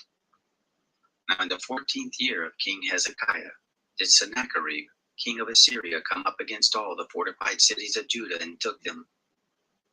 Hezekiah, king of Judah, sent to the king of Assyria to Lachish, saying, I have offended. Return from me. That which you put on me I will bear. The king of Assyria appointed to Hezekiah, king of Judah, 300 talents of silver and 30 talents of gold. Hezekiah gave him all the silver that was found in the house of the Lord and in the treasures of the king's house. At that time Hezekiah cut off the gold from the doors of the temple of the Lord and from the pillars which Hezekiah, king of Judah, had overlaid, and he gave it to the king of Assyria. The king of Assyria sent Tartan and Rabsaris and Rabshakeh from Lachish to King Hezekiah with a great army to Jerusalem. They went up and came to Jerusalem. When they were come up, they came and stood by the conduit of the upper pool, which is in the highway of the fuller's field. When they had called to the king, there came out to them Eliakim, the son of Hilkiah, who was over the household, and Shebna the scribe, and Joah the son of Asaph the recorder. Rabshakeh said to them, Say now to Hezekiah, Thus says the great king, the king of Assyria, What confidence is this in which you trust? You say, but they are vain words. There is counsel and strength for the war. Now on whom do you trust that you have rebelled against me? Now behold, you trust on the staff of this bruised reed, even on Egypt, whereon if a man lean, it will go through his hand and pierce it. So is Pharaoh, king of Egypt, to all who trust in him. But if you tell me, we trust in the Lord our God, isn't that he whose high places and whose altars Hezekiah has taken away, and has said to Judah and to Jerusalem, You shall worship before this altar in Jerusalem? Now therefore, please give pledges to my master the king of Assyria, and I will give you 2,000 horses, if you are able on your part to set riders on them. How then can you turn away the face of one captain of the least of my master's servants, and put your trust on Egypt for chariots and horsemen? Am I now come up without the Lord against this place to destroy it? The Lord said to me, Go up against this land and destroy it. Then Eliakim the son of Hilkiah, and Shebna, and Joah said to Rabshakeh, Please speak to your servants in the Syrian language, for we understand it, and don't speak with us in the Jews' language, in the ears of the people who are on the wall. But Rabshakeh said to them, Has my master sent me to your master and to you to speak these words? Hasn't he sent me to the men who sit on the wall, who eat their own dung and drink their own water with you? Then Rabshakeh stood and cried with a loud voice in the Jews' language and spoke, saying, Hear the word of the great king, the king of Assyria. Thus says the king, Don't let Hezekiah deceive you, for he will not be able to deliver you out of his hand. Neither let Hezekiah make you trust in the Lord, saying, The Lord will surely deliver us, and this city shall not be given into the hand of the king of Assyria. Don't listen to Hezekiah, for thus says the king of Assyria, Make your peace with me and come out to me, and every one of you shall eat of his vine and of his fig tree, and every one shall drink the waters of his own cistern, until I come and take you away to a land like your own land, a land of grain and new wine, a land of bread and vineyards, a land of olive trees and honey, that you may live and not die. And don't listen to Hezekiah when he persuades you, saying, The Lord will deliver us. Has any of the gods of the nations ever delivered his land out of the hand of the king of Assyria? Where are the gods of Hamath and of Arpad? Where are the gods of Sepharvaim, of Hena and Eva? Have they delivered Samaria out of my hand? Who are they among all the gods of the countries that had delivered their country out of my hand, that the Lord should deliver Jerusalem out of my hand? But the people held their peace, and answered him not a word, for the king's commandment was, saying, Don't answer him. Then Eliakim the son of Hilkiah, who was over the household, and Shebna the scribe, and Joah the son of Asaph the recorder, came to Hezekiah with their clothes torn, and told him the words of Rabshakeh. Chapter 19. It happened, when King Hezekiah heard it, that he tore his clothes and covered himself with sackcloth, and went into the house of the Lord. He sent Eliakim, who was over the household, and Shebna the scribe, the elders of the priests covered with sackcloth to Isaiah the prophet, the son of Amos. They said to him, Thus says Hezekiah, This is a day of trouble, and of rebuke, and of rejection, for the children are come to the birth, and there is not enough strength to bring them forth. It may be that the Lord your God will hear all the words of Rabshakeh, whom the king of Assyria his master has sent to defy the living God, and will rebuke the words which the Lord your God has heard. Therefore lift up your prayer for the remnant that is left. So the servants of King Hezekiah came to Isaiah. Isaiah said to them, Thus shall you tell your master. Thus says the Lord, Don't be afraid of the words that you have heard, with which the servants of the king of Assyria have blasphemed me. Behold, I will put a spirit in him, and he shall hear news, and shall return to his own land, and I will cause him to fall by the sword in his own land. So Rabshakeh returned and found the king of Assyria warring against Libnah, for he had heard that he was departed from Lachish. When he heard say of Tirkah, king of Ethiopia, Behold, he has come out to fight against you, he sent messengers to Hezekiah again, saying, Thus shall you speak to Hezekiah the king of Judah, saying, Don't let your God in whom you trust deceive you, saying, Jerusalem shall not be given into the hand of the king of Assyria. Behold, you have heard what the kings of Assyria have done to all lands, by destroying them utterly. And shall you be delivered? Have the gods of the nations delivered them which my fathers have destroyed? Gozan, Haran, and Reseph, and the children of Eden that were in Telassar? Where is the king of Hamath, the king of Arpad, and the king of the city of Sepharvaim, of Hena and Eva? Hezekiah received the letter from the hand of the messengers and read it. And Hezekiah went up to the house of the Lord and spread it before the Lord. Hezekiah prayed before the Lord and said, O Lord, God of Israel, who sits above the cherubim, you are God, even you alone of all the kingdoms of the earth, for you have made heaven and earth. Incline your ear, O Lord, and hear. Open your eyes, Lord, and see, and hear the words of Sennacherib, with which he has sent him to defy the living God. Of a truth, Lord, the kings of Assyria have laid waste the nations and their lands, and have cast their gods into the fire, for they were no gods, but the work of men's hands, wood and stone. Therefore they have destroyed them. Now therefore, O Lord our God, save us, I beg you, out of his hand, that all the kingdoms of the earth may know that you are the Lord God alone. Then Isaiah the son of Amos sent to Hezekiah, saying, Thus says the Lord, the God of Israel, whereas you have prayed to me against Sennacherib, king of Assyria, I have heard you. This is the word that the Lord has spoken concerning him. The virgin daughter of Zion has despised you and ridiculed you. The daughter of Jerusalem has shaken her head at you. Whom have you defied and blasphemed? And against who have you exalted your voice and lifted up your eyes on high? Even against the Holy One of Israel. By your messengers you have defied the Lord, and have said, With the multitude of my chariots I am come up to the height of the mountains, to the innermost parts of Lebanon. And I will cut down the tall cedars of it, and the choice fir trees of it, and I will enter into the farthest lodging place, the forest of the fruitful field. I have dug and drunk strange waters, and with the soles of my feet I will dry up all the rivers of Egypt. Haven't you heard how I have done it long ago and formed it of ancient times? Now I have brought it to pass, that it should be yours to lay waste fortified cities into ruinous heaps. Therefore their inhabitants were of small power. They were dismayed and confounded. They were as the grass of the field, and as the green herb, as the grass on the housetops, and as grain blasted before it is grown up. But I know you're sitting down, and you're going out, and you're coming in, and you're raging against me. Because of your raging against me, and because your arrogance has come up into my ears, therefore I will put my hook in your nose, and my bridle in your lips, and I will turn you back by the way which you came. This shall be the sign to you. You shall eat this year of that which grows of itself, and in the second year of that which springs forth of the same. And in the third year you will sow and reap and plant vineyards, and eat the fruit of it. The remnant that has escaped of the house of Judah shall again take root downward, and bear fruit upward. For out of Jerusalem shall go forth a remnant, and out of Mount Zion those who shall escape, The zeal of the Lord of hosts shall perform this.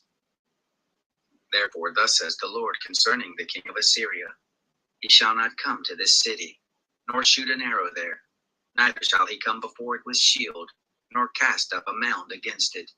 By the way that he came, by the same shall he return, and he shall not come to this city, says the Lord. For I will defend this city to save it, for my own sake, and for my servant David's sake. It happened that night that the angel of the Lord went out and struck in the camp of the Assyrians 185,000 men. And when they arose early in the morning, they saw all the dead bodies. So Sennacherib, king of Assyria, departed, and went and returned and lived in Nineveh. It happened, as he was worshipping in the house of Nisroch his god, that Adrammelech and Sharezer struck him with the sword, and they escaped into the land of Ararat. Esarhaddon his son reigned in his place. Chapter 20. In those days Hezekiah was sick unto death. Isaiah the prophet the son of Amos came to see him and said to him, Thus says the Lord, set your house in order, for you shall die and not live. Then he turned his face to the wall and prayed to the Lord, saying, Remember now, Lord, I beg you, how I have walked before you in truth and with a perfect heart, and have done that which is good in your sight. Hezekiah wept greatly.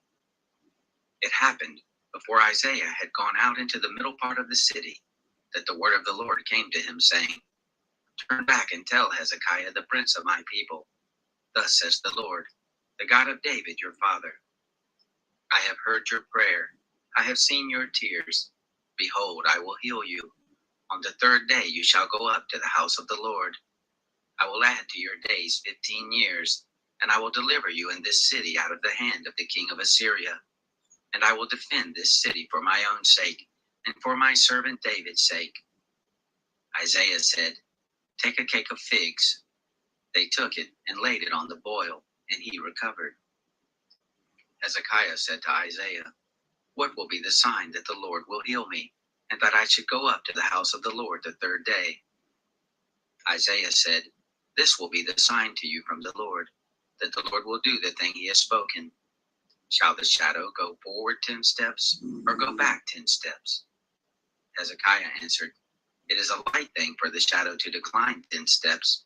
No, but let the shadow return backward 10 steps. Isaiah the prophet cried to the Lord, and he brought the shadow 10 steps backward, by which it had gone down on the dial of Ahaz. At that time, Baladan, the son of Baladan, king of Babylon, sent letters and a present to Hezekiah, for he had heard that Hezekiah had been sick. Hezekiah listened to them, and showed them all the house of his precious things, the silver and the gold and the spices, and the precious oil, and the house of his armor, and all that was found in his treasuries. There was nothing in his house, nor in all his dominion, that Hezekiah didn't show them. Then Isaiah the prophet came to King Hezekiah and said to him, What did these men say, and from where did they come? Hezekiah said, They have come from a far country, even from Babylon. He said, What have they seen in your house? Hezekiah answered, All that is in my house they have seen. There is nothing among my treasures that I have not shown them. Isaiah said to Hezekiah, Hear the word of the Lord. Behold, the days come, that all that is in your house, and that which your fathers have laid up in store to this day, shall be carried to Babylon. Nothing shall be left, says the Lord.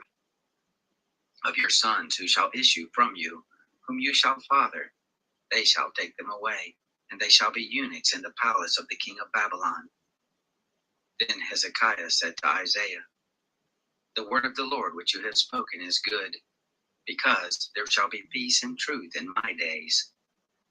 Now the rest of the acts of Hezekiah, and all his might, and how he made the pool and the conduit, and brought water into the city, aren't they written in the book of the Chronicles of the kings of Judah? Hezekiah slept with his fathers, and Manasseh his son reigned in his place. Chapter 21. Manasseh was 12 years old when he began to reign, and he reigned 55 years in Jerusalem, and his mother's name was Hephzibah. He did that which was evil in the sight of the Lord, after the abominations of the nations whom the Lord cast out before the children of Israel. For he built again the high places, which Hezekiah his father had destroyed. And he reared up altars for Baal, and made an Asherah, as did Ahab king of Israel, and worshipped all the host of the sky, and served them. He built altars in the house of the Lord, of which the Lord said, In Jerusalem I will put my name. He built altars for all the host of the sky in the two courts of the house of the Lord.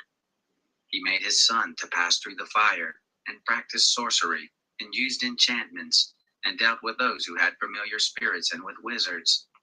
He worked much evil in the sight of the Lord, to provoke him to anger.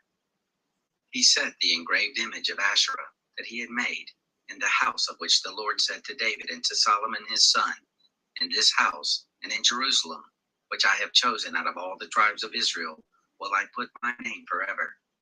Neither will I cause the feet of Israel to wander any more out of the land which I gave their fathers, if only they will observe to do according to all that I have commanded them, and according to all the law that my servant Moses commanded them. But they didn't listen, and Manasseh seduced them to do that which is evil more than did the nations whom the Lord destroyed before the children of Israel. The Lord spoke by his servants the prophets, saying, Because Manasseh, king of Judah, has done these abominations, and has done wickedly, above all that the Amorites did who were before him, and has made Judah also to sin with his idols. Therefore thus says the Lord, the God of Israel, Behold, I bring such evil on Jerusalem and Judah, that whoever hears of it, both his ears shall tingle.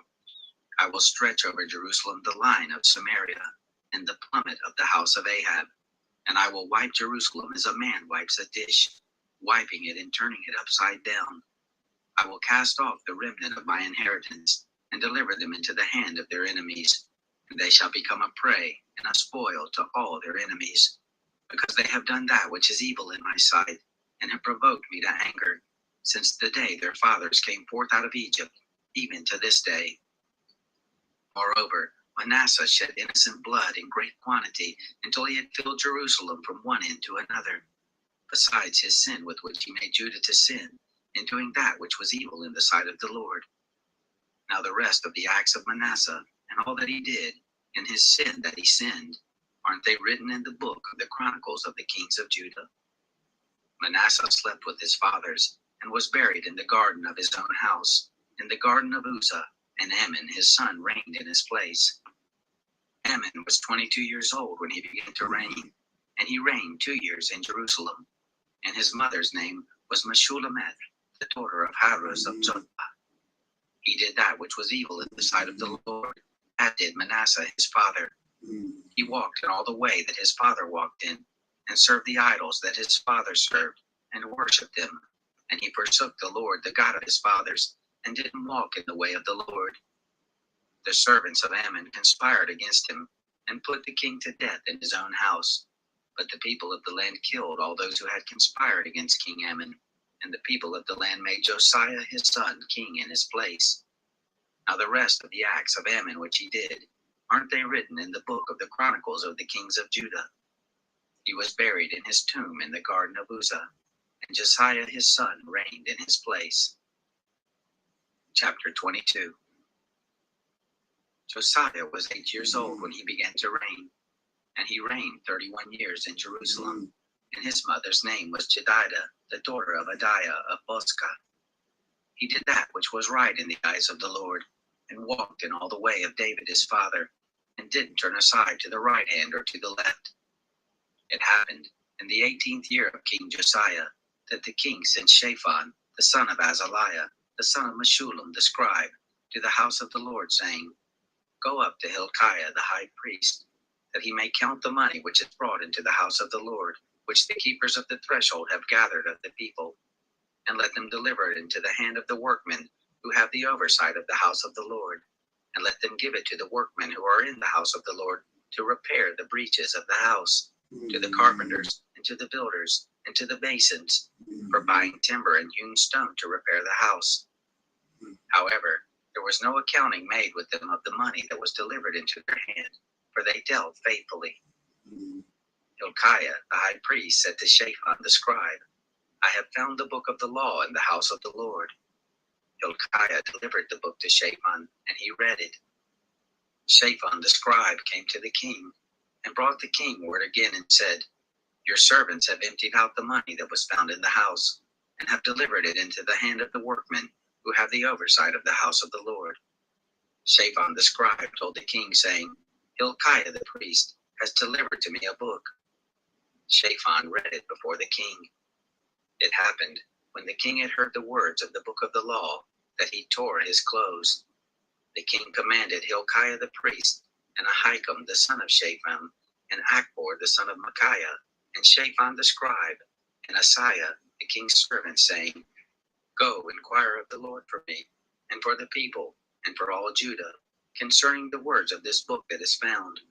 For great is the wrath of the Lord that is kindled against us, because our fathers have not listened to the words of this book, to do according to all which is written concerning us.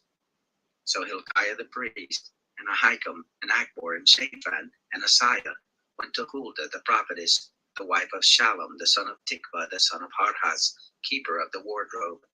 Now she lived in Jerusalem in the second quarter, and they talked with her.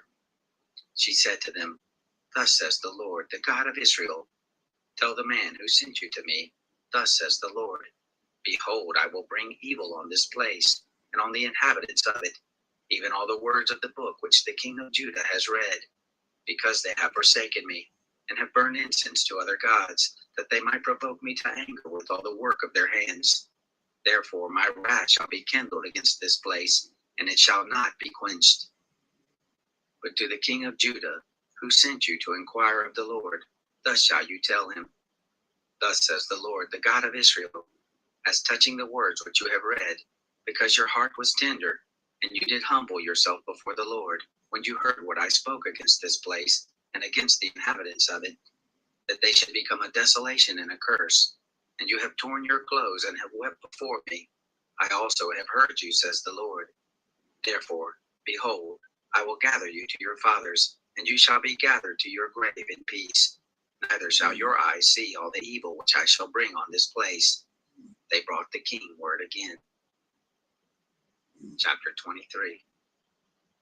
The king sent, and they gathered to him all the elders of Judah and of Jerusalem. The king went up to the house of the Lord, and all the men of Judah, and all the inhabitants of Jerusalem with him, and the priests, and the prophets, and all the people, both small and great. And he read in their ears all the words of the book of the covenant, which was found in the house of the Lord. The king stood by the pillar, and made a covenant before the Lord, to walk after the Lord, and to keep his commandments, and his testimonies, and his statutes, with all his heart, and all his soul, to confirm the words of this covenant that were written in this book. And all the people stood to the covenant. The king commanded Hilkiah the high priest, and the priest of the second order, and the keepers of the threshold, to bring out of the temple of the Lord all the vessels that were made for Baal, and for the Asherah, and for all the host of the sky. And he burned them outside of Jerusalem in the fields of Kidron, and carried the ashes of them to Bethel. He put down the idolatrous priest, whom the kings of Judah had ordained to burn incense in the high places in the cities of Judah, and in the places around Jerusalem. Those also who burned incense to Baal, to the sun, and to the moon, and to the planets, and to all the host of the sky. He brought out the Asherah from the house of the Lord, outside of Jerusalem, to the brook Kidron, and burned it at the brook Kidron, and beat it to dust, and cast the dust of it on the graves of the common people. He broke down the houses of the Sodomites that were in the house of the Lord, where the women wove hangings for the Asherah.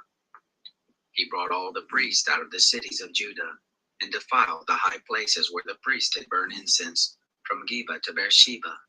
And he broke down the high places of the gates that were at the entrance of the gate of Joshua, the governor of the city, which were on a man's left hand at the gate of the city.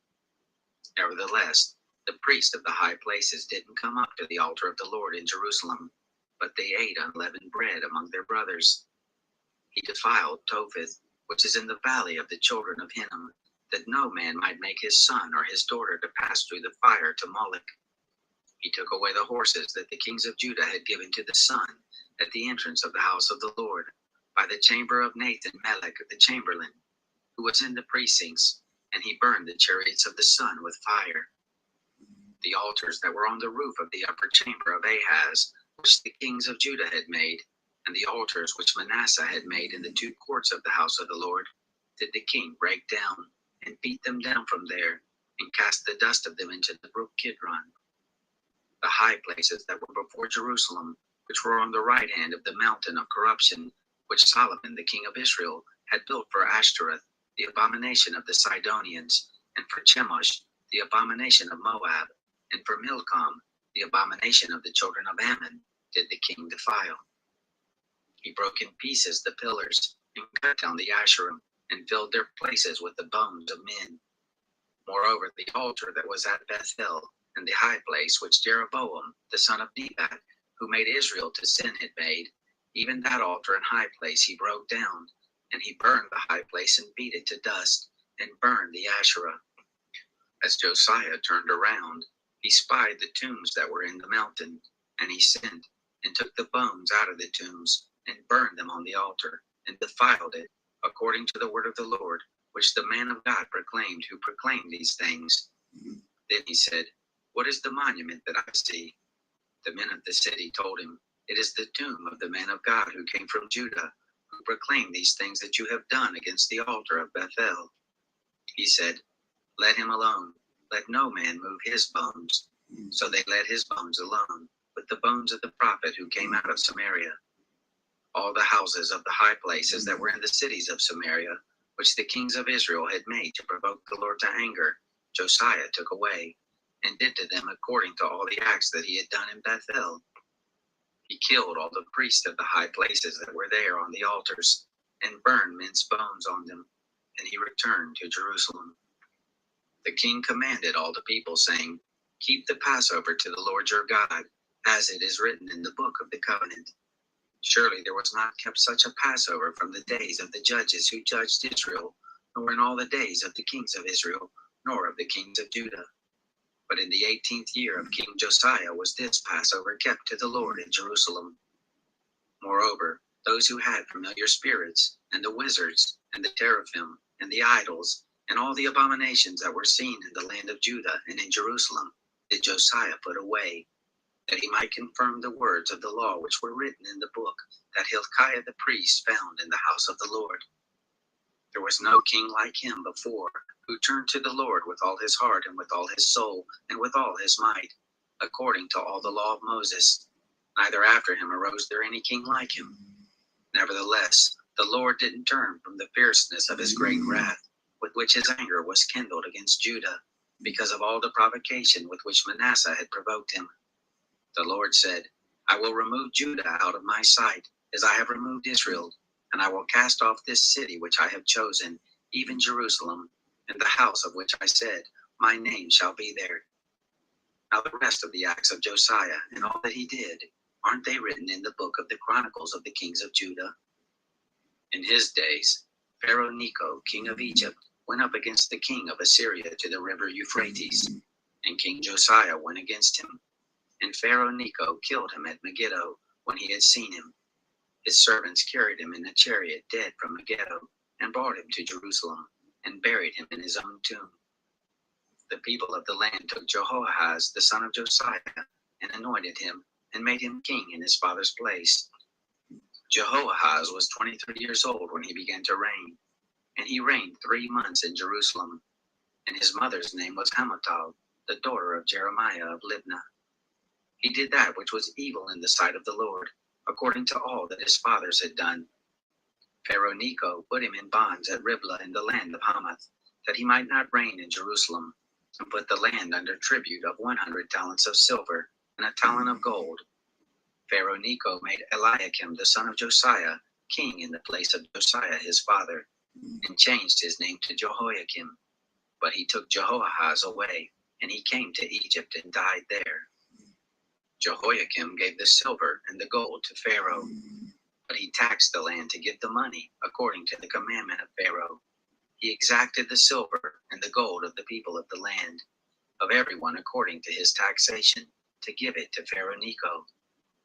Jehoiakim was 25 years old when he began to reign, and he reigned 11 years in Jerusalem. and his mother's name was Abida, the daughter of Pedaiah of Rumah. He did that which was evil in the sight of the Lord, according to all that his fathers had done. Chapter 24.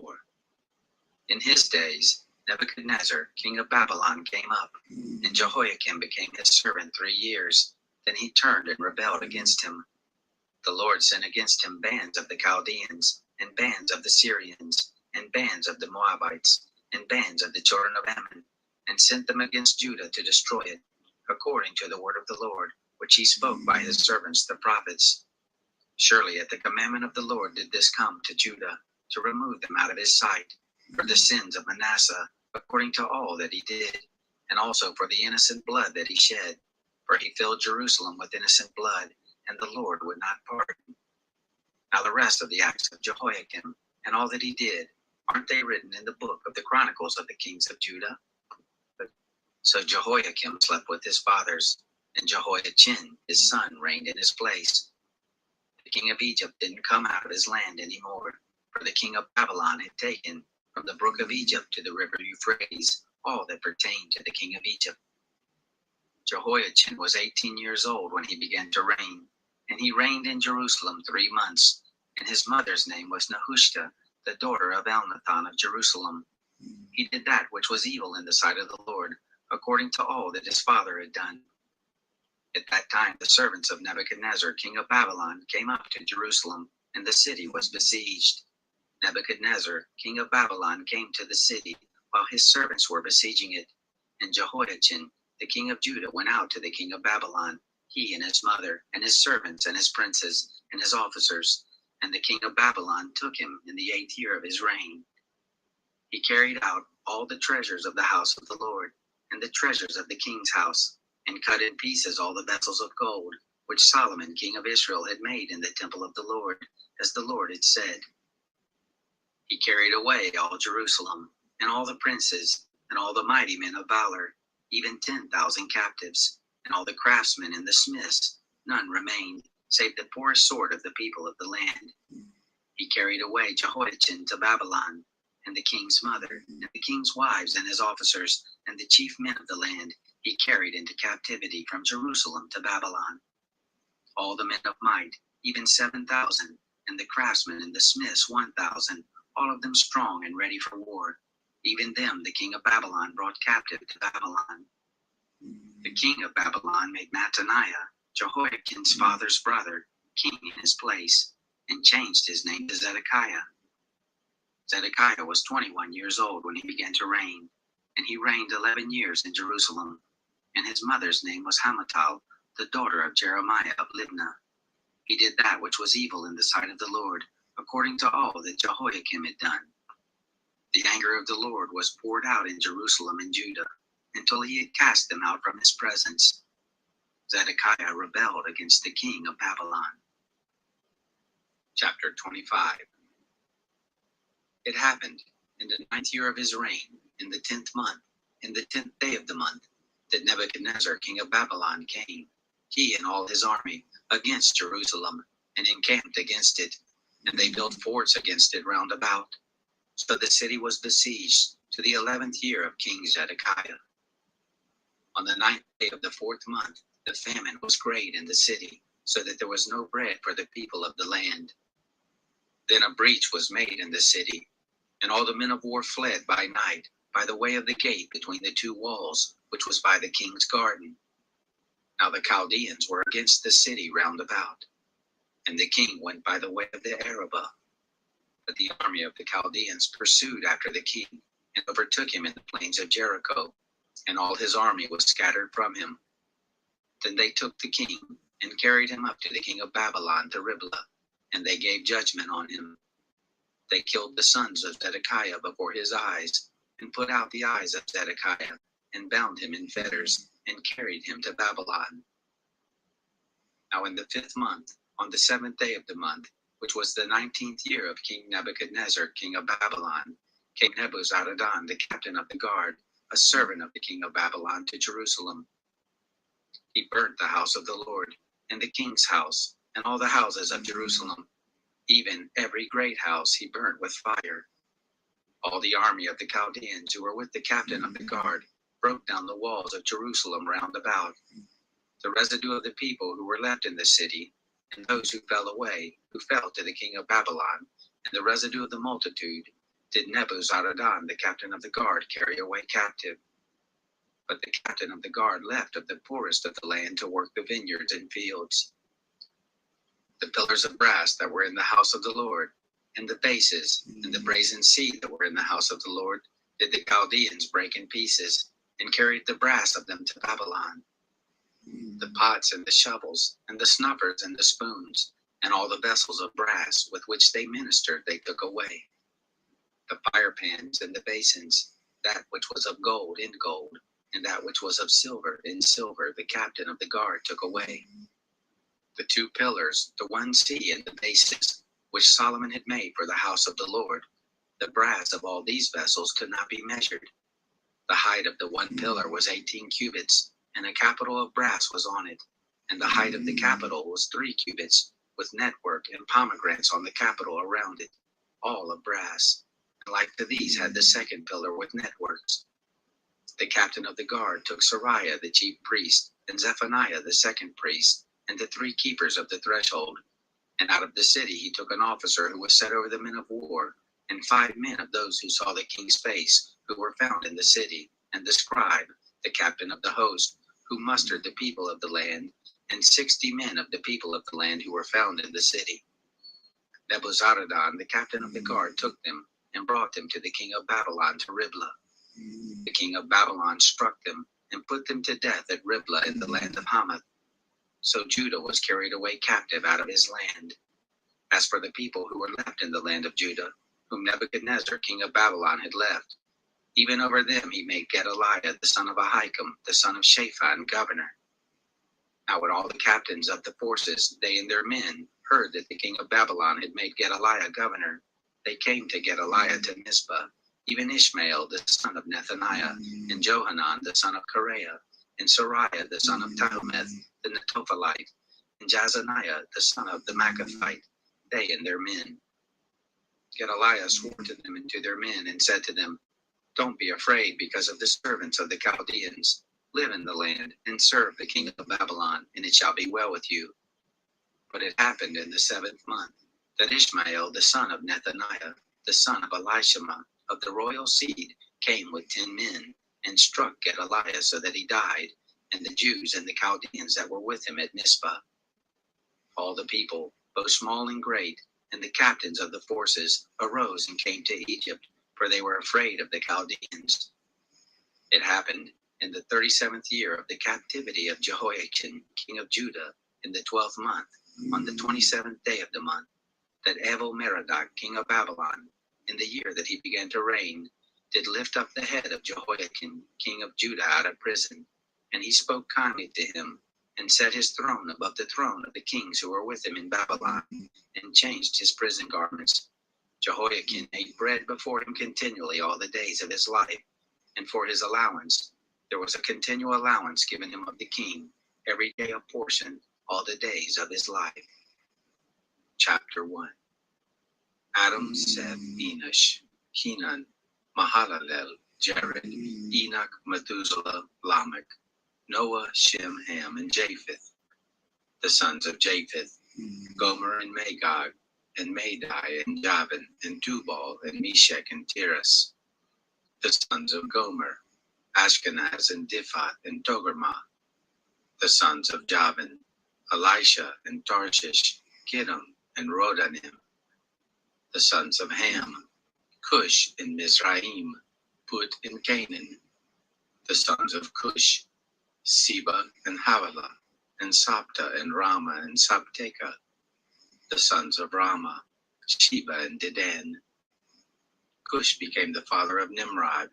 He began to be a mighty one in the earth.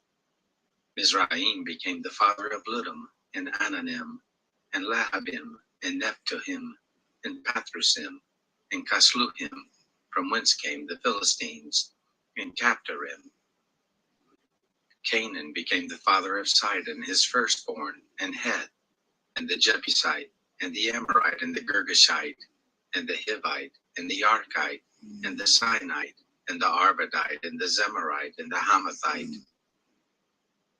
The sons of Shem, Elam, and Asher, and Arpachshad, and Lud, and Aram, and Uz, and Hul, and Gether, and Meshech. Arpachshad became the father of Shelah, and Shelah became the father of Eber. To Eber were born 2 sons. The name of the one was Peleg, for in his days the earth was divided, and his brother's name was Joktan. Joktan became the father of Almodad, and Sheleph, and Hazarmatheth, and Jerah, and Hadaram, and Uzal, and Diklah, and Ebal, and Abimael, and Sheba, and Ophir, and Havilah, and Jobab. All these were the sons of Joktan. Shem, Arpachshad, Shelah, Eber, Peleg, Ru, Serach, Nahor, Terah, Abram, the same as Abraham. The sons of Abraham, Isaac, and Ishmael. These are their generations.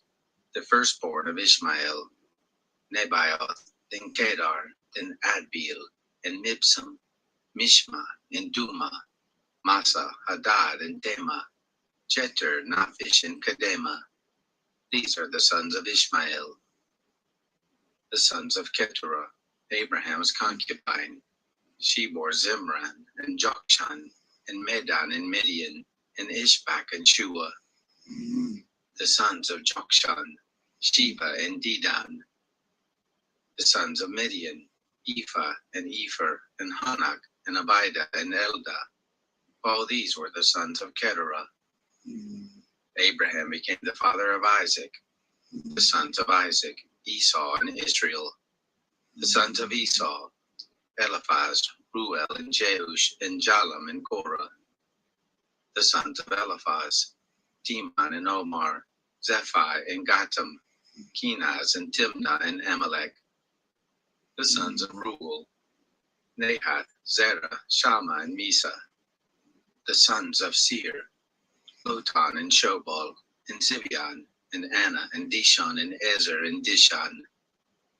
The sons of Lotan, Horai, and Homam, and Timnah was Lotan's sister.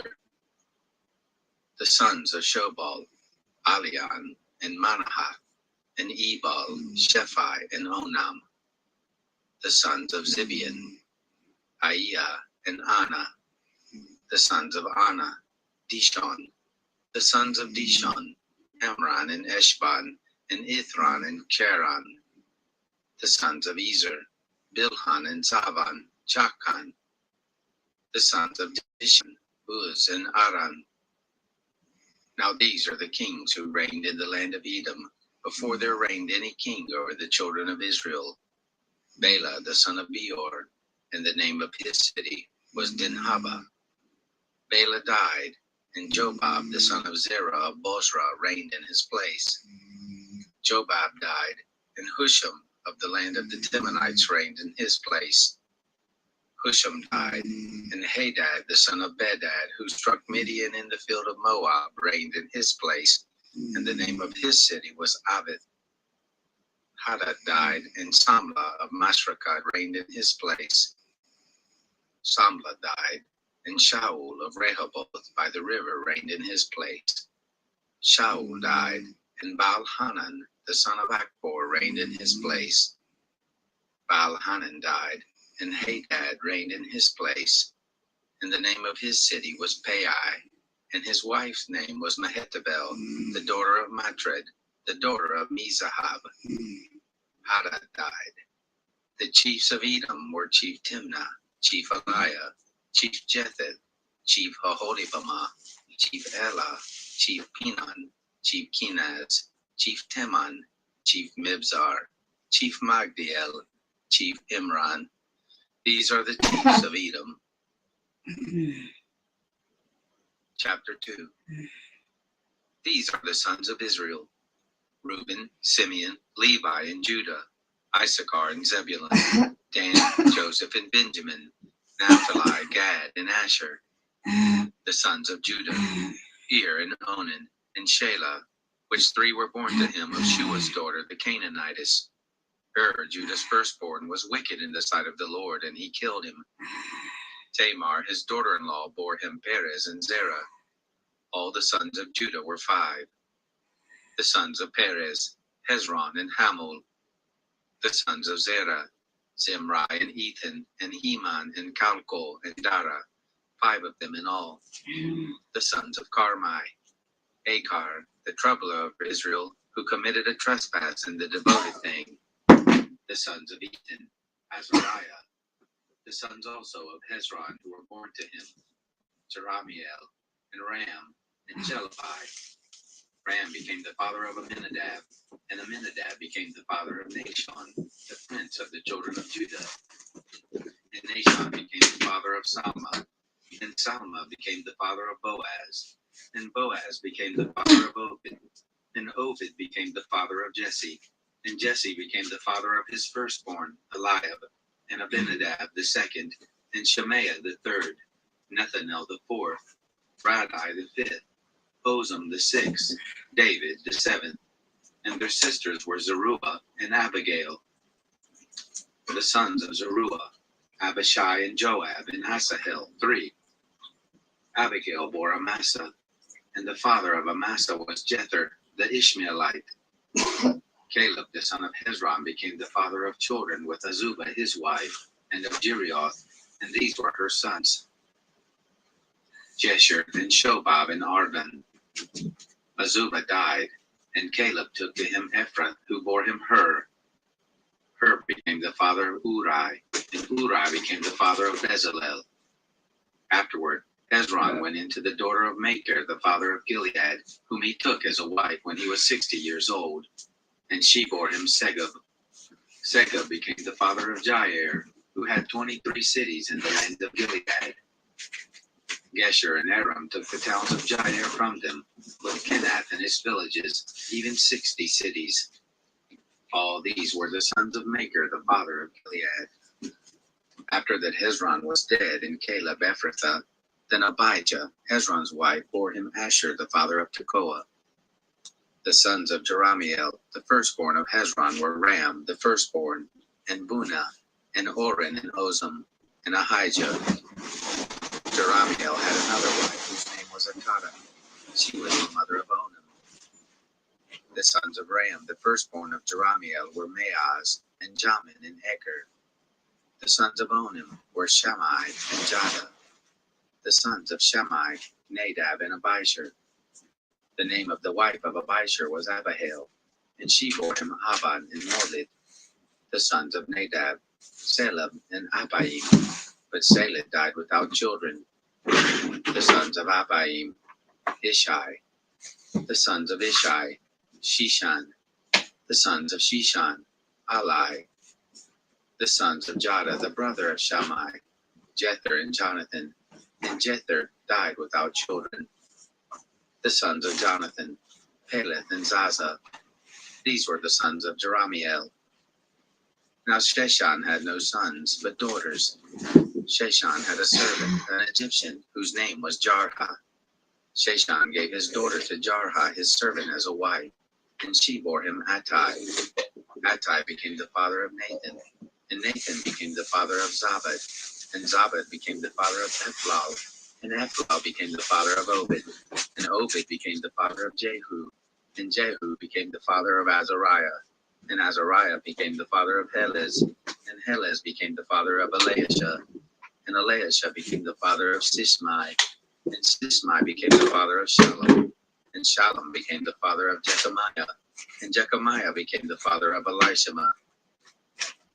The sons of Caleb, the brother of Jeramiel, were Misha, his firstborn, who was the father of Ziph, and the sons of Marisha, the father of Hebron. The sons of Hebron, Korah, and Tapua, and Rechem, and Shema. Shema became the father of Raham, the father of Jorkiam, and Rechem became the father of Shammai. The son of Shammai was Maon, and Maon was the father of Besur. Ephah, Caleb's concubine, bore Haran and Moza and Gazez, and Haran became the father of Gazez. The sons of Gadai, Regem and Jotham and Geshem and Pelet and Ephah and Shap. Maacah, Caleb's concubine, bore Sheber and Tirhana. She also bore Shaph, the father of Madmenah, Sheba, the father of Machbenah, and the father of Gibeah. And the daughter of Caleb was Aksah.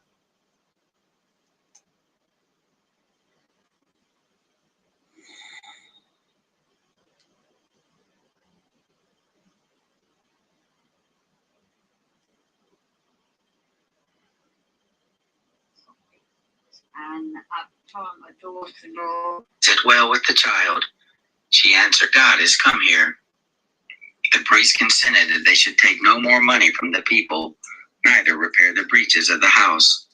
But Jehoiada the priest took a chest and bore a hole in the lid of it, and said, "Oh, to your hurt that you should fall. Ahaz slept with his father and destroy it." Words of this book, that evil man.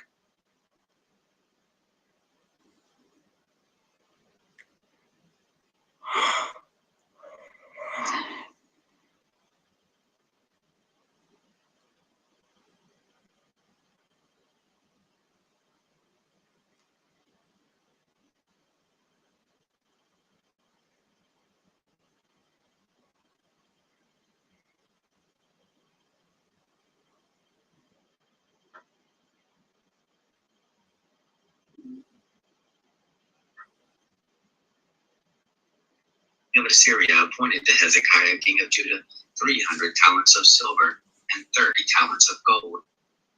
Hezekiah gave him all the silver that was found in the house of the Lord and in the treasures of the king's house. At that time Hezekiah cut off the gold from the doors of the temple of the Lord and from the pillars which Hezekiah king of Judah had overlaid, and he gave it to the king of Assyria. The king of Judah for Israel. Aren't they written in the book of the Chronicles of the kings of Israel? Jeroboam slept with his fathers, even with the kings of Israel, and Zechariah his son reigned in his place. Chapter 15. In the 27th year of Jeroboam king of Israel, Azariah the son of Amaziah king of Judah began to reign. He was 16 years old when he began to reign, and he reigned 52 years in Jerusalem. And his mother's name was Jechaliah of Jerusalem. He did that which was right in the eyes of the Lord, according to all that his father Amaziah had done. However, the high places were not taken away. People still sacrificed and burnt incense in the high places. The Lord struck the king so that he was a leper to the day of his death and lived in a separate house. Jotham, the king's son, was over the household, judging the people of the land. Now the rest of the acts of Azariah and all that he did, aren't they written in the book of the Chronicles of the kings of Judah? Azariah slept with his fathers. They buried him with his fathers in David, and Jotham his son reigned in his place. In the 38th year of Azariah king of Judah, did Zechariah the son of Jeroboam reign over Israel in Samaria 6 months. He did that which was evil in the sight of the Lord, as his fathers had done. He didn't depart from the sins of Jeroboam the son of Nebat, with which he made Israel to sin. Shallum, the son of Jabesh, conspired against him, and struck him before the people, and killed him, and reigned in his place. Now the rest of the acts of Zechariah, behold, aren't they written in the book of the Chronicles of the kings of Israel? This was the word of the Lord which he spoke to Jehu, saying, Your sons to the 4th generation shall sit on the throne of Israel. So it came to pass. Shallum, the son of Jabesh, began to reign in the 39th year of Uzziah, king of Judah, and he reigned the space of a month in Samaria. Menahem, the son of Gadai, went up from Tirzah, and came to Samaria, and struck Shallum, the son of Jabesh, in Samaria, and killed him, and reigned in his place. And the rest of the acts of Shallum, and his conspiracy which he made, behold, they are written in the book of the kings of Israel. Then Menahem struck Tirzah, and all who were in it, and the borders of it, from Tirzah, because they didn't open to him. Therefore he struck it, and all the women therein with child he ripped up. In the 39th year of Azariah king of Judah began Menahem the son of Gadai to reign over Israel, and he reigned 10 years in Samaria. He did that which was evil in the sight of the Lord. He didn't depart all his days from the sins of Jeroboam the son of Nebat, with which he made Israel to sin. There came against the land Pul, the king of Assyria, and Menahem gave Pul 1,000 talents of silver, that his hand might be with him to confirm the kingdom in his hand. Menahem exacted the money of Israel, even of all the mighty men of wealth, of each man 50 shekels of silver, to give to the king of Assyria. So the king of Assyria turned back and didn't stay there in the land. Now the rest of the acts of Menahem and all that he did, aren't they written in the book of the Chronicles of the kings of Israel? Menahem slept with his fathers, and Pekahiah his son reigned in his place. In the 50th year of Azariah king of Judah, Pekahiah the son of Menahem began to reign over Israel in Samaria, and he reigned 2 years. He did that which was evil in the sight of the Lord.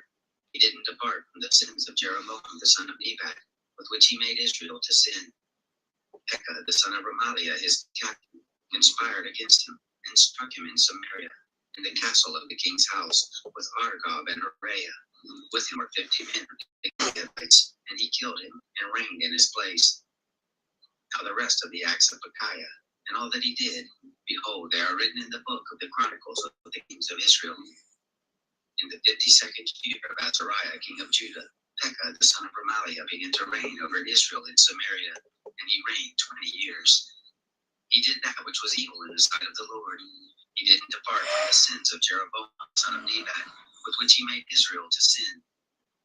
In the days of Pekah king of Israel, came Tiglath-Pileser king of Assyria, and took Ashan, and Abel Beth-Maachah, and Genoa, and Kadesh, for Gilead and Galilee, all the land of Naphtali, and he carried them captive to Assyria. Hoshea the son of He conspiracy against Pekah the son of Remaliah, and struck him and killed him, and reigned in his place in the 20th year of Jotham the son of Uzziah. Now the rest of the acts of Pekah, and all that he did, behold, they are written in the book of the Chronicles of the kings of Israel. In the 2nd year of Pekah the son of Remaliah king of Israel, and Jotham the son of Solomon began to reign 18 years in Jerusalem, and his mother's name was Jerusalem.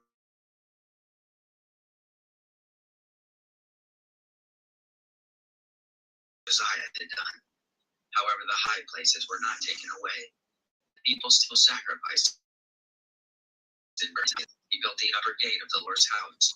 Now the rest of the acts of Jotham and all that he did, aren't they written in the book of the Chronicles of the kings of Judah? In those days the Lord began to sin against Judah, Rezin the king of Syria, and Pekah the son of Remaliah. Jotham slept with his fathers, and was buried with his fathers in the city of David his father, and Ahaz his son reigned in his place.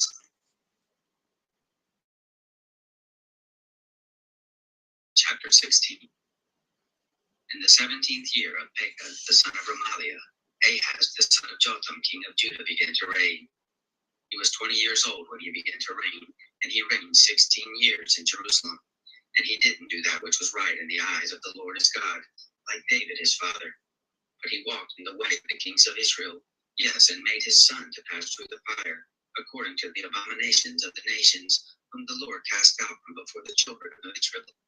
He sacrificed and burnt incense in the high places, and on the hills, and under every green tree.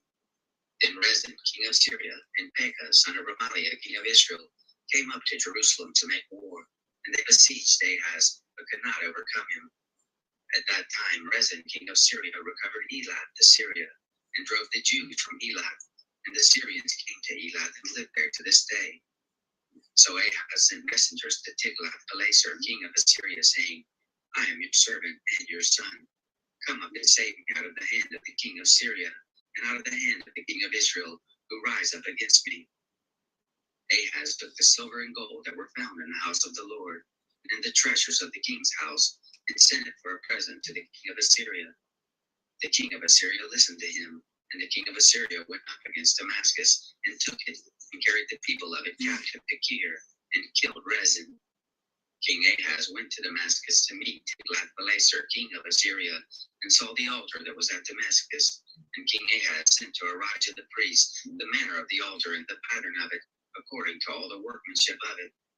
Arijah the priest built an altar, according to all that King Ahaz had sent from Damascus. So did Arijah the priest make it against the coming of Ahaz from Damascus. When the king had come from Damascus, the king saw the altar, and the king drew near to the altar and made offerings on it.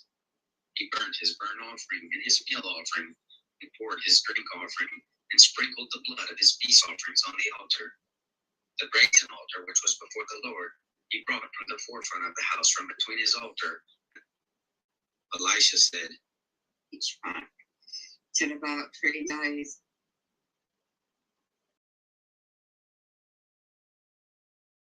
Father, So that's what the technology does. It's knock you out. That's mine. It's somewhere else now. So I didn't get much sleep then, did I? Wow, my head's still hurting. The radiating my stomach as well. So I'm gonna stop this stream and play some audio in the background to try and get some sleep.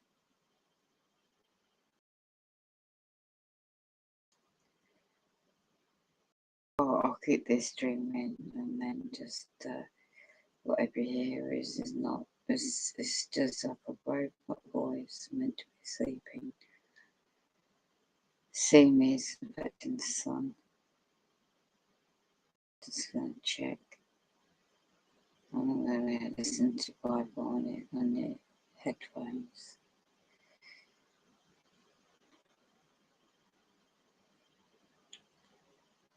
Doing like it is.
For 19 long freaking years.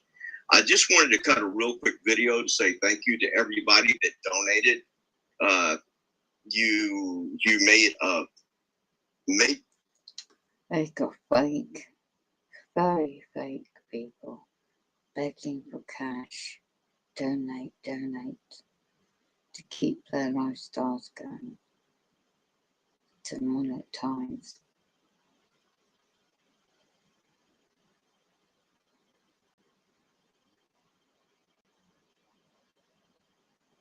People are homeless and starving. You get common individuals out there on cash out and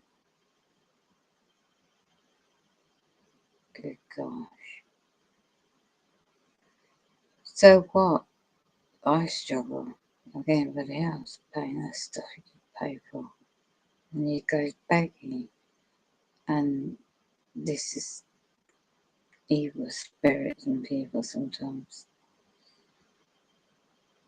Oh, I can have to pay my rent, internet bill, food, medicine, groceries. People haven't got jobs themselves. Good gracious me. And people fall for what he says. your difference in my life by donating. Gotta plug my internet back in. Well, that's in America, I can't say, but I'm not here to judge. Jesus Christ, Heavenly Father, died upon the cross to save humanity. This guy's going to answer to him when the time is up. I was able to get gas so I could go to work today. I've got enough gas to get me through the week, and able to buy a few groceries and able to buy a prescription.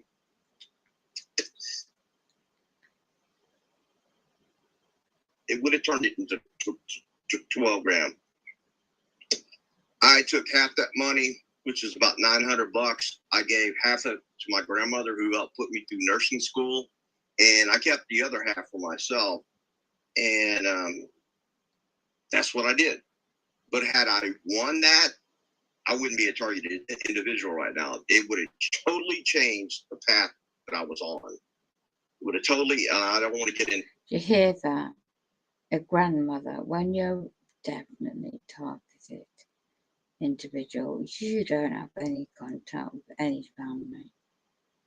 They make sure that any ties, they isolate you completely. And it's so false as an individual.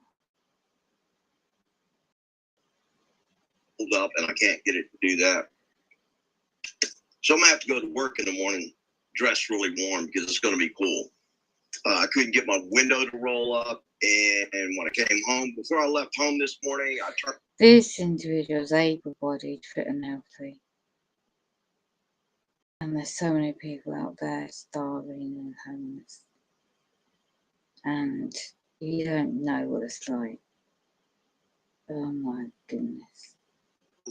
My fan off, your box fan, I turned it off, and I'm like, what's wrong with this thing? And I turned it back on, it wouldn't come on. So I had. All he does is talk. Every video, there's beg for donations. There's no real evidence of what I'm going through, many people like me are going through. Nothing. Come over here to my table and take it apart and lube it up and clean it up to get it back working, because I cannot go to bed without a fan. So we got 6 people, 2 more people can hit that thumbs up. I'm a targeted individual, but I can tell you this: if I were to win the lottery today, tomorrow, next week, next month, next year, whenever, there's 3 things I would do. Number 1, I would create a place for homeless people to come get their lives together, because I've talked to. It's all talk, there's no evidence. The psychological tactics he's using. A lot of homeless people, and I see homeless people all the time. When I got money, I donate to them, I help them out. I even take It's all talk. None of his channel shows the evidence.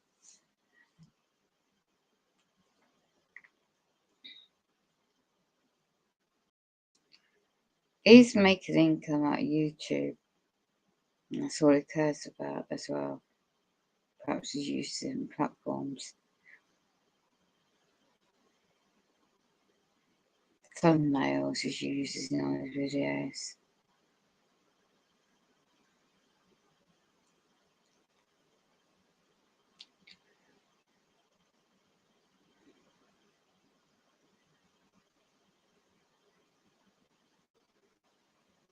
It is okay to be so stressed and overwhelmed that you feel like you need to talk to someone about it. He's such a crook.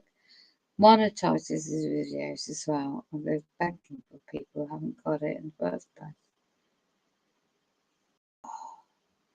PayPal me. Or donate. Good Lord.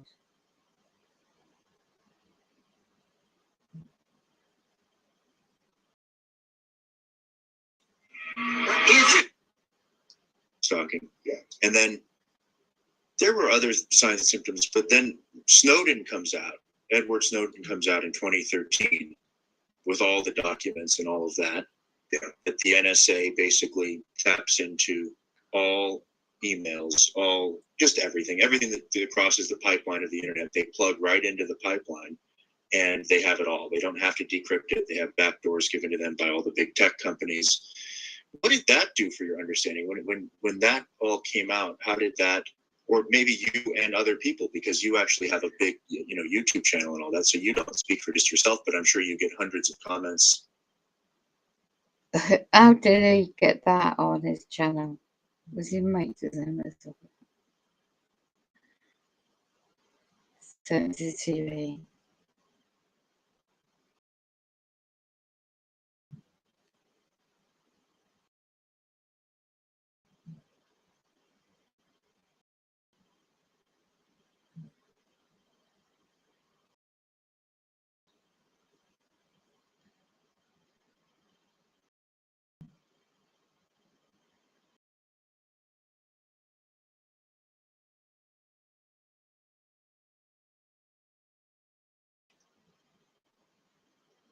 Deception, I tell you.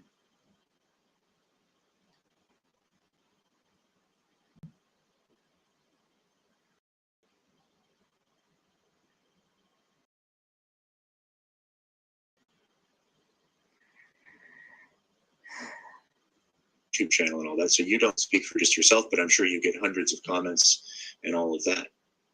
Well, what Snowden basically did, he really didn't expose the program. He exposed what our country is doing, which is collecting a lot of data on everyone. They've got more data than they can even sift through. And this is said by Snowden and by former FBI, I think it was, or former NSA, William Binney, and they're using this information somehow or another, to collect on everybody. So at one point, maybe they can get an AI to, figure out what people may or may not do, who are good candidates for a mind control thing like this gang stalking is. But Snowden, he definitely let us know that there's a lot going on. And at least the machinery of the data collection. Yeah. Right. Okay. So then you talk about this period. Now I have a good rough timeline with which we can work through. So at the beginning of this, when this first kicked off, what kind of things happened that you would characterize as the stalking? Because stalking can presumably take many forms, but what actually happened? How did you catch one? Stalking is not really a good term to use in this. It's really more or less sabotage. When this began, it began before I even knew it began, because one of the things that they do before they start, honing in on you and doing all these crazy things to you is they do a profile. It's like if you've got the FBI that's got some guy under surveillance, they will send a guy out to that guy's home and like have a garbage truck that looks like the local garbage truck, and the guys have uniforms on that kind of matches the uniforms of the local garbage truck. And on trash day, they will send that truck out going down that block, and they'll pick up that target. The ability of the gang stalking is to make it appear that everyone is involved and everyone hates you, and in the sense that all started at once. One day and everything is fine. You don't have shite going on the net because it's this individual rights.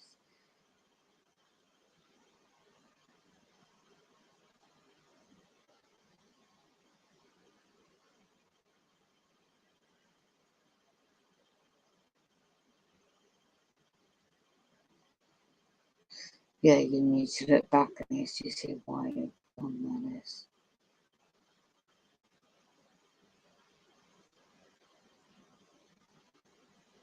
Remote monitoring.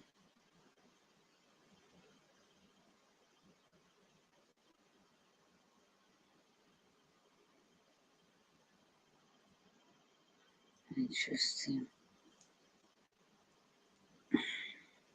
It's that suspected criminal. They'll pick up his trash and maybe pick up a few more people's trash, and then they'll light out. They'll go back to headquarters, and then they'll don masks, gloves, respirators, and everything, and they will pick apart the target's trash, looking for DNA, looking for things that can help profile them, like prescription bottles, your bills, anything that might be in your trash. We just go through everything, and that's a way to profile someone to get a broader picture.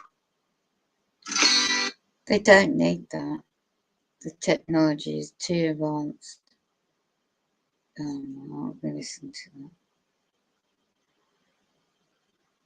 Oh, he wears red, bright, bold red in his videos too. Over you know.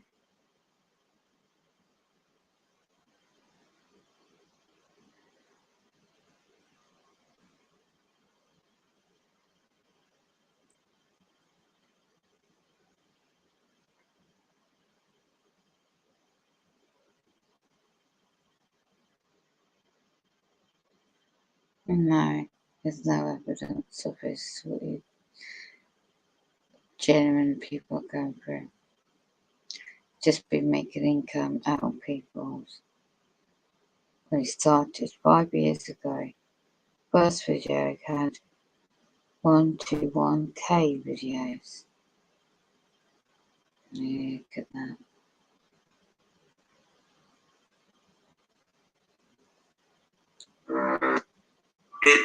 With the psychology combined, they can target areas of the brain, conditioned response, and things like that to sensitize Every video has a PayPal link. you to make you flip out and, mentally implode.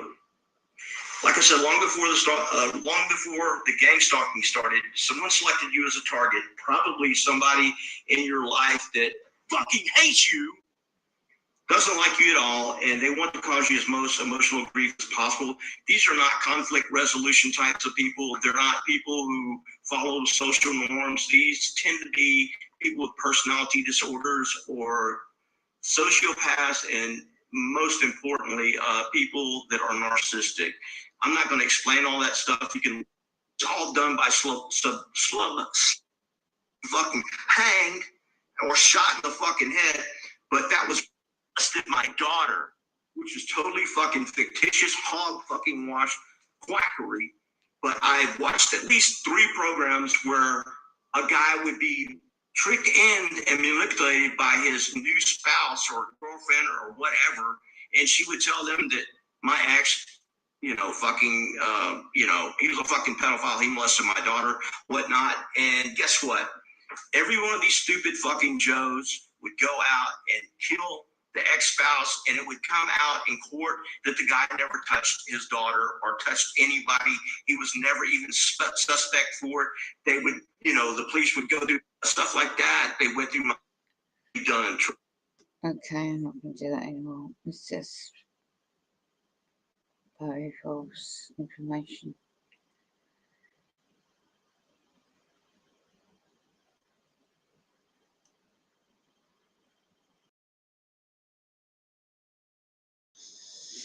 Right.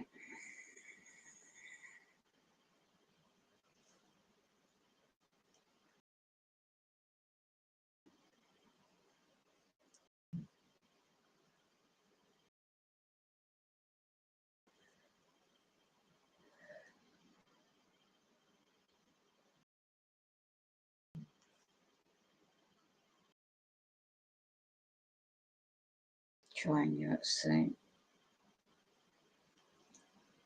I'd say 50 March 2023. I think it's 2025. Bloody charger. Ouch.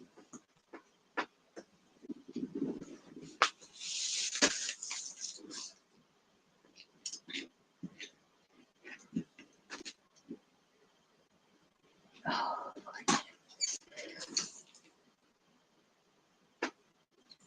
oh.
I'll get out of this coat.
But why the hell did you invite me over?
Did you know about the visit? I'm not probably I just wanted to make sure it's safe.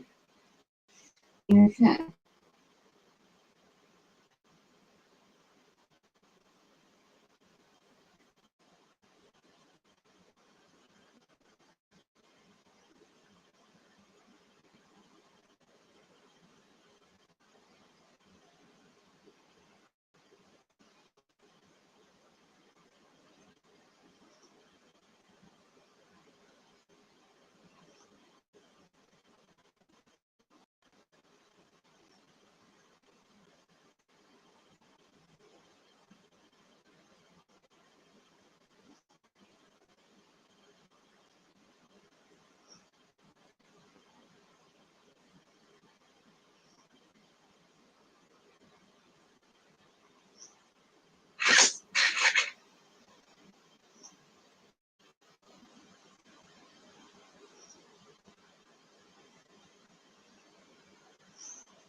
Move out the way, okay?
Mm.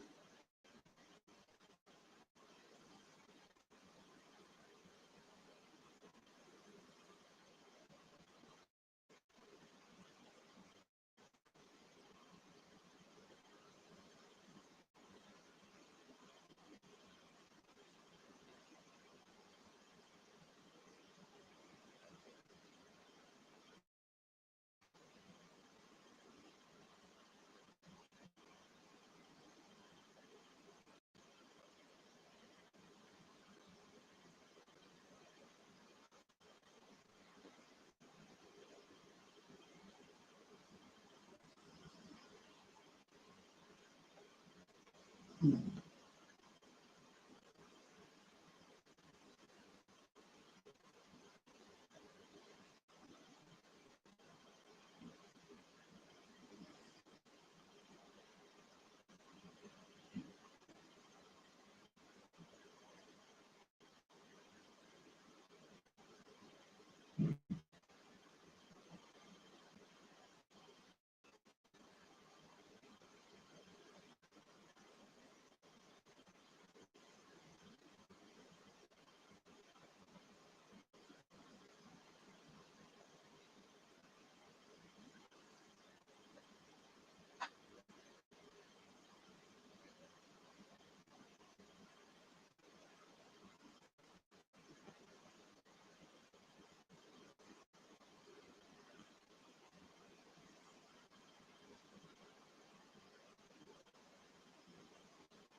Mm.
Mm. Mm. Mm. Mm.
Funny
enough, just simple question.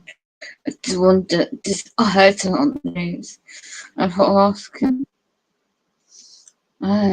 Let's look. Oh.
All last week.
So productive, turning negative to productive sometimes. Well, you can't please that work out. Just take my life. It's just hard. It's weird. I want me to be negative all day.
Mm.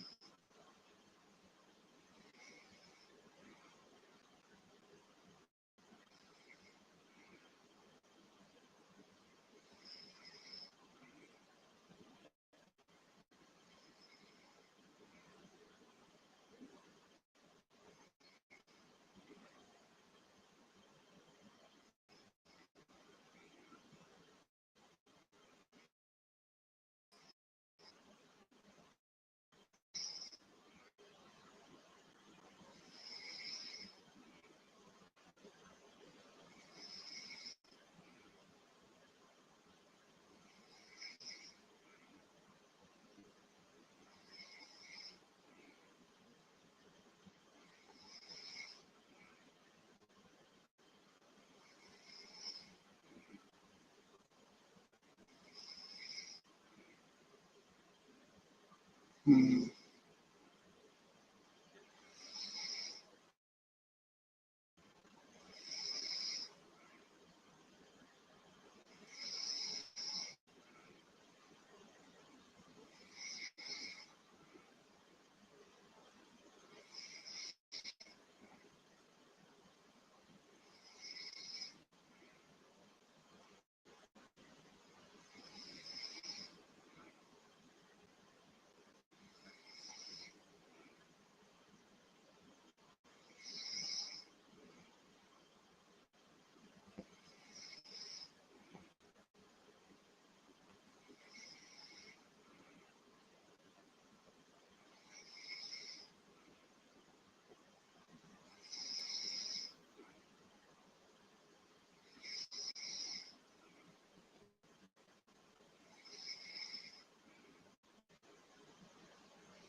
Hmm.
They came to get a lot